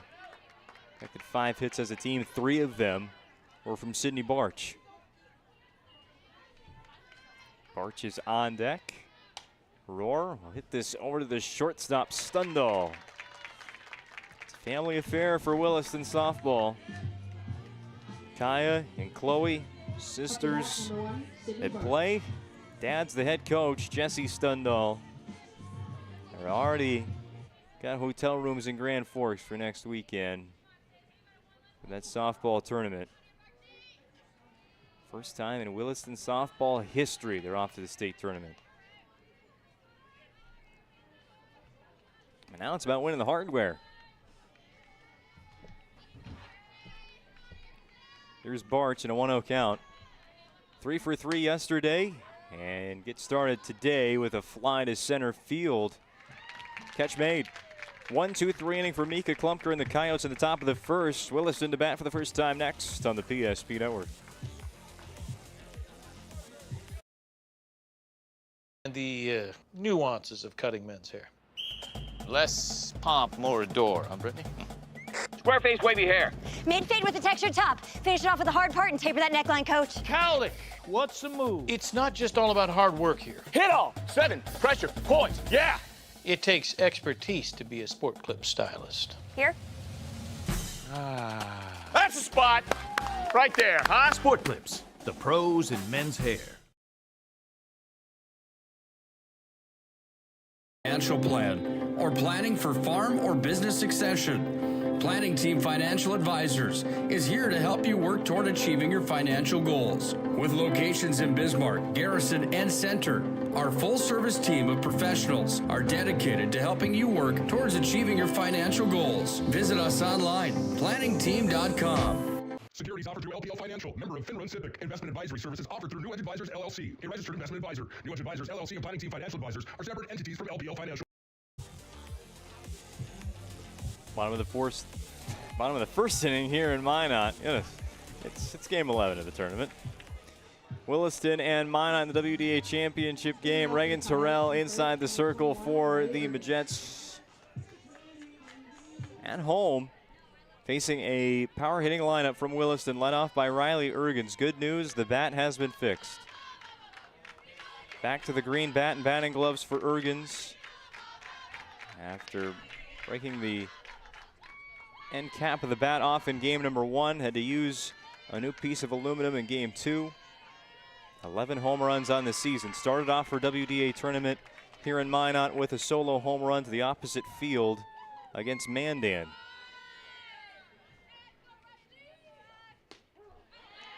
Ergens takes a strike now. It's 2-1. Ergens, Wilcox, and Mika Klumpker at the top. Kai Stundall, Chloe Stundall, Akela Slagle in the middle. Morgan Streitzel, Lola Senderhoff, Julie Heller, the bottom third for Jesse Stundall's Williston Coyotes today. Pitching around Ergens here, the leadoff batter. And on 5 pitches, she'll be walked. You get your base. Well, Ergens, a hitter. She wants to hit. Next up, bat number 11, Allie Wilcox.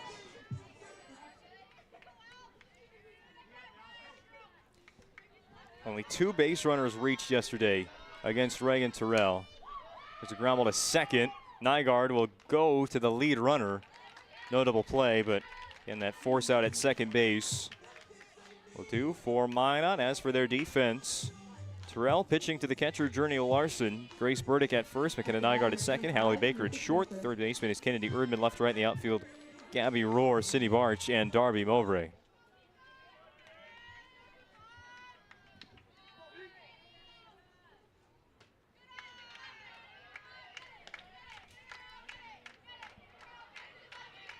As I was saying, just a walk and a hit allowed yesterday by Reagan Terrell against Dickinson. Just had her way. Midget's batting order yesterday is put Minot in the state tournament, put him in the championship game this evening.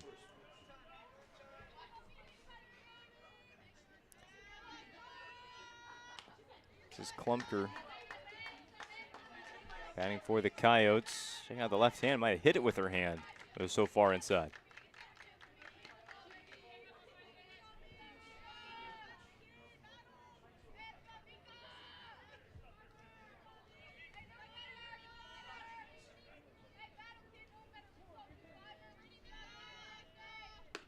Swings through, strike three. Terrell goes eye level with that pitch. First K of the day. Next up, number 24, Kaya Stunthal.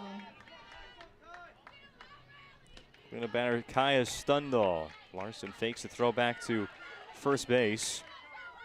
Wilcox, a base runner for the Coyotes.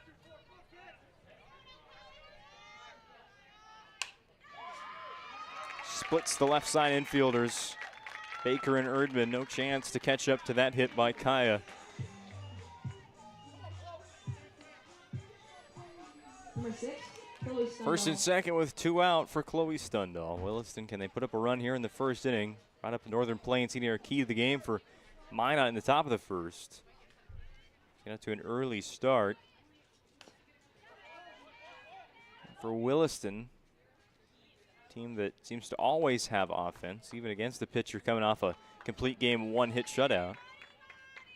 They trust their pitcher, Mika Klumpker, to keep Minot High's lineup cool.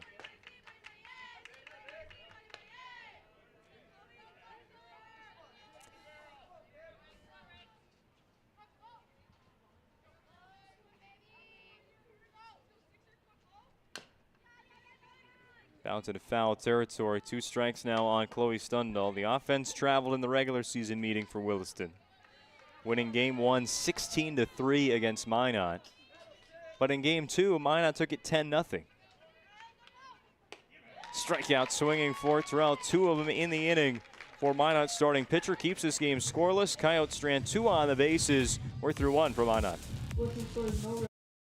You were certain that your bank had your back or would go the extra mile to give you the service and attention you need. Partnering with the right community bank can make all the difference. We like to think of a community bank as one that supports its local community. You need to know that whatever your financial future holds, your bank will be there to provide practical support. As a community bank, BNC National Bank will be there for whatever you need in the long haul. Reach out to our team today to learn more about how we're able to help you succeed. Member FDIC.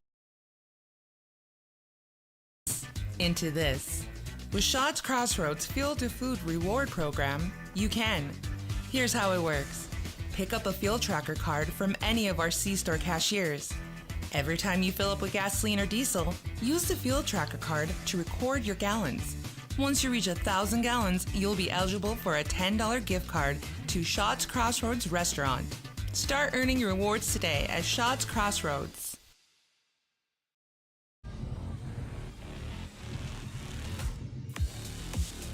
Brought up in the last inning how the regular season series went between Minot and Williston, and it did not go how you would expect the eventual top 2 seeds in the tournament to play each other. They only met twice. Sorry, they met 3 times. Williston won the first 2. Minot got that win in game 2 of the doubleheader. Williston the 16-3 win in the opening game. Minot won 10-0 in the second, and Williston took game 3 12-9 in a game later on, not too far apart, out in Dickinson in an in-season tournament. It was later in the week. So this is the 4th meeting of the year between Minot and Williston. Maybe we get a closer, low-scoring game this time. Line drive to the shortstop, Chloe Stundal. She's awake. Next up to bat, number 15, Reagan Terrell.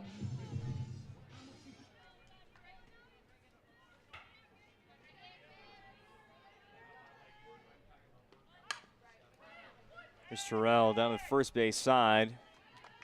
Fielding and stepping on the base for the Coyotes, Kaya Stundal. The bat number 28, Kennedy Erdman.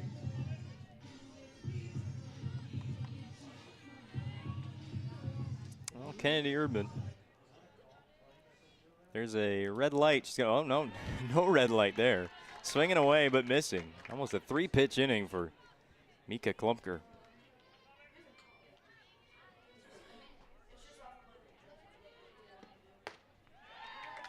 Ferdinand swings through another.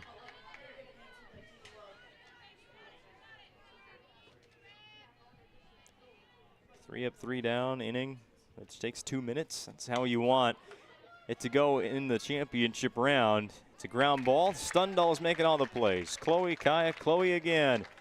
1.5 complete, zeros on the BNC National Bank scoreboard. West Region Final. Have over 60 years combined experience in the field. Not only are we writing estimates, talking with customers, we're in the shop working alongside of our team members. I've always had a very strong passion for repairing vehicles. I've been doing it since I've been in high school, and I've always enjoyed seeing the vehicle repaired back to the original conditions. Thank you for the opportunity to serve the Bismarck-Mandan community for the last 7 years. We look forward to expanding into our new addition to better serve our customers, Centennial Collision and Paint.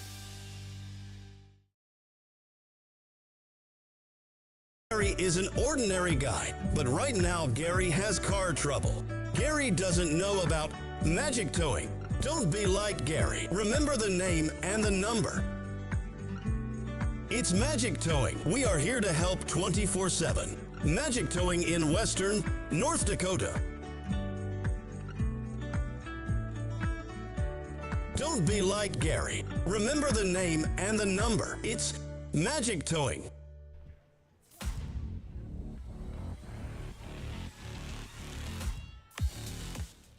Today's broadcast of high school softball on the PSP Network is brought to you in part by Planet Pizza.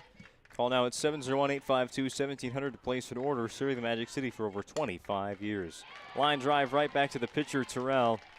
Makes the catch. There's a one out in the second inning. Kayla Slagle with the line drive. Up to bat number 38, Morgan Streitzel. First pitch to Streitzel, misses for ball one. 1-2-3 inning on 5 pitches. At the top of the second for Ika Klumpker.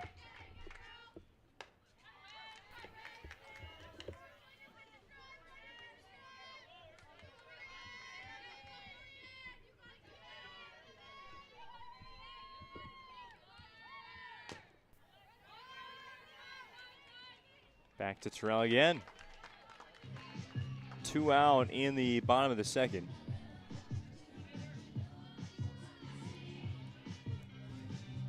Minot WDA champions in 2023. That was the first time they'd ever gone to the West Region title game. We've only been playing West Region tournaments since 2012. They lost last year's conference final to Dickinson. Swinging strike 2 to Lola Senderhoff.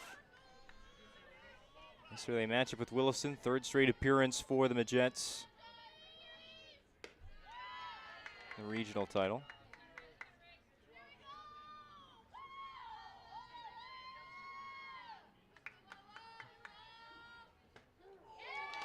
Strike 3 is called. The inning ends. All Reagan Terrell in the second. Catches a line drive, fields a ground ball, sits down Senderhoff. 3 up, 3 down in the bottom of the second for Williston. Scoreless through 2. That sinking feeling you get when this happens? That's oil change-anxiety. The anxiety of being without a car with a billion things to do. The fear of being overcharged. The stress of not knowing where to go or who to trust. But you never get those feelings at Valvoline Instant Oil Change, where you can watch us work right from your car, and we finish up in about 15 minutes. We changed your oil and did our 18-point safety check. Valvoline Instant Oil Change. Service you can see, experts you can trust.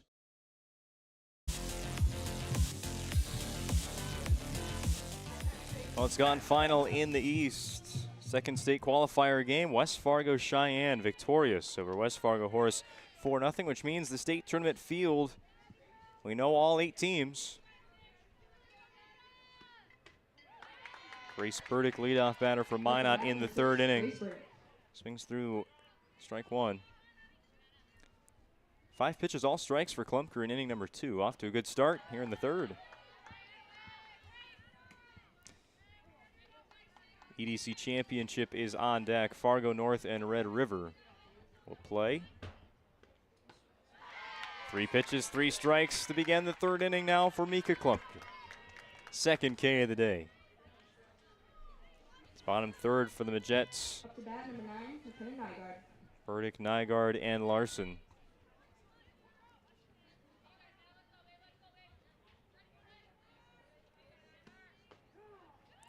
The Williston, Minot, Dickinson, Bismarck from the West. The top 4 seeds all have advanced to the state tournament from the WDA.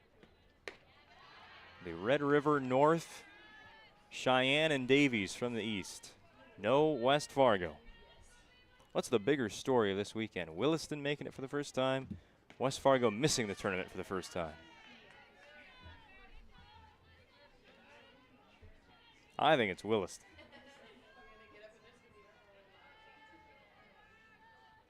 The 2-1 pitch. Nygaard hit foul. 2 strikes.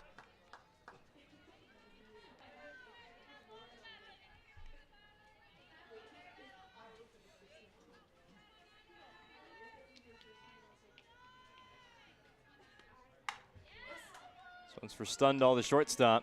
Busy day for Chloe at short. Sister Kaya makes that catch at first base. Need to stretch a ways. Next up for the Jets, number 29, Journey Larson. Journey Larson, the next batter for Minot.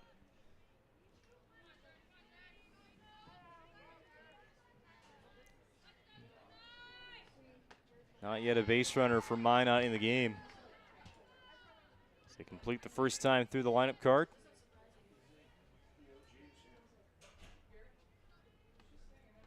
Larson thought about a swing the whole way, but that pitch ducked down to the zone for a ball.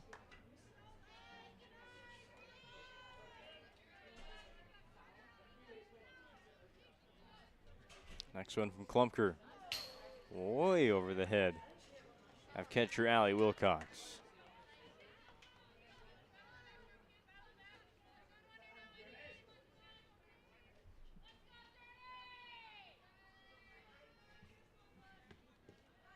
This one skips in front of home plate.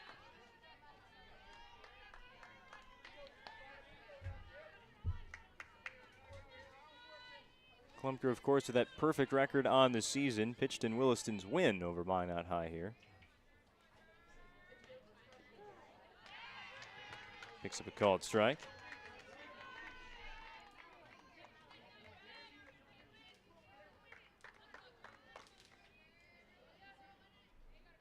It was a 6-inning game. She pitched every single out, allowing 8 hits, 3 earned runs, striking out 6 and walking 3. Reagan Terrell, she pitched game 2, Minot's win. A complete game, 5 innings shutout.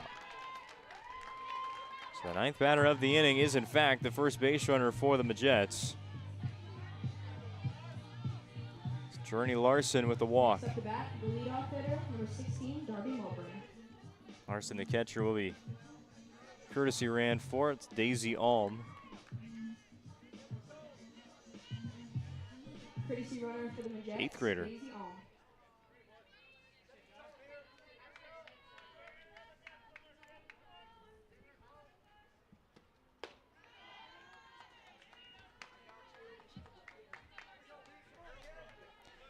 Klumpker also pitched when they met in Dickinson, but just 2/3 of an inning, relieved Alana Thomas. Alm will take second on the ball to the backstop.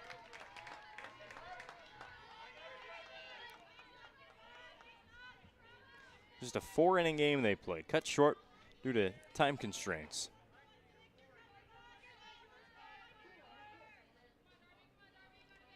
To Mowbray. That's also going to hit the fence. Alm stays at second, though.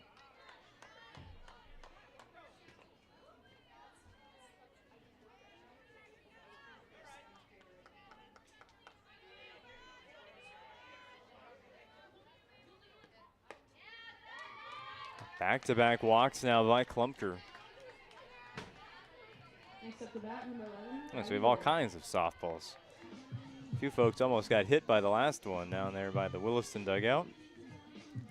Didn't set up the lawn chairs underneath the netting today.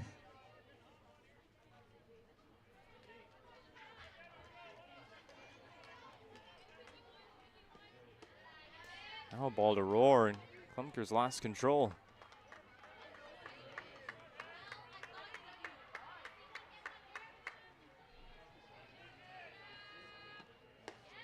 Up again.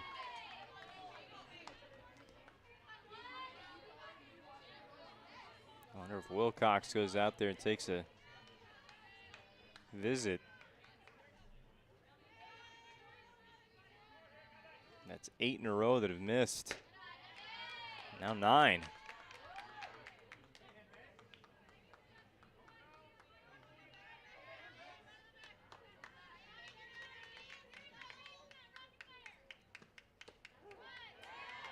It's a strike.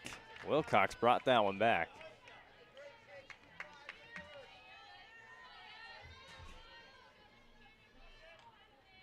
Three and one to Gabby Roar. It's at foul. It's a full count. Klumker can win in the end after a 3-0 start. Roar 0 for 1, popped out to short in the first inning. Hits it in fair territory to third. Streitzel the only plays at first, and that's going to be too late. Alm rounds third a long ways. Now they're going to throw it high and almost score.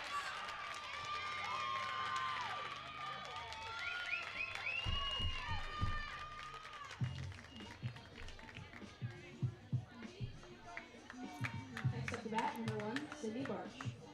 A mix of emotions there for Minot fans.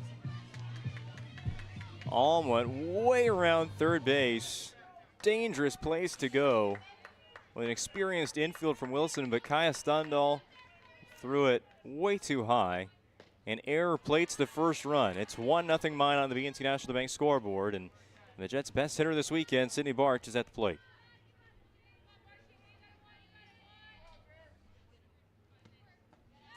Go down as an infield single for Roar, no RBI. Alm took third on the hit, scored on the E3.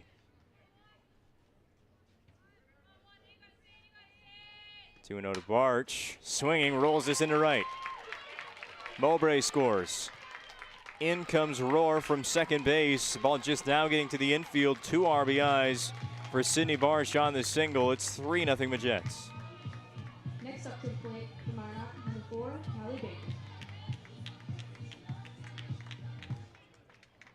Klumker retires the first 8 batters she faces today. Then back-to-back walks, back-to-back singles. And the Jets have the early lead. Locations North Dakota, Minnesota, and Arizona. BNC National Bank provides you with banking and wealth management services for your business and family. Visit them online at bnc.bank. Ball no strikes to Hallie Baker.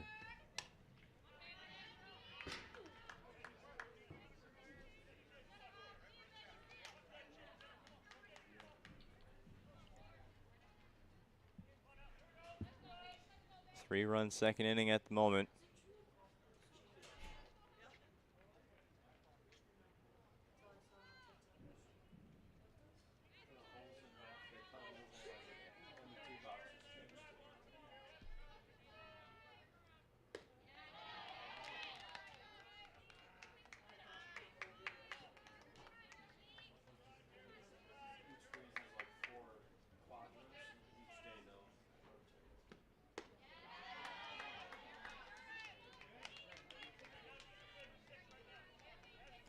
Danger of another walk again. Baker line out to short last time. Hit the ball well. This goes gap to right center. It will hit off the top of the fence, slipping in right. And that will allow Barch to score standing. It moves Baker to third. Good contact there by Baker, driving into the opposite field. Hit just below that yellow line. Right fielder Julie Heller picked it up pretty quickly off the fence, played it well, but slipped on the warning track. 3 bases for Baker, and now 4-0 Minot. Ball 1 to the pitcher, Terrell. All of this coming with 2 outs for the Majets.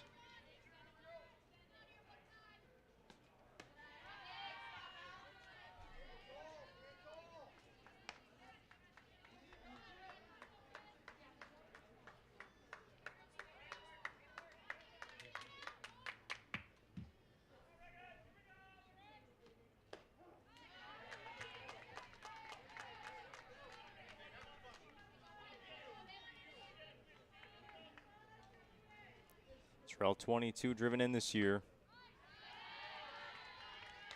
70 at-bats.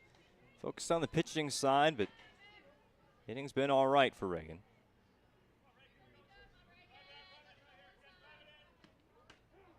Called strike 2. Terrell thought it was a ball.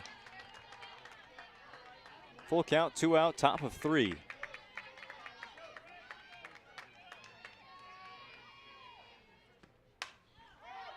High pop fly. Right in front of the Minot dugout, and it's dropped. This inning in a nutshell for Williston. Kaya Stundal had the throwing error to start the scoring. And now that one won't go down as an error, but a mental note for Williston will.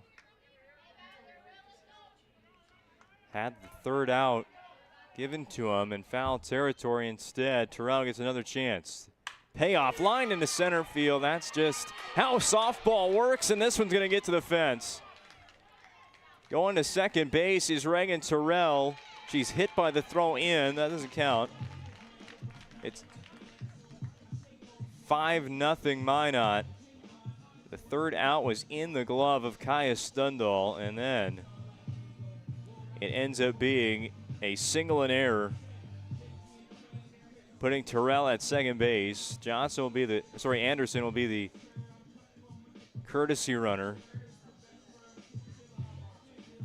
Terrell walking off the field, kind of holding on to her left shoulder. Meanwhile, a visit inside the circle taken by Williston as Minot has erupted for 5 runs. It all started with that throwing error by Stundal, which played the first run. Alm rounded third too far, forced to throw with 2 outs. Could have been it. Instead, the error plates 1 run. It turns into 4 more. The West Region Championship, margin for errors so small in a matchup like this. 2 errors in the inning, really 3, with Stundal dropping that foul ball. The error in center, allowing Terrell and now the courtesy runner, Fisher Anderson, to be at second base. So Minot still batting with a runner in scoring position. This is the 9th batter of the inning. It's Kennedy Erdman.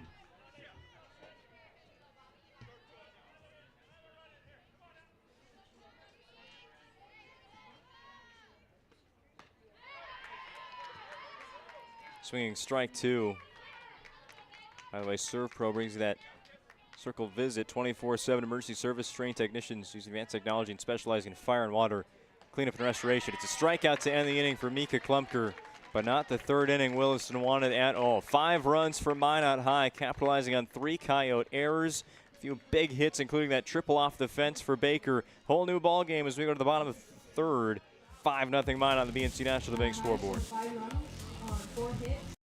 To introduce the fabulous edition of the Master Spas line, including the phenomenal Michael Phelps Swim Spas. Enjoy the relaxing health benefits and enjoy 0% financing up to 72 months or up to $5,000 off on all spas. You'll also find $2,000 off the MSRP on all pools, swim spas, and saunas. Come see for yourself the outstanding lineup of Master Spas, including the Michael Phelps Swim Spas, exclusively at Magic City Home Leisure.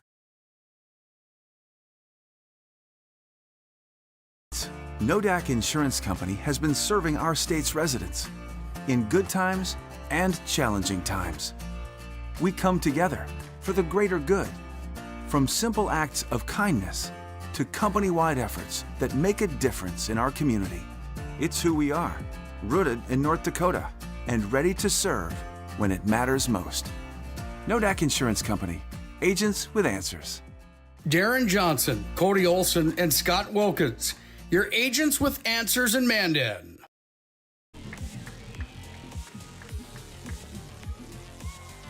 Well, it's comeback climb now for the Williston Coyotes after giving up 5 runs in the top of the third.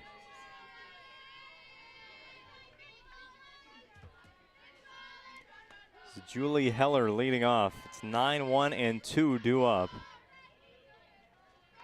Reagan Terrell is back inside the circle.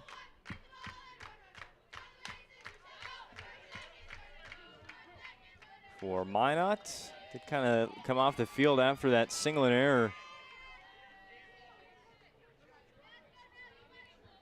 Holding the left shoulder, but seems to be all right. That's not throwing arm. Still uses every part of your body to pitch in softball.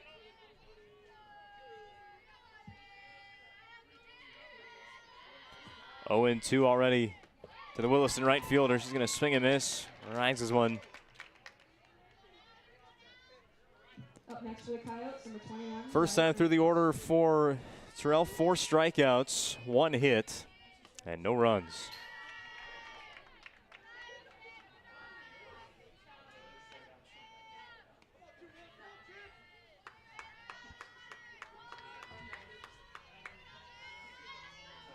Back to the top, and Ergens, who could start a comeback for Williston. I think you'd circle this name right here. 11 home runs on the spring. 38 runs batted in. That leads the team as the leadoff hitter. OPS close to 1,500 for Ergens through 26 games. That was in the regular season. High hop right in front of home plate. Going to go to Nygaard at second. Ergens diving to first. Will get there. Extra effort there on the hustle from Riley Ergens. Will run on an infield single. Probably could have made it even without the dive. I don't remember what game or what sport. I think it was Minot State baseball this year. Here's a liner off the bat. Picked up by Baker, the shortstop. Gets a force out at second. Throw to first. Hits the fence. So the Jets do get one out. It was at one of those Minot State baseball games. A player dove for first base, dove over the base when he could have been safe, and was out. Missed the base completely.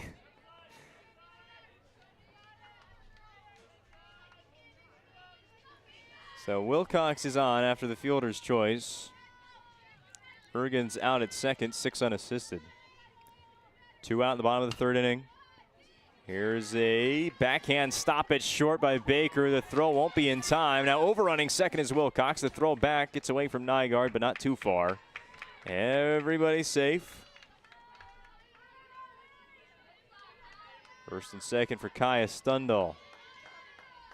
2 errors in that last inning can make up for it here. Bat number 24, Kaya Stundal. Try to at the plate. Infield hit for Klumker.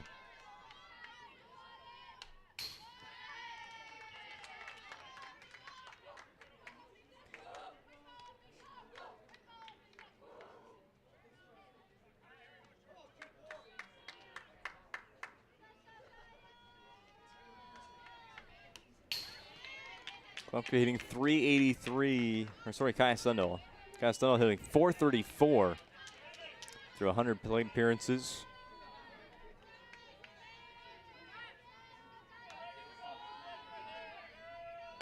Swing and miss.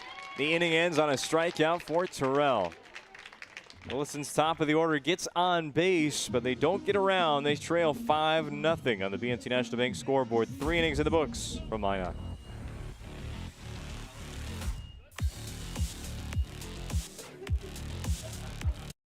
As pages in a history book, a time gone by.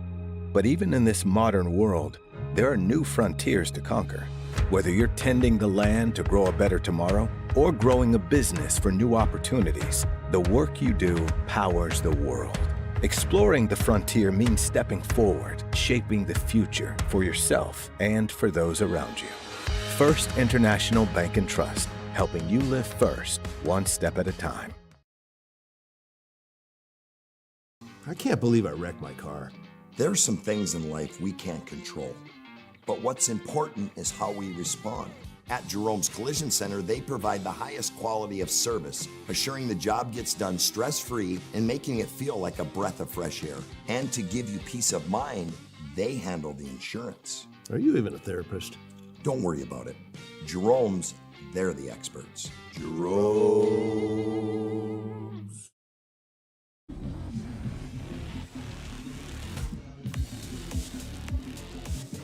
Into the middle inning of our WDA softball championship right now. WDA baseball a little bit behind us. They start an hour later out in Williston, currently in state qualifier number 2 elsewhere on the PSP network. The rivalry game between Bismarck High and Bismarck Legacy, bottom of the 5th, 1-1 game. 5-0 Minot here on the BNC National Bank scoreboard. Strike one to Grace Burdick. New inning for the Williston Coyotes. That third did not go how they would like. Burdick, sky high, pop fly. This one's a catch over the first base foul fence by Kaya Stundal. Next up to the plate, number 9, McKenna Nygaard.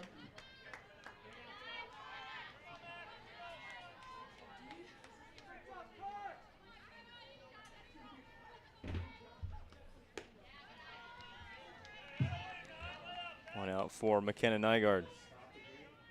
Going back to baseball for just a second. Surprised Bismarck High has any arms left. They played 13 innings yesterday against Dickinson to keep their season alive. Unfortunate foul ball there for Nygaard. Ducking out of the way of the pitch. Just kind of putting the bat out there in self-defense. And that'll end up going down as a strike.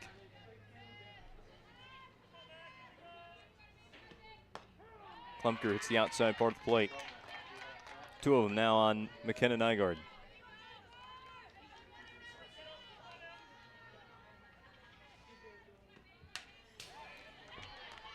Struggled to get on base recently as McKenna.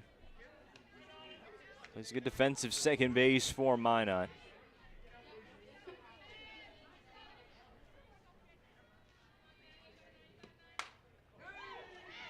Pitch stayed high the whole way. Nygaard will flip that one into the grass.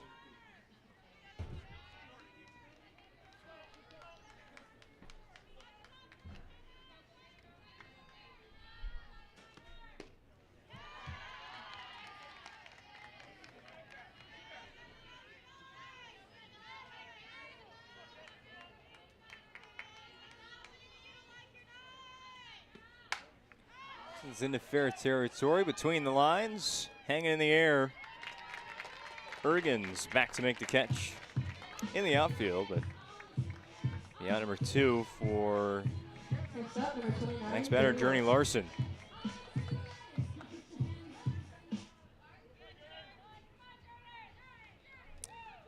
Just 3 of those runs in the 3rd inning earned for Klumpker out of the 5 that came around to score. 2 scored directly off of errors.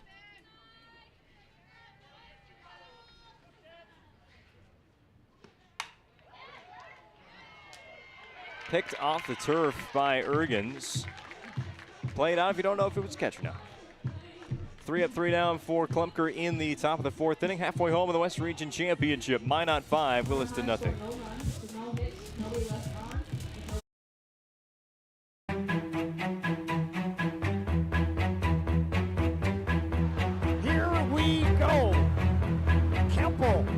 The scoop.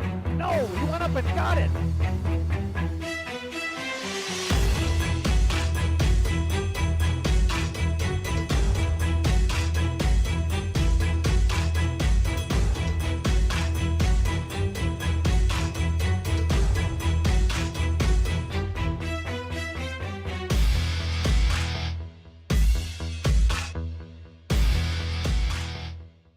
Exceptional welders, carpenters, assembly technicians, and coating technicians. If you're right for Sun, Sun is right for you.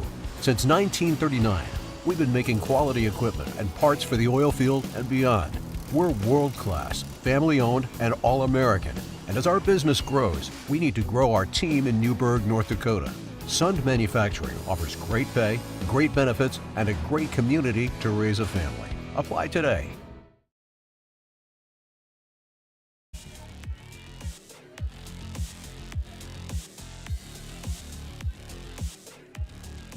Game 12 of 12 in the South Hill Softball Complex in Minot. Ground ball up the middle. Baker ranging over. Makes a nice play to get Chloe Stundal the first out of the 4th. Supposed to be 11. Play-in game got moved to Minot. Played it on Thursday morning. Now in the final game. Williston here for the first time. Minot looking for their second region championship in 3 seasons. 2 strikes right away on Kayla Slagle. Well, Terrell got that 5 runs of support in the third. And really throughout this whole game, but since the second in particular, just been heating up. Against the bottom of the order, 5 through 9, a combined 0 for 6. This will hang in the air long enough for Barch to camp out underneath it. 2 up, 2 down. Morgan Streitzel. Well, isn't that the way to do it? No matter what lineup you're facing, whether it's like Williston or 1 through 9, just about as good hitters as any.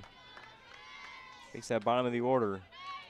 Nobody on when it turns around to the top.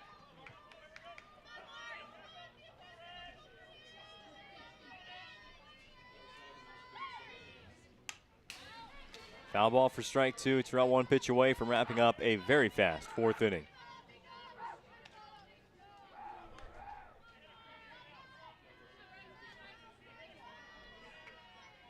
Out to the 50-minute mark of game time between Williston and Minot. It's been a quick game here in the championship. A 10-0 Minot win in 5 innings against Williston in game 2 of this season series. It only lasted 50 minutes. Strikeout for Terrell wraps up the 4th. Again, the Coyotes go down scoreless. Nobody reaches base in that inning at the plate. Now we get back for some good defense in the 5th as the Machettes get back on the bats. Easy. They take care of their customers. That's right, Carson. You may be number 11 on the field, but at First Western, you and our customers are never just a number. First Western provides the best in customer service. When our customers call with a question, we answer their call personally. Now that's pro-level service. Thanks, Carson. Professional, friendly, full-service banking is what you can count on at First Western. First Western. You can bank on us.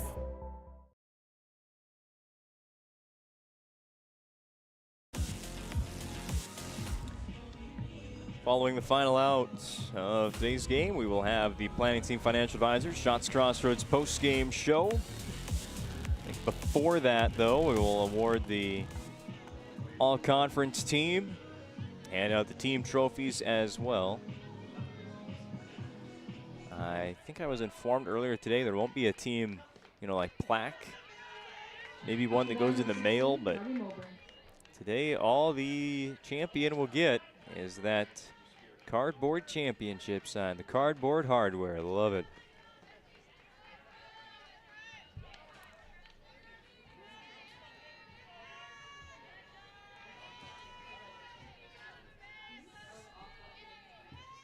Ball and a strike to Darby Mowbray, leadoff batter for Minot in the top of the 5th. Walk and a strikeout for Mowbray. Unable to reach base yesterday against Dickinson, but not too many were able to at all. Gets this one into left field, leadoff single, throwback to first. She's safe. Couple times now, Minot base running is almost led to problems, but most of the time it's led to success.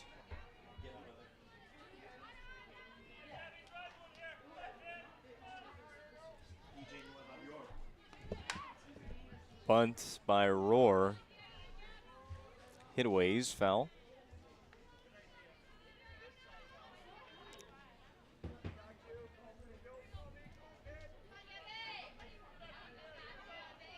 Hit number 5 for Minot. It's the first hit that didn't happen in the 3rd inning. Klumker slipped when she let go of the pitch. Still went pretty close to over home plate. Rohr pulled back a bunt. It gets a... And now the umpire just showed a strike. So she did not pull back the bunt. Now there's 2 strikes. As I was saying, Mowbray moves up to second on that pass ball. And now Rohr trying to protect. It's a foul.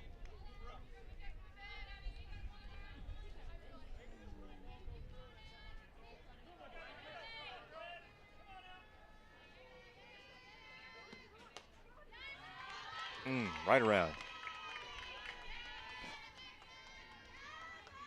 3 strikeouts for Mika Klumpker in the game.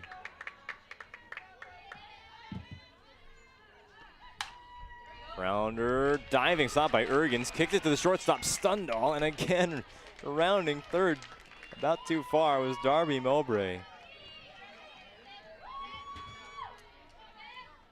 She will be safe at third base. Next up, bat number 1. Ergens diving for that ground ball that was destined for center field. Keeps it on the infield, keeps Mowbray from scoring. First and third, nobody out. And again, you got to face Sydney Barge with runners on base. Not many teams are a fan of that.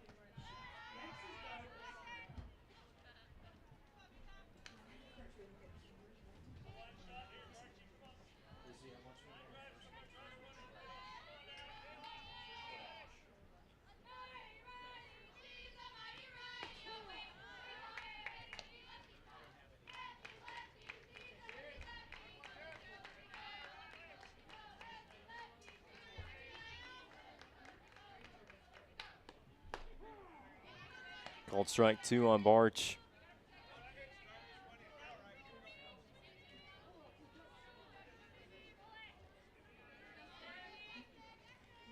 Lefty hits, swings and misses.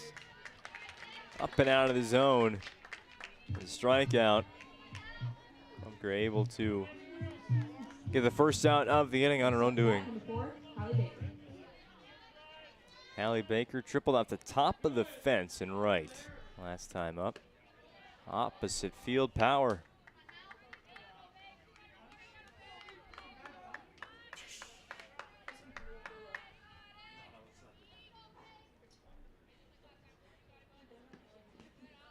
It's away from Wilcox. Here comes Mowbray. She'll slide. The ball hits her in the hand. She's safe. Only counting kickball.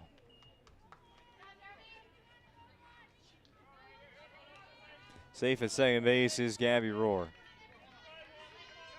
6-0 Minot. And now Baker with a runner at second only. Takes ball at 2, right at the shoe.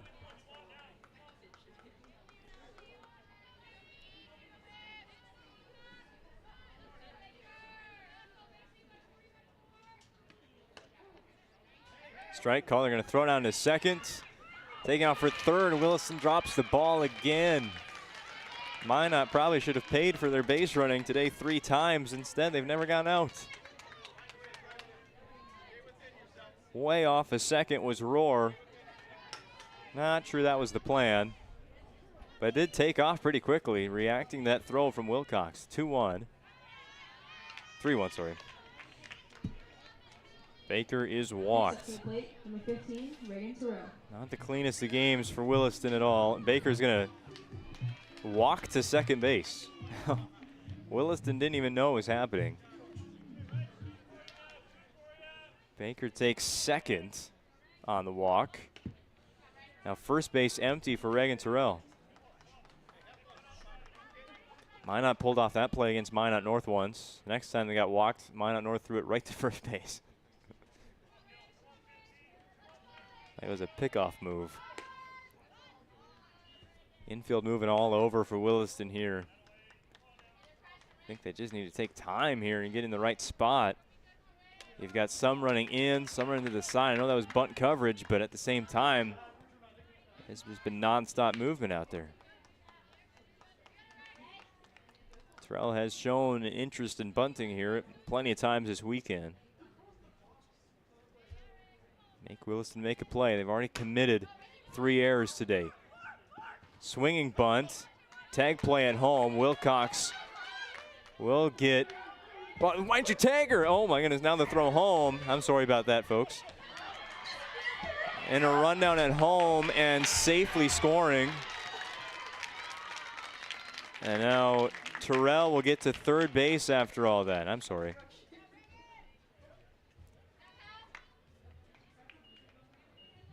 They threw out the runner at home.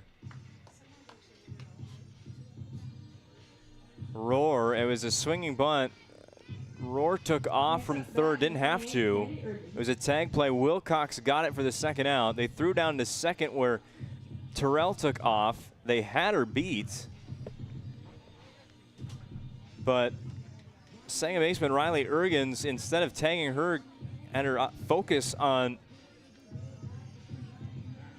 Baker, who was running home on the throw down. Instead of tagging out Terrell for the last out of the inning, threw home. Baker scores. Terrell takes third on all that. I don't even know how to score that. There's been a Serve Pro pitching change, and I will write that in the box score when we come back. 7-0 Minot, fifth inning. Minot seek transformation. Serve Pro's construction program brings both vision and precision. From that very first hammer strike to the final touch of paint, our dedication remains unwavering. It's not just about remodeling. It's about legacy. In Minot and Bismarck, Serve Pro is your partner in transformation. We don't just build back. We elevate every space.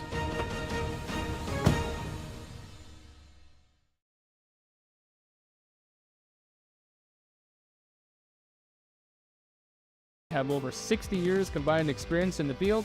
Not only are we writing estimates, talking with customers, we're in the shop working alongside of our team members. I've always had a very strong passion for repairing vehicles. I've been doing it since I've been in high school, and I've always enjoyed seeing the vehicle repaired back to the original conditions.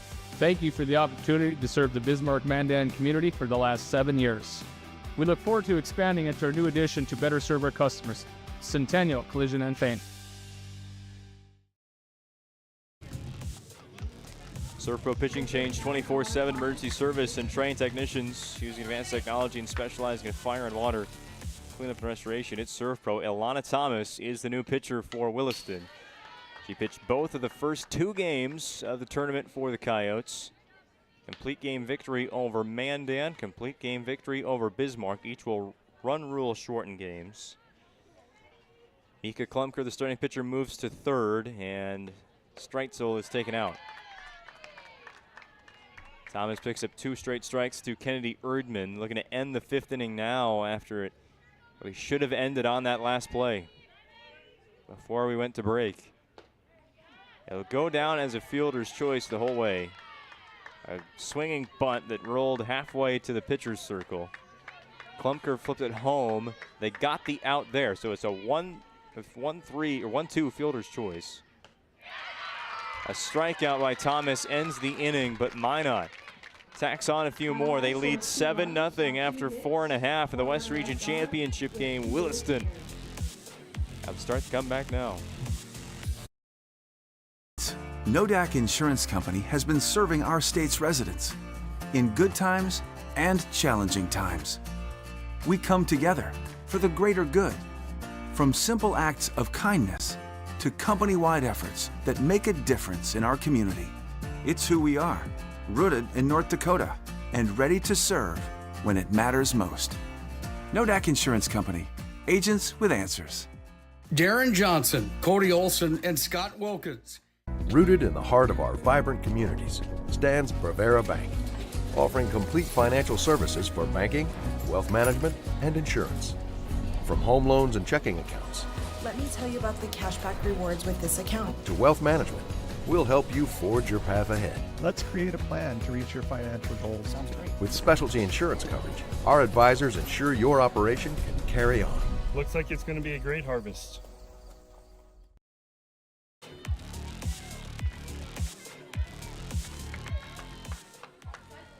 Already a strike on Lola Senderhoff. Now a ground ball to Nygaard at second. And that's the first out.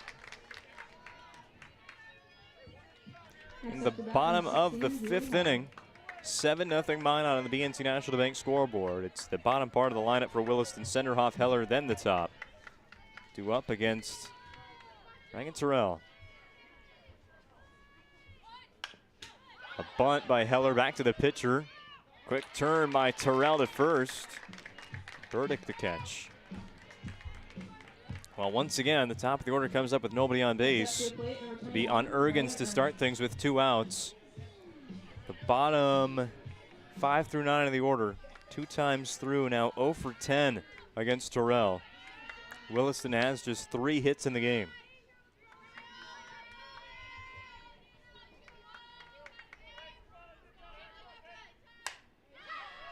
Ergens goes to right with it. Oh, played on a bounce. In right field by Darby Mowbray. It seemed to be hit right at her. I don't know if she didn't see it off the bat until late. Next up to bat, number 11, Allie Wilcox. That bounced right next to her. 2-out hit for Ergens, and maybe this is something Williston Minot has benefited on plenty of mental errors by the Coyotes in this one. Maybe it's time for Williston to cash in on one of the Majets.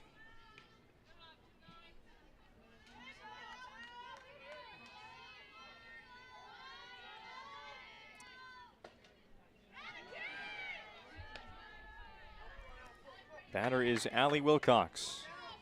Officially 0 for 2. She's reached base twice on fielder's choices. Wilcox also goes to right. Mowbray, long run. Will let this bounce as well. Luckily, this time it is foul. Wilcox ended the regular season 1 point behind Riley Ergens for the team batting championship. Ergens hit .456 on the regular season. Wilcox .455. You can almost share it. I think it's just rounding up a number.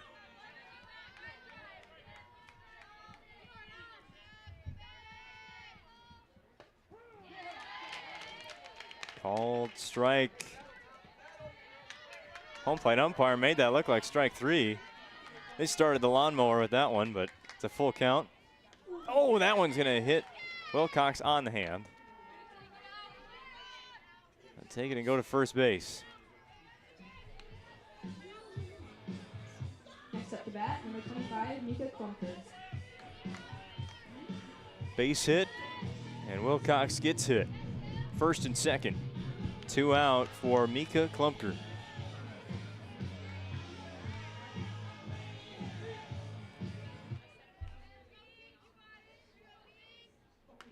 Drops in for a strike. Nice pitch by Terrell to get started.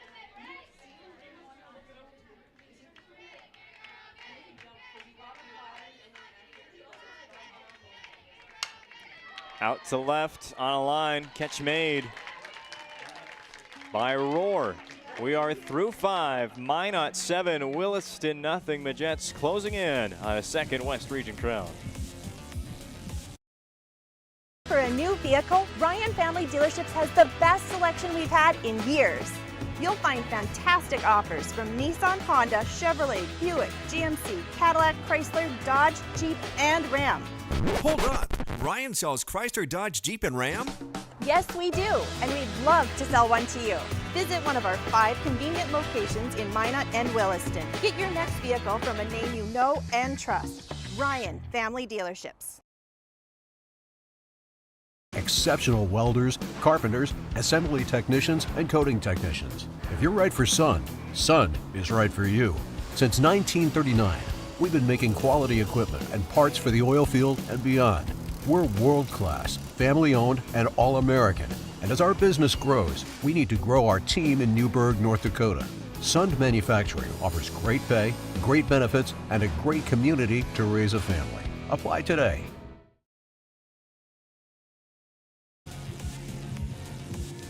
I only saw Alana Thomas for a little bit in the top of the 5th inning. Came in relief for Mika Klumper and got a quick strikeout. And it's now on her to finish out this game for Williston. The key, though, for the Coyotes is to get some runs. They are shut out so far by Reagan Terrell, who has pitched incredibly well through this tournament.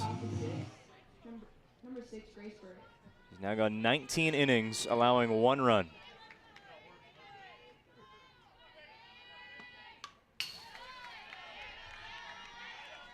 Burdick, Nygaard, Larson due up yet again in the 6th.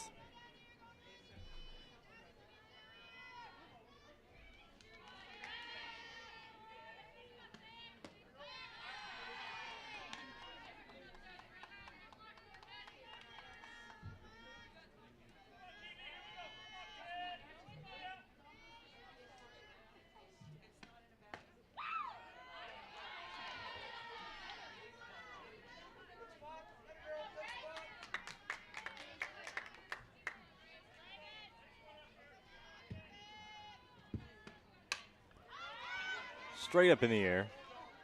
No chance for Wilcox, the catcher.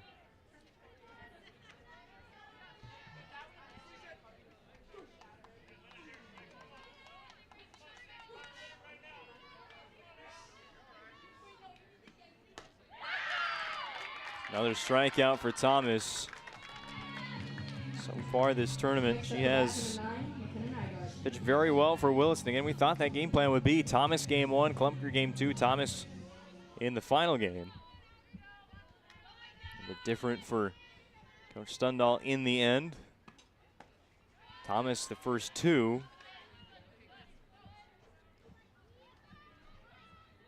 Recorded 3 strikeouts over 5 innings against Mandan. A game that Williston, they kind of had in the bag after inning number 1, scoring 10 runs in the opening inning. Game 2, Thomas would strike out another 3 over 5 innings in an 11-0 victory over Bismarck. Already 2 Ks and 2 batters faced.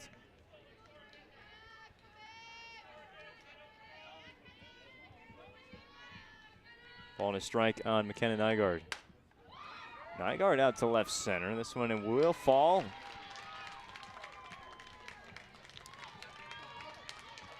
Lola Senderhoff will play it on a bounce. 1-out hit for the Majets. First hit of the day for McKenna.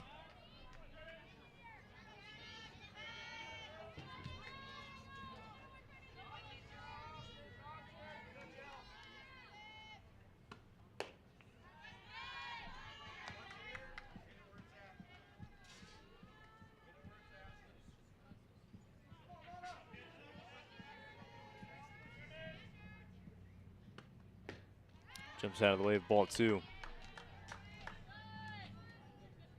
Post-game show coming up following the final out. Hopefully try and get some interviews for you. Fly to left center again. This one higher for Senderhoff. Does find it in the sun. 2 out for the top of the order now, Darby Mowbray. I'd like to talk to the winning coach, Smart Clips MVP, following this WDA championship game.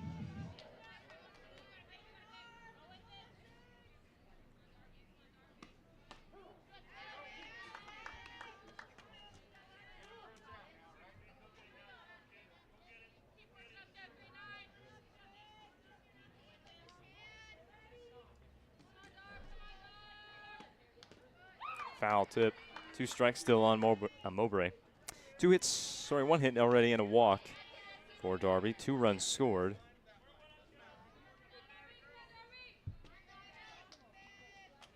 Thomas with 2 strikes. The pitch does not swing.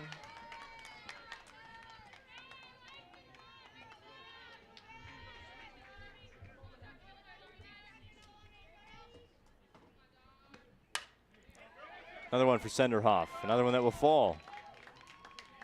2 hits in the inning for the Magi. Up to the plate, number 11, Gabby Rohr. Get this top of the order rolling again for Minot. They have hit the ball well the second time and third time against Klumpker. 6 hits for the first 5 batters today.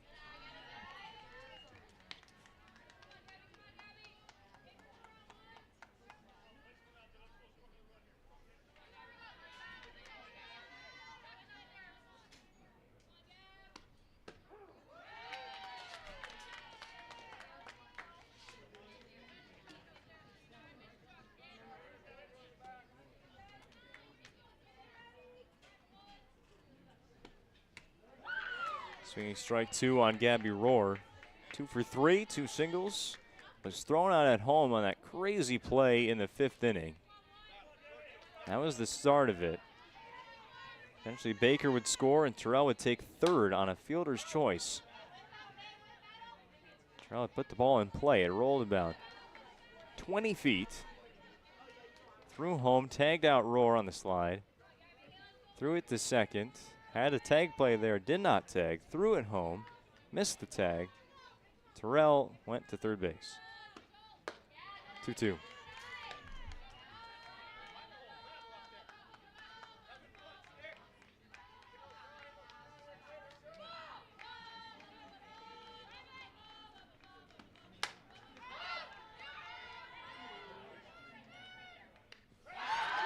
Catch made in foul territory by the Coyotes. Big help there to their pitcher Thomas after the 2-out base runners. Still 7-0. 6 outs left for the Williston Coyotes as the home team here in Minot.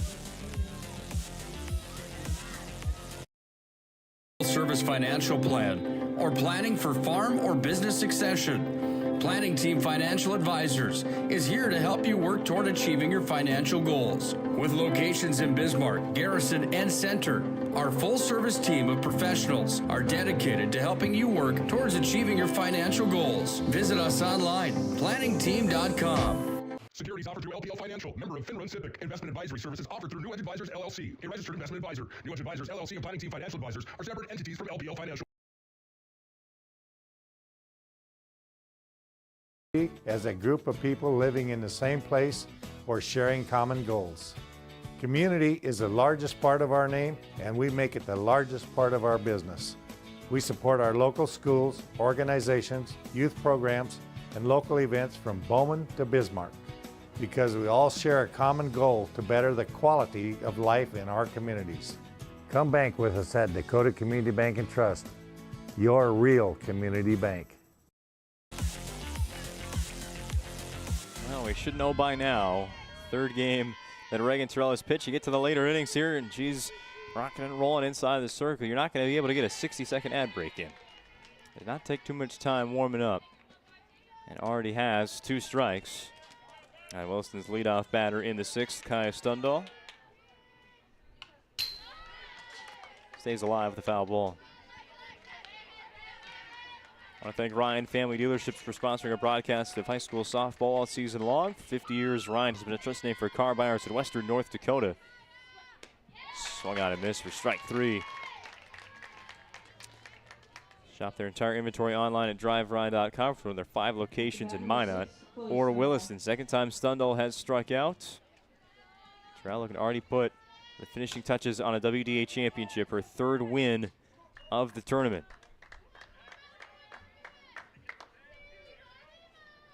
Terrell 12-0 on the season.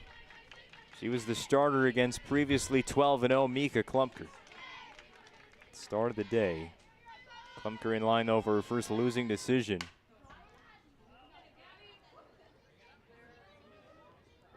Roar made a long run in the foul ground on a high pop fly. Couldn't get there though. 2 strikes now on Chloe Stundal.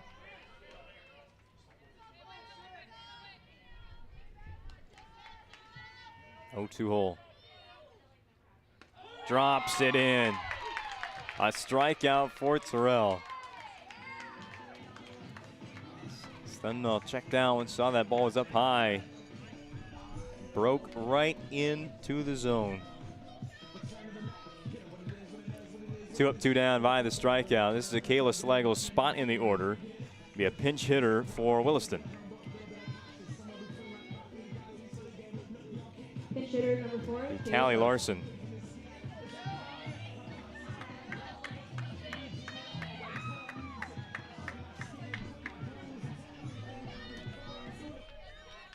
Larson, who saw her get a pinch hit appearance yesterday in the win over Bismarck. Swings and misses.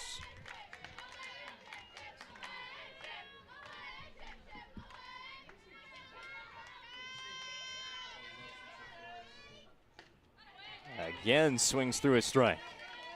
Well, wouldn't this be something in the 6th inning? Reagan Terrell. 8th K of the day for Reagan. 3 outs away. Minot up to bat for one final time, possibly, in this WDA championship. Top of the 7th is next on the PSP Network. At any time, to anyone. It's not really something you can schedule on your calendar. But when it happens to you and it's not your fault, there's one law firm to remember. That firm is Schweigert, Clemeen, and McBride. We live here and take pride in helping our community. We know this area inside and out. We put in the work and fight for what's right so justice can prevail for you. That is what we're all about. We're on your side. We're Schweigert, Clamine, and McBride. Deliver more wonderful birthdays at Trinity Health Family Birth Center. We offer all new private, family-centered suites. Our maternity team provides more personalized support, advanced care, and the reassurances of a NICU and a neonatologist on staff. Take a virtual tour at trinityhealth.org/Family Birth Center. Trinity Health, making more possible.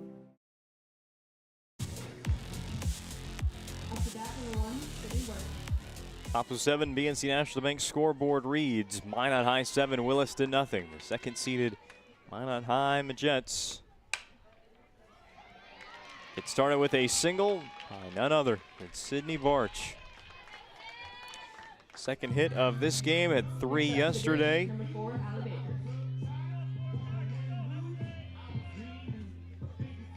And lead off in the 7th.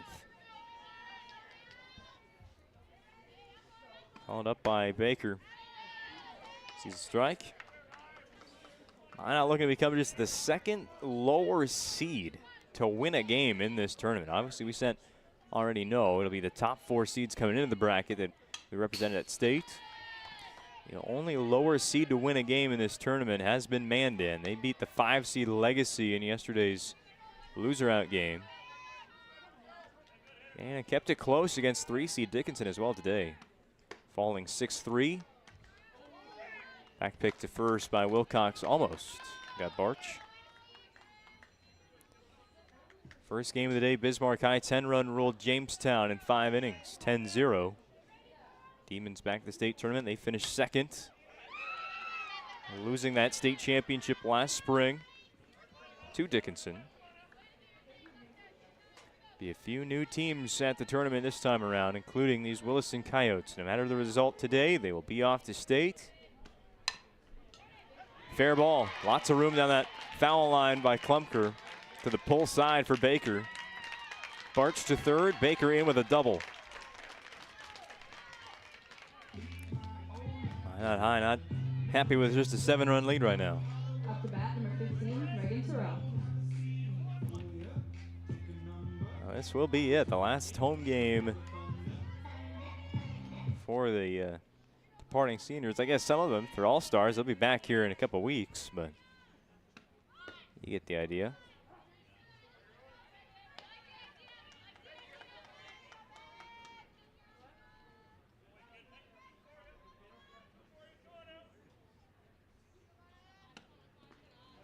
Skips away from Wilcox. Quite a deflection off the backstop, just didn't go back to the catcher. Barch scores from third. Baker replaced her there. Now 8-0 Minot.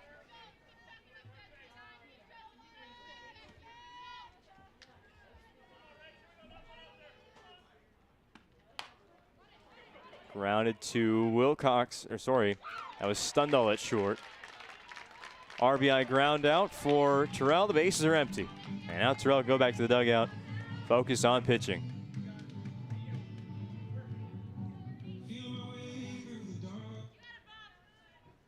Erdman trying to start it up again. Now a 9-0 score for Minot. Ball 1 to Erdman. Up to bat, number 28, Kennedy Erdman.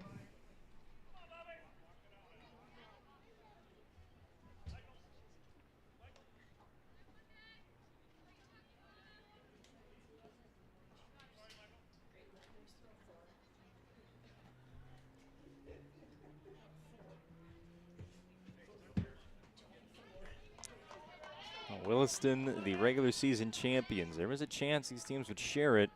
Williston had the tiebreaker, though, with that run differential in the regular season series. Minot, though, they lost those last 2 games of the regular season to Century. We had them on the PSP network. A Century team that was the 9 seed in the tournament lost their play-in game.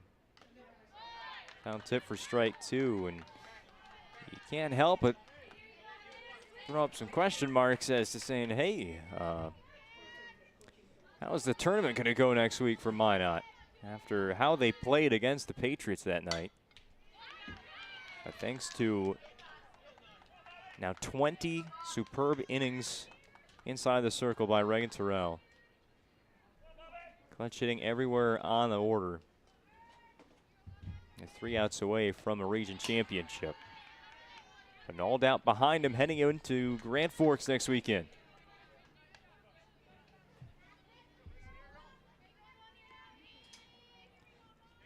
Thomas pitching with 2 strikes to Kennedy Erdman, who's over 3, struck out twice. A launch ball 3.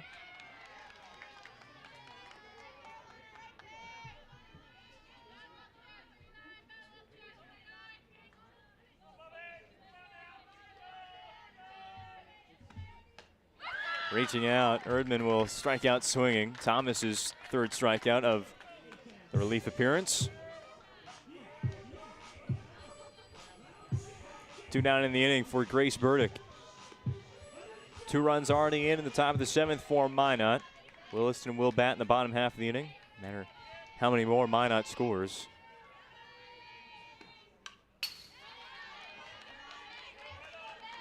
Up to bat number 6, Grace Burdick.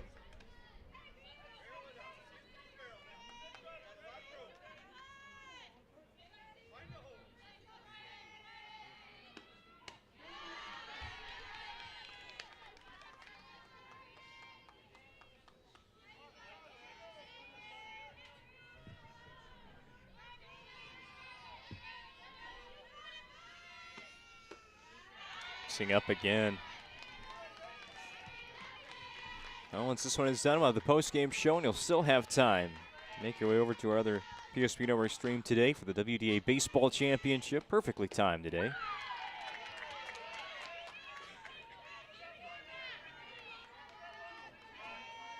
Won't yet wrap up our spring sports coverage. Regional and state golf on the PSP Network available next week, Wednesday, and the week after that.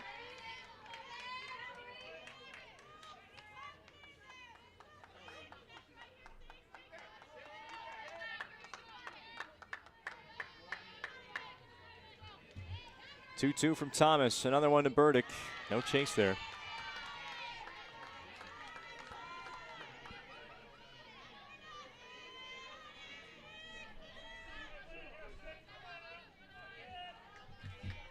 Coyotes will have the bottom third of their lineup due up in the bottom of the 7th.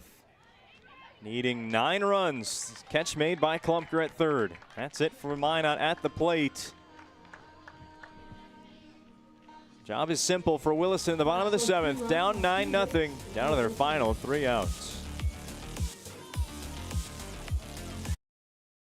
That sinking feeling you get when this happens? That's oil change-anxiety. The anxiety of being without a car with a billion things to do. The fear of being overcharged.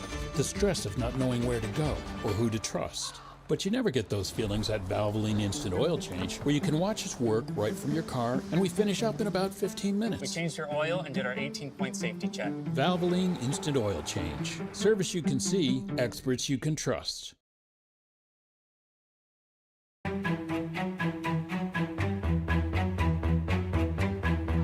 Here we go.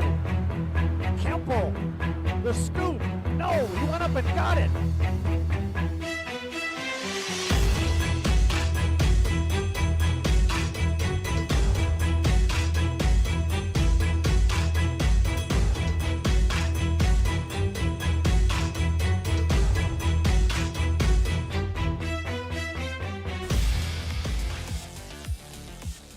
One strike to Alana Thomas, making her first at-bat of the entire tournament.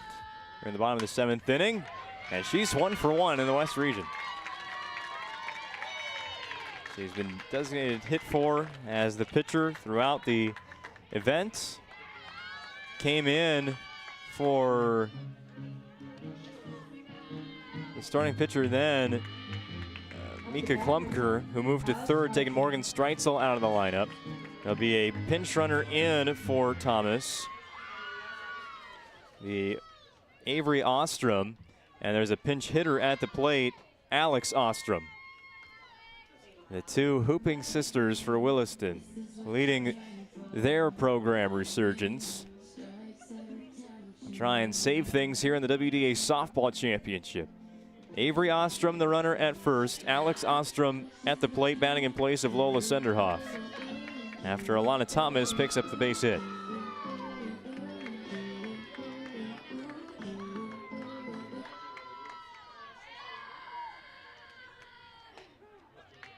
Ostrom looks at strike one.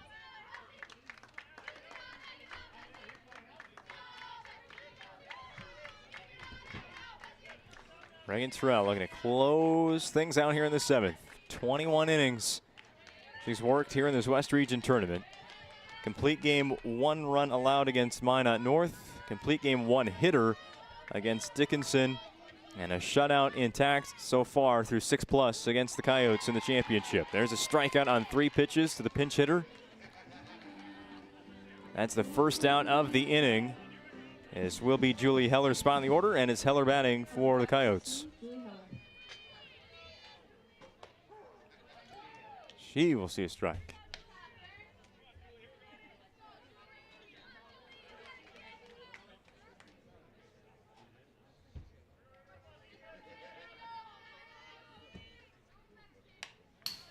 Called straight back for strike 2. 9 strikeouts for Terrell in the start today. 2 outs left. Winning Ray's trophy.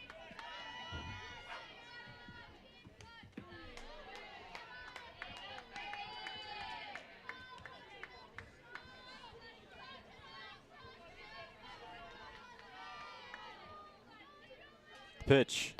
Swing and miss. Heller slams the bat into the ground after a second strikeout of the day. It's number 10 for Terrell. The leadoff batter now, Riley Ergens. Walk and 2 singles. She's 2 for 2. Gonna keep this tournament alive for Williston, and it's not over in the end for the Coyotes with a loss today. They have at least 2 more games left at the state tournament next week. A matchup in the first round with either West Fargo Cheyenne or Fargo Davies.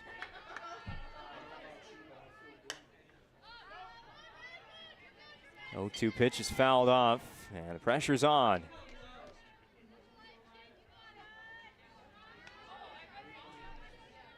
Terrell hasn't missed around much in this inning. Just that 1 ball to Julie Heller. Other than that, it's been strikes. This one stays up high. Tried to drop that one in.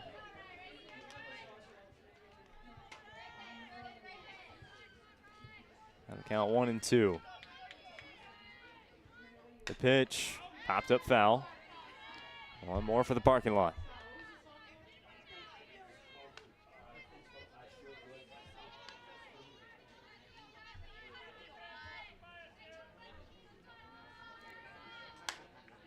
Foul again.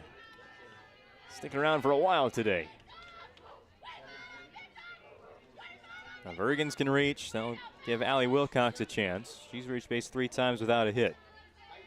Another 2-strike delivery. Called strike 3. Terrell, terrific. Minot High, the champions of the West. 21 innings of 1 run. Softball Terrell allowed throughout this weekend inside the circle for Minot. They win 9-0 over the Williston Coyotes to claim their 2nd ever West Region Softball Championship. We'll break it down to the Planning Team Financial Advisors Shots Crossroads postgame show next on the PSP Network.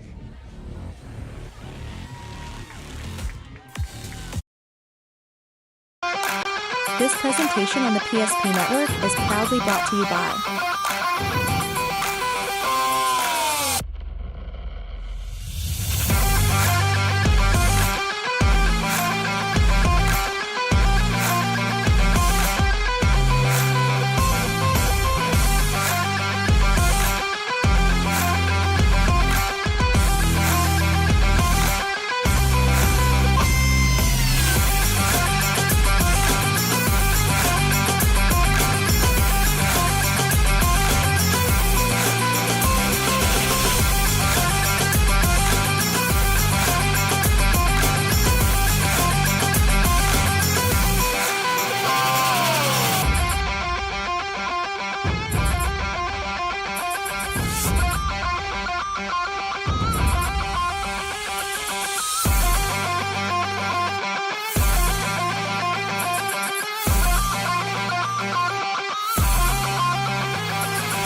Make sure to like and follow the PSP Network on all social media platforms and hit that subscribe button on YouTube.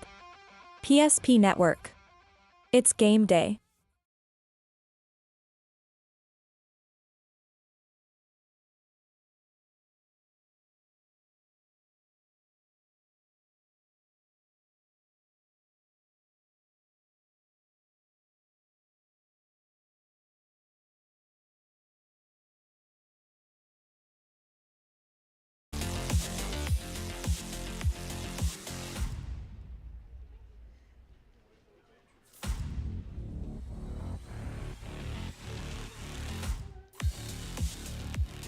Welcome to the Planning Team Financial Advisors Shots Crossroads post-game show, our 11th of the weekend and the last one. Minot High, a 9-0 win over the Williston Coyotes in the West Region Championship game today. The all-region team honored right there. We have most of the members.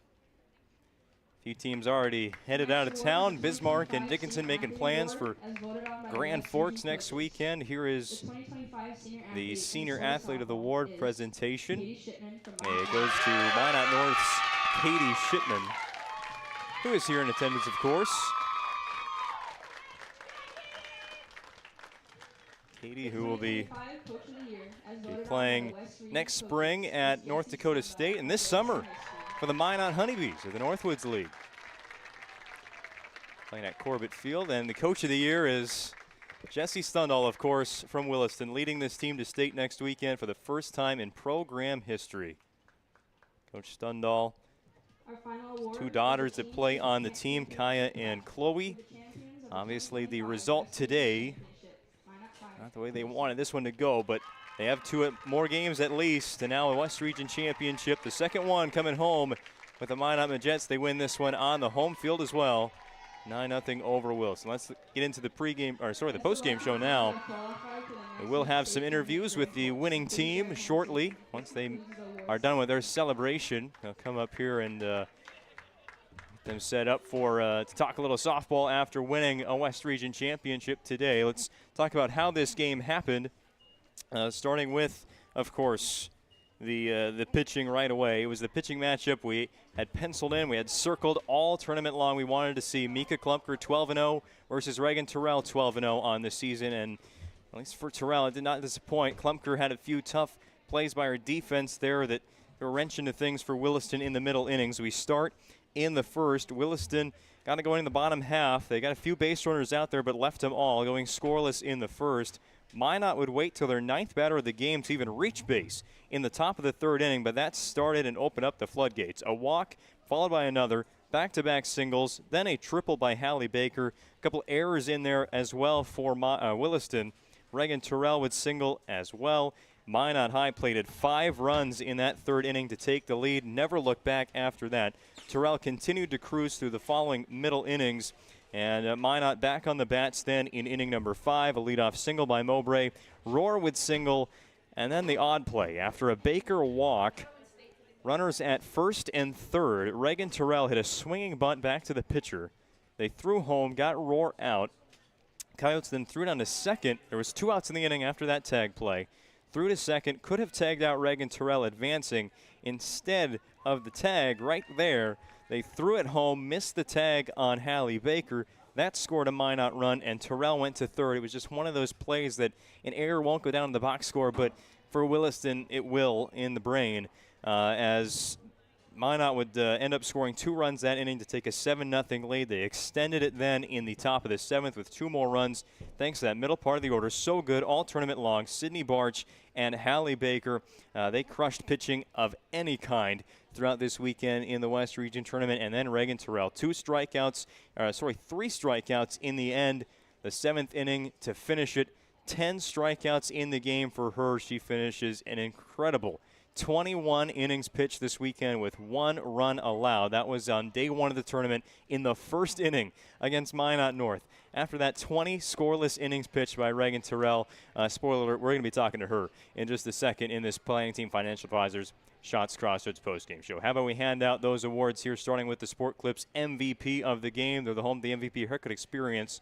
checking online with the hairstyles today at sportclips.com. No doubt about it. Obviously, maybe there is a little bit of doubt about it because Sydney Barch has played incredibly well in this tournament. Hallie Baker had 2 hits, both for extra bases. Barch 5 hits over her last 2 games in that middle part of the order when they needed it. Sydney got the hits for him, but there's no denying Reagan Terrell was the MVP of this tournament for Minot High in their championship run. Over the course of 3 games, 21 innings with 1 run scored. She strikes out 10 Williston Coyotes today as Minot cruises to a West Region championship, 9-0 in 7 innings over the Williston Coyotes.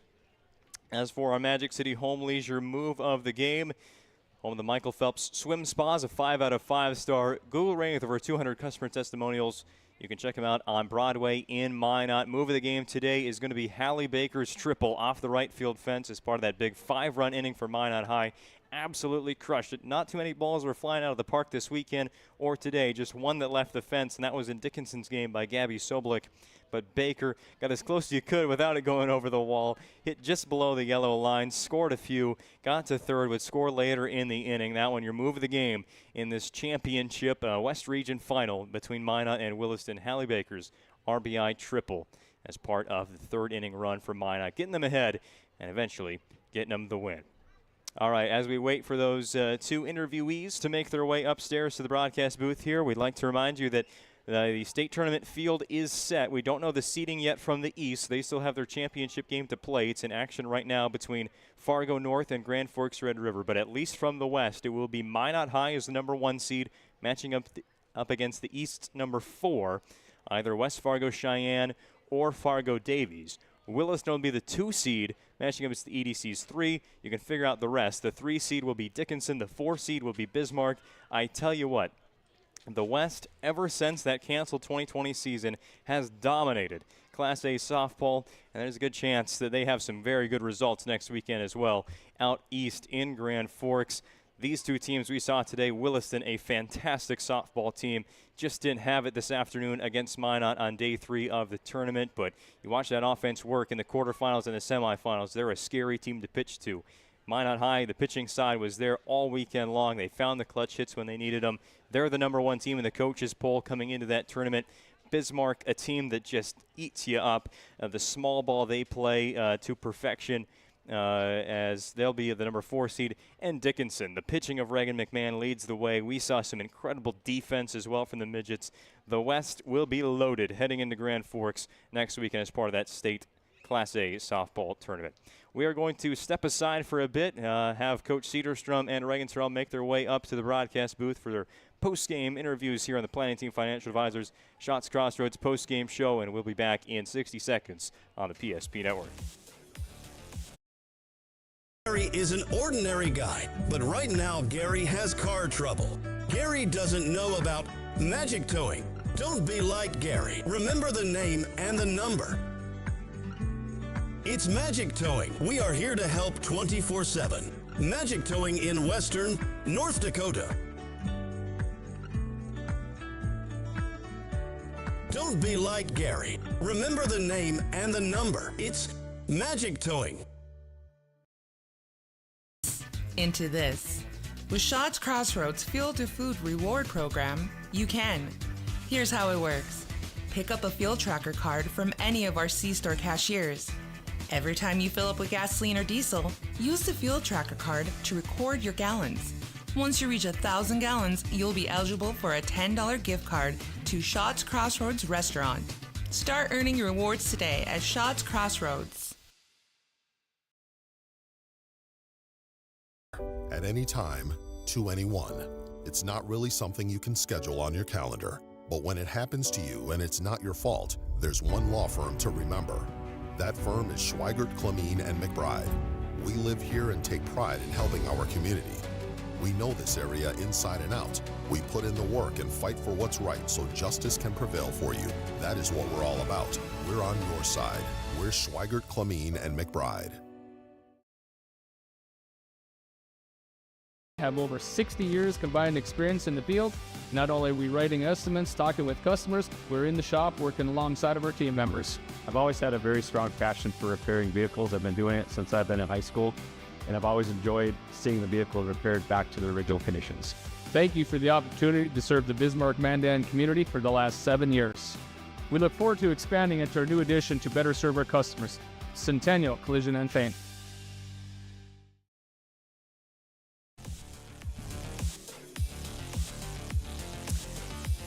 Welcome back to the Planning Team Financial Advisors Shots Crossroads post-game show, joined by our Sport Clips MVP of the game, star pitcher of the entire weekend, Reagan Terrell. 21 innings of one-run softball. You go out there 21 times over 3 days. What are you telling yourself? Is it something different every inning? Is it the same thing every inning? Really just trying to hit my spots. Nothing super special, and just keep going out there and giving everything for my team. You also have to hit quite a bit, and I know you hit in the middle part of the order with players like Sydney and Hallie, and they've showed out a whole lot, especially these last 2 games when you face tough pitching. Talk about the help you got offensively from those two and everybody else. Yeah, I mean, on the top of our lineup, and honestly, the whole part of our lineup does a really good job of getting things started and getting me some runs and some protection in the circle. So that makes my job really easy in the box, just to get out there and follow and pick up what they've put down. So. You guys played 3 really interesting games against the very talented Williston team in the regular season. I don't know if that played any factor in the game plan today, but what was that plan of attack against what has been a very talented offensive team that you blanked on the scoreboard? We typically just try to focus on ourselves and focus on our game, and really just go out there, play our game. Don't really worry about what they're going to put out there. Just focus on us.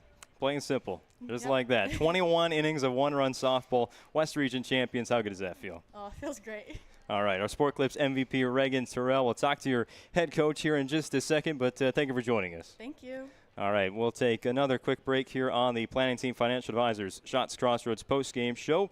Coach Cedarstrom has a few extra pictures he needs to be a part of here at the Shield South Hill Complex as we put the end to our WDA tournament coverage from Minot Game 11 on the network. The WDA Baseball Championship taking place here in just a few moments out in Williston.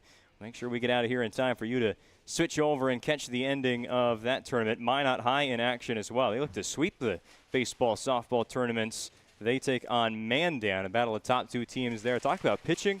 The Mandan Braves have allowed 2 hits over their 14 innings of baseball they played this weekend. They go up against Minot High here in just a few moments. Well, Coach Cedarstrom, I think he's walking this way. He probably is.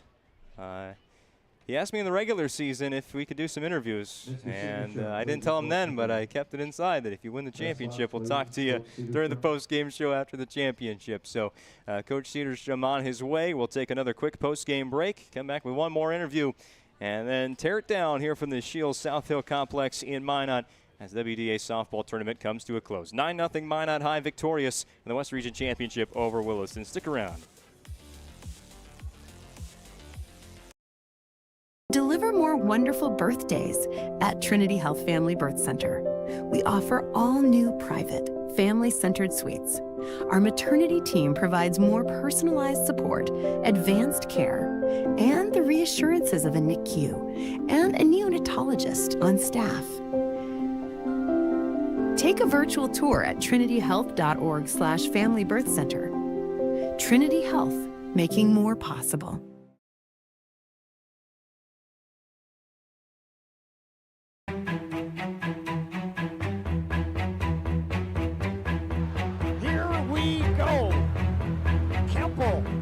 The scoop. No, he went up and got it.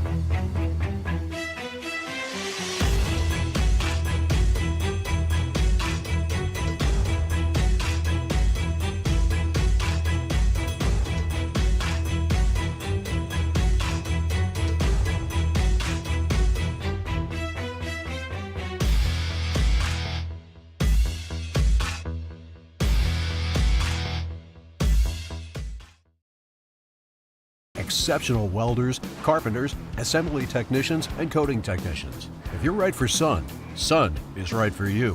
Since 1939, we've been making quality equipment and parts for the oil field and beyond. We're world-class, family-owned, and all-American. And as our business grows, we need to grow our team in Newburgh, North Dakota. Sun Manufacturing offers great pay, great benefits, and a great community to raise a family. Apply today. We're back with the final segment of our Planning Team Financial Advisors Shots Crossroads post-game show. Joined up in the booth now by the victorious head coach of the WDA Softball Championship, Gerard Cedarstrom. Coach, you asked me during the regular season, why don't we do some interviews here on the PSP Network when we're covering softball games? Well, we're getting to do one now after a West Region Championship. How are you feeling? Good. I'm very proud of these girls. They've been working hard since we had a little setback a little while ago, and the kids have come out super focused, and it showed this weekend. Coming into this matchup, I talked to Reagan about it, but you guys played some very interesting games against Williston in the regular season. 10-run loss here and a 10-run win on the other side. She said you focus a lot on your own things coming into this matchup. How true is that, and how much did you guys play off of what Williston has done this weekend with the Sticks? I'll be honest, we don't talk much about the other teams. We try to control what we can control, and we work on us. What can I do at my at-bat? What can I do in the field? How can I pitch? Things like that, and those are some things that we can control, and we can't control what the other team does. All right, you come into this tournament, and obviously the 3 games in 3 days can offer up a pretty interesting pitching approach, and you just rode with Reagan Terrell the whole tournament long. Talk about her performance, 21 innings, 1 run allowed. Oh, I didn't even realize that. Didn't pay any attention. It was also in the first inning of game 1. She went 20 straight scoreless innings. Wow, I didn't pay any attention. She just, our whole staff, we worked with them all week and just said, is everybody ready to go? And they were all ready to go. And then I said, all right, who wants it? And she said, I'll take it. And then the other 2 said, good. And I said, if we have to go somebody else, game 2, who's ready? And 2 other pitchers said, I'm ready. So she just said, I'll take it, and I'll go as far as I can go. And we just did it. Off to the state tournament once again. This is the second West Region Championship in 3 years for this program. Just talking about where this program sits right here going to state once again in 2025. Well, these 6 seniors here have put a lot of effort and hard work into, they've lettered for 3 years. They've been here through this whole thing. So it's kind of fun to see them on top right now of the West. And now we're not done yet. We want to go and try to take care of what we can next week. Well, I'll let you get to it. Thank you for joining us, Coach. Congratulations. Thank you. All right. Thanks for having an interview. Yeah, absolutely. Maybe plenty more on the way.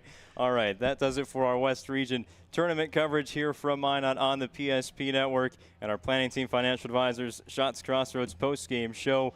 For our great crew putting on these 3 days and 11 games of coverage from Minot, I'm Owen Patterson, repeating your final score for the final time. How about a big thank you as well to our tournament staff here. Mitch Lundy putting this tournament together as the director, the activities director at Minot High. A few members of the Minot State softball team offering up the public address announcing, the in-stadium music as well, who just happen to be Minot High grads as well. The umpiring crews, everybody that put together this great weekend of softball. And how about the biggest thank you of all to Mother Nature? No rain at all. It's just sunshine for 3 straight days. With that, I'm repeating your final score for the final time. It's Minot High 9, Williston nothing. Make sure you catch the finale of the West Region Baseball Tournament happening right now on the PSP Network for free on our YouTube channel. Next time I'm talking to you, I don't know when it'll be. It'll be sometime in August, but if you ever feel the need, tune in on ESPN Plus or the Northwoods League Sports Network this summer for Minot Hot Tots and Minot Honeybees action. You'll hear my voice then. But until then, have a great summer. And, of course, as always, have a good night, everybody.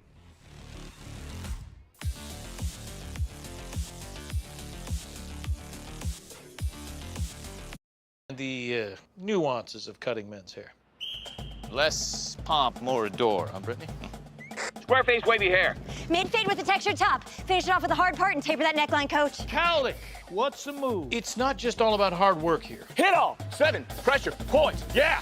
It takes expertise to be a sport clip stylist. Here? That's a spot. Right there, huh? Sport Clips, the pros in men's hair. Whether you're looking for a full-service financial plan or planning for farm or business succession, Planning Team Financial Advisors is here to help you work toward achieving your financial goals. With locations in Bismarck, Garrison, and Center, our full-service team of professionals are dedicated to helping you work towards achieving your financial goals. Visit us online, planningteam.com. Securities offered through LPL Financial, member of FINRA Civic. Investment advisory services offered through New Edge Advisors, LLC, a registered investment advisor. New Edge Advisors, LLC, and Planning Team Financial Advisors are separate entities from LPL Financial. This presentation on the PSP Network is proudly brought to you by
Make sure to like and follow the PSP Network on all social media platforms and hit that subscribe button on YouTube. PSP Network. It's game day. At Shots Crossroads, we make 8 gallons of homemade ranch dressing every day, so you can smother your dinner salad with it, dip those crispy golden French fries in it, and dunk your breaded chicken strips. You can even cover your... Wait, no. You can't put ranch on steak. Or can you? Shots Crossroads. Don't forget the ranch.